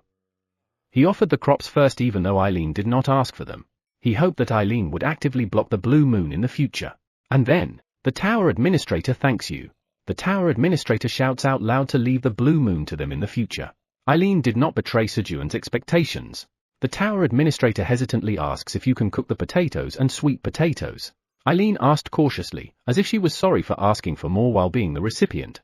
I'll do it. Sejun, having experienced Eileen's disaster-grade cooking skills, readily agreed. Although he wondered if this was also considered cooking, he thought he wouldn't feel good if Eileen messed up roasting the potatoes and sweet potatoes. He couldn't stand not being able to eat the crops. And he didn't want to see Eileen's message of crying over messing up the cooking. He planned to make steamed potatoes and roasted sweet potatoes anyway, so it was not a big hassle. In the meantime, as the harvested potatoes and sweet potatoes were turned into steamed potatoes and roasted sweet potatoes, Sejun took a look at the options of a magical cherry tomato imbued with the blue moon's energy. Magical cherry tomato imbued with blue moon's energy. A tomato grown in the tower with sufficient nutrients that tastes good. The taste has further improved with the energy of the blue moon. A farmer familiar with farming grew it, so the taste and efficiency are good. Upon consumption, your magic permanently increases by 0.3.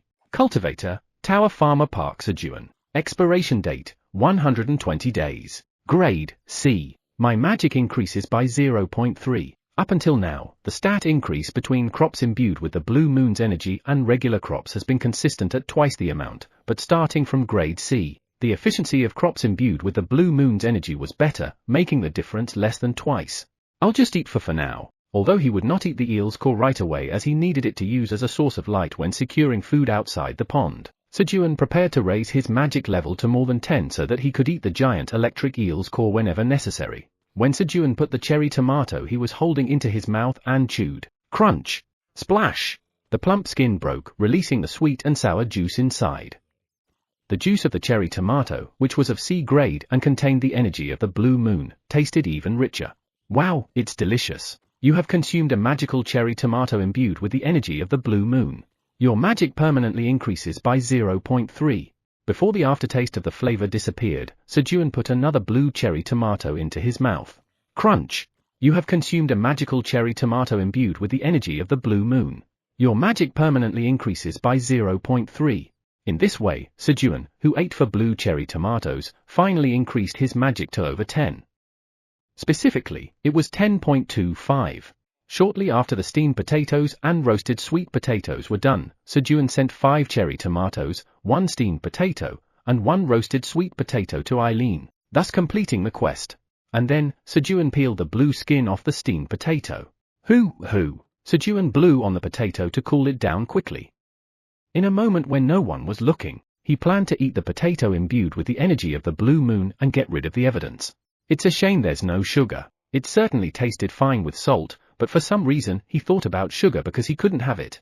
Just then, upon thinking, he didn't have sugar, but he had something better than sugar. It was organic honey harvested by honeybees from the cherry tomato flowers he had grown himself. Sejun hurriedly brought the glass jar filled with honey, opened the lid, and poured honey into a bowl. Glug, glug. Unlike when he gave honey to Quenji, a baby bear, the angle of the glass bottle went down without hesitation. And then, dip. Sejun dipped the steamed potato deeply into the bowl of honey and put it in his mouth. The potato coated in honey entered Sejun's mouth. Hoo-ah! As he cooled the hot potato with his breath, he chewed the potato. As he chewed the potato, the honey, which had turned to liquid due to the heat, seeped into the fluffy potato, creating a harmonious taste. Gulp. No other words were needed. It was the perfect combination.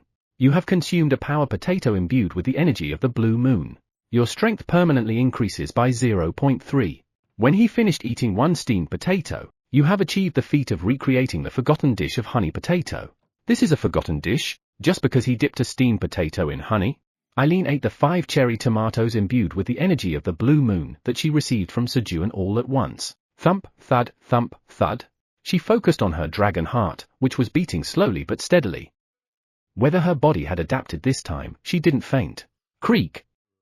Creak. Feeling the throbbing of her dragon heart, Eileen swallowed the steamed potato and roasted sweet potato in order.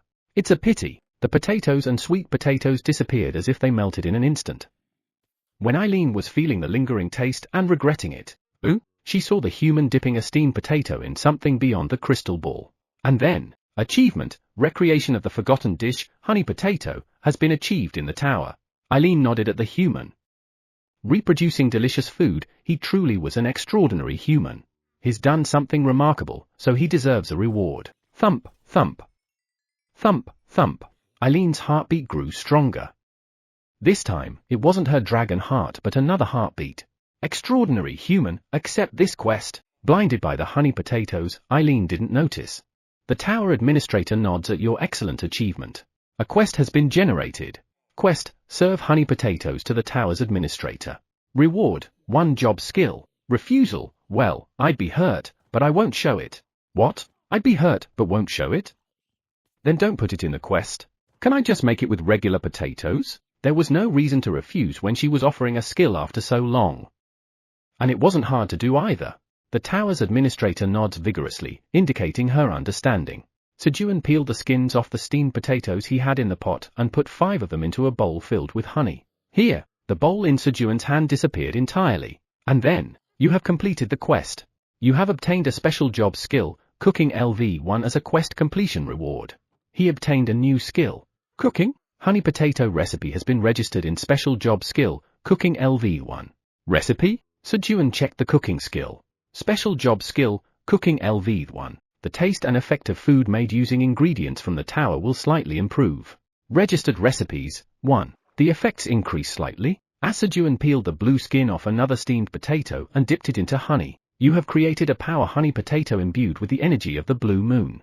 Your proficiency with cooking LV1 has increased slightly. The taste and effect of the power honey potato imbued with the energy of the blue moon have increased slightly due to the effect of cooking LV1. Power honey potato imbued with the energy of the blue moon. You steamed a power potato imbued with the energy of the blue moon, peeled off the skin, and seasoned it with honey. The combination of steamed potato and honey made the taste sweet and soft. The taste slightly improves. Upon consumption, your strength permanently increases by 0.3. The increase in strength due to cooking LV1 is too small to be displayed. Cook, Tower Farmer Park Sejun. Expiration date, 1 day. Grade, C. I can't make it in advance and eat it. The expiration date was 1 day, and the increase in strength was barely different. Sejun decided to be satisfied with the improved taste. Shall I try it? Sejun put the finished honey potato in his mouth. And then, gulp. Swish! He buried the blue potato skin in a cherry tomato field, completely erasing any trace of him eating the power potato imbued with the energy of the blue moon. On 212th day of being stranded, Sejun's 8th blue moon passed very peacefully. Chapter 49, Creating Thunder Clouds. TL, Hangak. As soon as the blue moon ended, Sejun went to the green onion field on the ground. A few days ago, he planted a few detoxifying green onions in part of the green onion field and had been cutting the leaves and dividing the growing roots to plant more. He needed an detoxifying green onion for every meal in order to eat seafood outside the pond. And the result of the division and planting was fortunately successful. The roots of the green onions planted by division from the detoxifying green onion grew as the same grade detoxifying green onion. It was possible to duplicate items. So he checked to see if there were any detoxifying green onions containing the energy of the blue moon among the detoxifying green onions, but there's none. As he thought, there were no detoxifying green onions containing the energy of the blue moon. Unlike other crops, green onions didn't contain the energy of the blue moon. Was the condition not right? Let's get to work. Sejun, who had been thinking, began to cut the lush green onion leaves that had grown overnight. It was almost morning, so it was an awkward time to sleep. After about 30 minutes, thud, thud, gah. Quenji, baby bear, who came to work with Mother Crimson Giant Bear, greeted Sejun by waving his 2 front paws. Then, go, sniff sniff. Quenji, baby bear, approached Sejun and began to sniff vigorously near Sejun's face. Why are you doing that? Sejun, feeling guilty, tried to retreat, but, plop. Quenji, baby bear, grabbed Sejun's shoulder to prevent him from running away.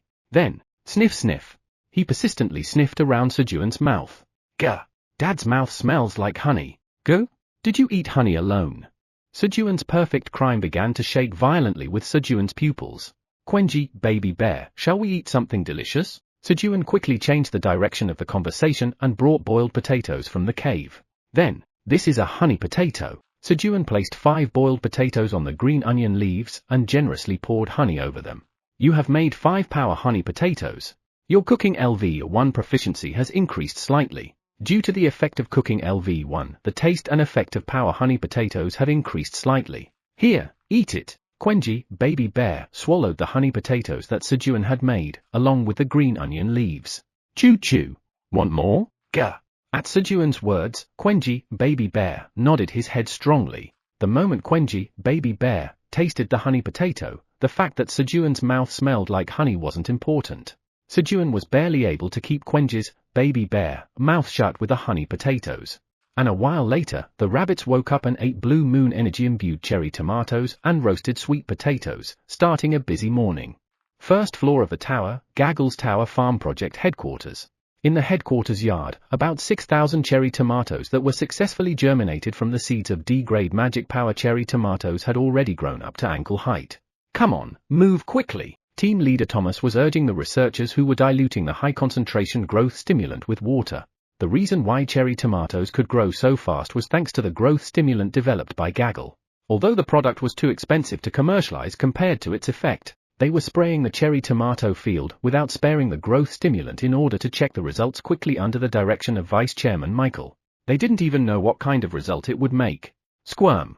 The stem of the cherry tomato moved slightly, but no one among the researchers noticed it. In the late afternoon after lunch, a strange atmosphere began to flow in the green onion field. Swish! Swish! Sejun's face hardened as he cut the green onion leaves. Squeak! Squeak! On the contrary, the faces of the sickle rabbit and the red-dotted rabbit among the second-generation offspring were full of smiles. Between the two flowed a pink aura. The two rabbits were in love. Squeak! The mother rabbit seemed pleased, as if it was a good time, looking at the two of them. However, these guys, in this sacred workplace, Sejun couldn't look at them fondly. This was definitely not because he felt sick or felt uncomfortable. As the leader of the farm, he needed to inform them of the farm's rule prohibiting romance during work hours. Go! Quenji, a baby bear. Rolling attack, gah! At Sejun's command, Quenji, baby bear, rolled forward once and, gah! He chased after the sickle rabbit at a fast speed, aggressively picking up the green onion leaves. Whack! The sickle rabbit started to cut green onion leaves in surprise at Quenji's, baby bear, charge. And, go! Black rabbit! Show your elder brother's dignity, bounce! At Sejun's command, the black rabbit walked towards the red-dotted rabbit with a casual gait like a delinquent and led her to where she was watering the crops for on-site training. Once the atmosphere that bothered Sejun disappeared, HMPH. You kids are at least 10 years too early. Sejun said villain-like lines and then started working again. And, squeak! Squeak! The mother rabbit shook her head as she watched Sejun. She was wondering who the real kid was. As evening fell, roar, gah! The mother crimson giant bear took Quenji, baby bear, home. And, moo! Wuchen Sam, a Minotaur 1003, representing the other black Minotaurs, informed Sejun that it was time to leave work. Right. You did well. Take that pile of green onion leaves over there. Moo! Wuchen Sam, a Minotaur 1003, was happy at Sejun's words and picked up a pile of green onion leaves and went off duty. We should clock out too. Squeak! Whack! At Sejun's words, the rabbits finished their work and started to go down to the cave. Is the work done now? Meow? Theo approached to claim Sejun's empty lap. President Theo, where have you been playing? Do you want to get fired again? No, meow. I was cleaning up the bag, meow. And I found this in the bag, meow. Theo handed over an item he got for free from the blacksmith's corner to Sejun, looking wronged. This is? It was a necklace with a small yellow gemstone. Scratch gem necklace. Usage restriction, none. Creator, confidential. Grade, E. As the name suggests, there were many scratches on the gem. Eileen, can you appraise this? The tower's administrator says leave it to them. A quest has been generated. Eileen took the necklace and appraised it. The tower's administrator says it's useless, but it's not dangerous. In return for receiving the necklace, she requested cherry tomatoes.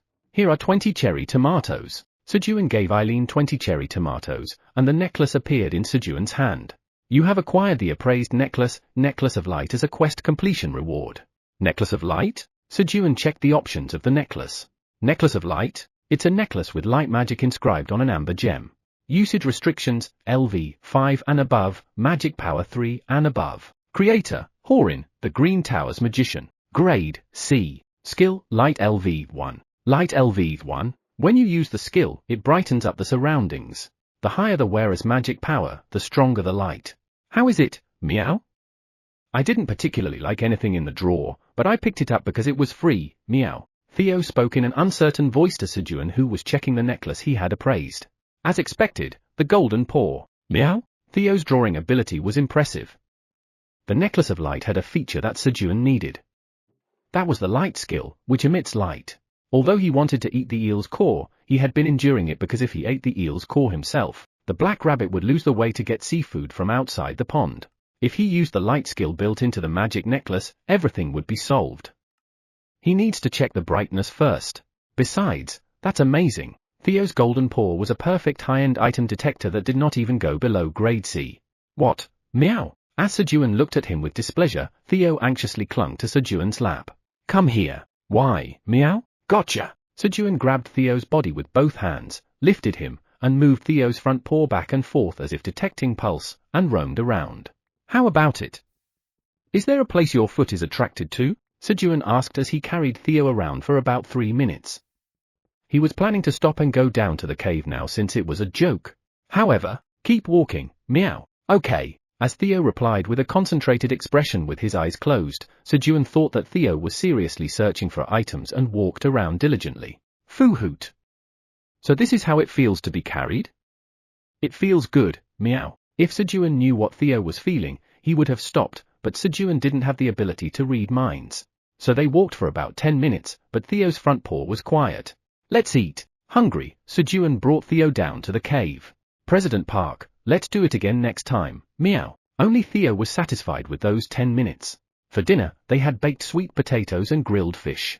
As soon as the meal was over, here, try wearing this. Sejun handed the necklace of light to the black rabbit. But your magic power is over 3, right? Squeak. Swoosh. Swoosh.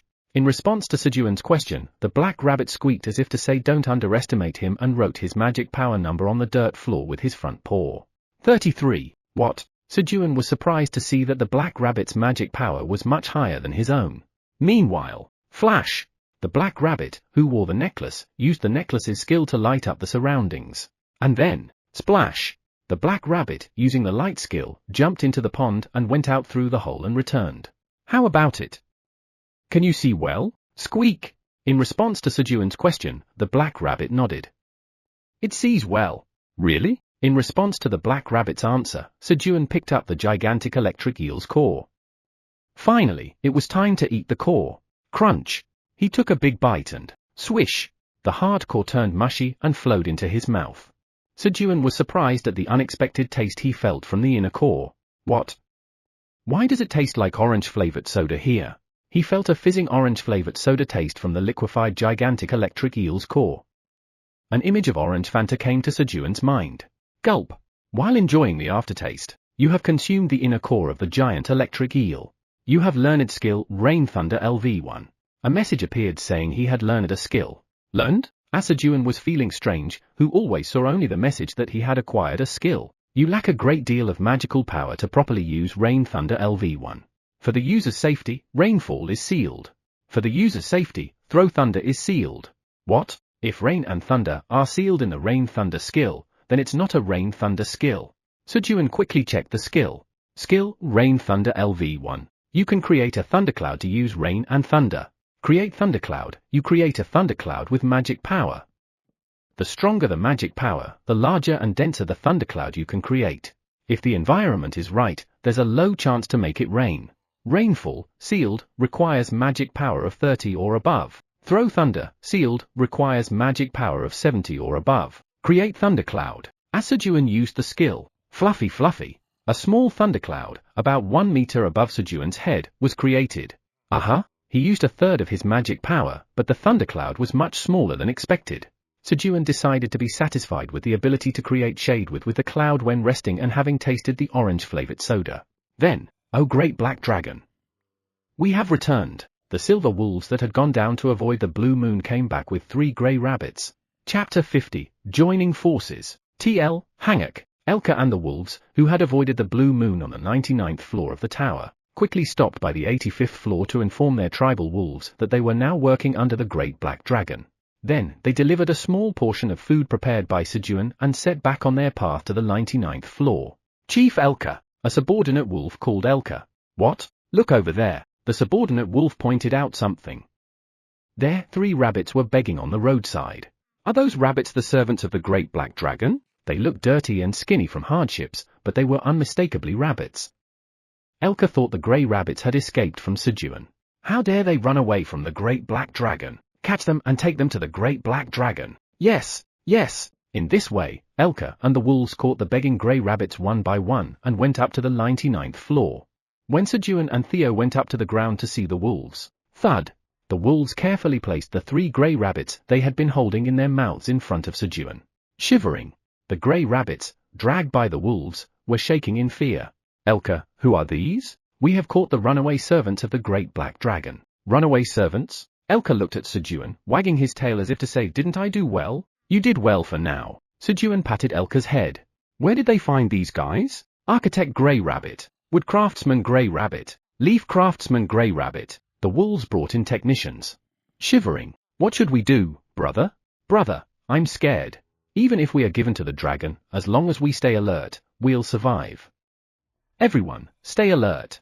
The architect rabbit comforted his siblings who were anxious about the human, cat, and wolf gazes looking down at them. He was also anxious, but if he too showed his anxiousness, the situation would get worse. "We are the grey rabbits of the great rabbit kingdom." The older rabbit brother stepped forward and cried out with pride. It was his attempt to shake off the anxiety. Then, swoosh! A human hand reached out towards him. "Did I overstep?" The older rabbit brother regretted it and tightly closed his eyes. Squeak! Among the 3 starving rabbits, the healthiest-looking architect rabbit was mumbling something on his own. As Sejun reached out his hand to talk to the architect rabbit. Squeak! Bam!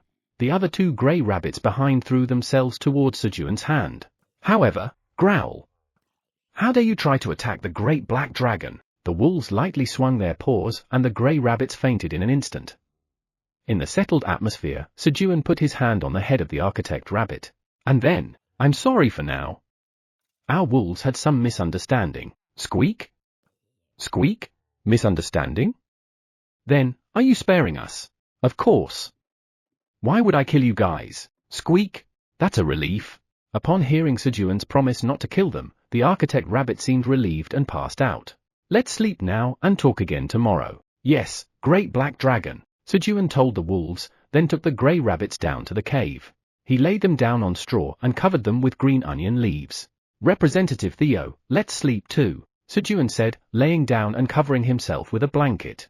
"What? I'm President Theo, meow. Your time is up." The time for President Theo, which had been extended for various reasons, was over. "Ah, that's right, meow." At Sejun's words, Theo readily admitted it and climbed onto Sejun's stomach to sleep. Coom.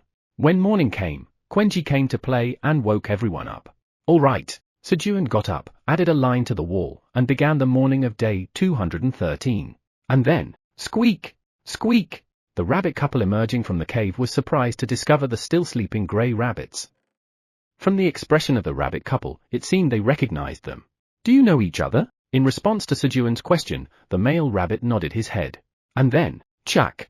Squeak! There was once a great rabbit kingdom. He began explaining, placing his hand on Sejun's body. According to the male rabbit, in the past, the rabbit kingdom was inhabited by 3 rabbit tribes living in harmony. The white rabbit tribe, who enjoyed farming, the grey rabbit tribe, who were good with their hands and loved creating things, and the black rabbit tribe, who were adept in combat. Squeak! But one day the red monsters covered the sky. The sudden invasion of the red monsters caused the downfall of the rabbit kingdom, and all the rabbits scattered to find a way to survive. And the unconscious grey rabbits over there were from a neighboring village of his own. As they were talking, a sark! A sark! The sound of slowly chewing on green onion leaves could be heard. Ooh! When he looked towards the sound, he found that the grey rabbits were nibbling on the green onion leaves Sejun had covered them with, even in their sleep. How hungry they must have been to be eating even in their sleep. "Let's wake them up, feed them, and put them back to sleep," Squeak! At Sejun's words, the rabbit couple happily rushed to roast some piranhas and more green onion leaves. They seemed happy to meet fellow natives from the same kingdom. As the morning was almost completed, squirm! Squirm! The grey rabbits, who had not been awakened, woke up on their own, following the delicious smell with their noses. And then, squeak! Squeak! Squeak! Seeing the white rabbits and black rabbits roaming around, the grey rabbits shed tears. They misunderstood that they had died and that the rabbits in heaven were welcoming them. But then, gurgle! After hearing the sound from their stomachs, the architect rabbit came to his senses. It couldn't be that they were dead and their stomachs were making sounds. Then, squeak! The rabbit couple approached the grey rabbits who had regained their senses. Uncle, Aunt, have you been well? The grey rabbits greeted the rabbit couple joyfully, asking each other about their well-being. What about your parents? They passed away while protecting us from the red monsters. The rabbit couple quietly embraced the grey rabbits. Then, gurgle! The sound came from the grey rabbits' bellies again. Squeak! The rabbit couple quickly fed the grey rabbits breakfast. This is our farm's owner, and these are our children. While eating breakfast, the rabbit couple introduced Sejun, Theo, and their children, greeting each other. After breakfast, the rabbits went off to do their individual tasks. And the grey rabbits left behind began to create something, seemingly to repay their meal. Ooh? What's this? Sejun, who came to prepare lunch, found the grey rabbits busily creating something. In the kitchen, there was a basket made of green onion leaves filled neatly with cut green onion leaves ready to be eaten, and utensils made from surrounding trees, spoons and chopsticks. They were of a higher quality compared to the ones Sejun had made roughly. Do you perhaps need a job? Sejun had planned to make the offer once they got a bit closer, but after witnessing the grey rabbit's handiwork, he couldn't resist asking. Squeak! Squeak! Squeak! At Sejun's words, the grey rabbits nodded their heads vigorously. One reason the grey rabbits put their skills to use was to catch the eye of the farm owner, Sejun. If they could eat like this every morning, or even just have green onion leaves every day, they would be content. And so, the 3 grey rabbits joined Sejun's farm. And as a result, Sejun's standard of living started to increase significantly. From now on, the grey rabbits will also be living with us. Sejun announced the grey rabbits joining of the farm while eating lunch. After lunch, I'm sleepy. Give me your lap, meow, yawn, squeak. Theo and the black rabbit took Sejun's 2 knees and Quenji took Sejun's back, starting their nap. Create thundercloud. Fluffy. Sejun made a shade that even covered Quenji with a thundercloud. Sip, sip. Sejun sipped his coffee while examining the thundercloud he created. But does this thing move? As soon as Sejun thought about moving the thundercloud, swoosh! The thundercloud moved slowly to the side. It was slow, but it did move. Then, the proficiency of creating thundercloud has slightly increased. Who? The proficiency of creating thunderclouds increased. However, it was unclear whether the proficiency of the rain thunder skill itself had increased. Squeak! As the thundercloud moved aside and suddenly the dazzling sun shone, Quenji pressed its head more against Sejun's back to avoid the sun. Sorry. Sorry. Sejun patted the head of Quenji and returned the dark cloud to its original position.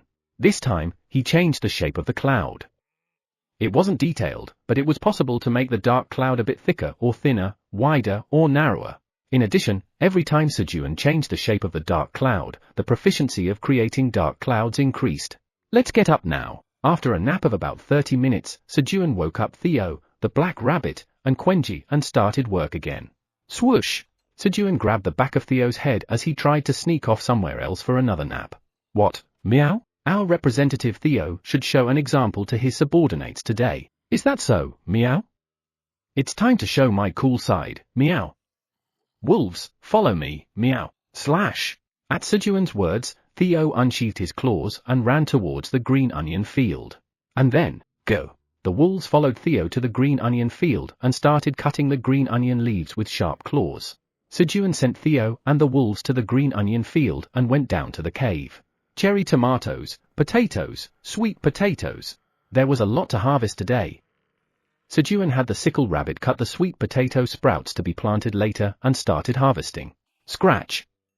Scratch! Sejun quickly finished harvesting the cherry tomatoes and thump thump thump. In the potato field, he pulled the potato stems and harvested the potatoes.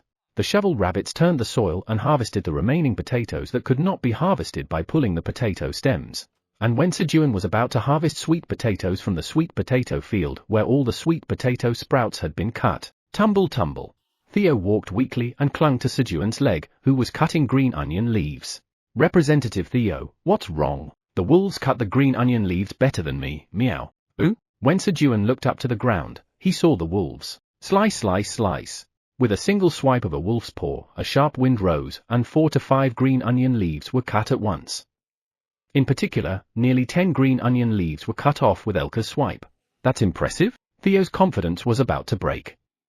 However, Sejun could not let Theo's spirit die, so he quickly started to boost Theo's spirits. It's okay. Theo, your talent isn't in your claws. Then where is my talent? Meow? Theo, your talent is in your front paws. Is that so? Meow. At Sejun's words, Theo had a great realization. Pooh-hoo hut. Everything Park Sejun says is right, meow. I'm a merchant, meow. My talent is the deadly charm of my front paws to entice customers, meow. Connecting the front paws with other words sparked creative thinking. Thunk. Theo, whose spirit was revived, got off Sejun's leg and walked to a corner of the cave. However, thud. Theo's neck was caught again by Sejun. Theo, where are you going? You have work to do, President Park. I'm tired, meow. Yeah. Rest after finishing work. Although Theo spoke with a tired expression, Sejun firmly answered and put Theo in a sweet potato field where sweet potato sprouts were not yet cut. That's how Theo helped the sickle rabbit cut sweet potato sprouts. A little later, slice! Did you see that, meow? My amazing cutting skill, meow. Theo was still the strongest in the cave.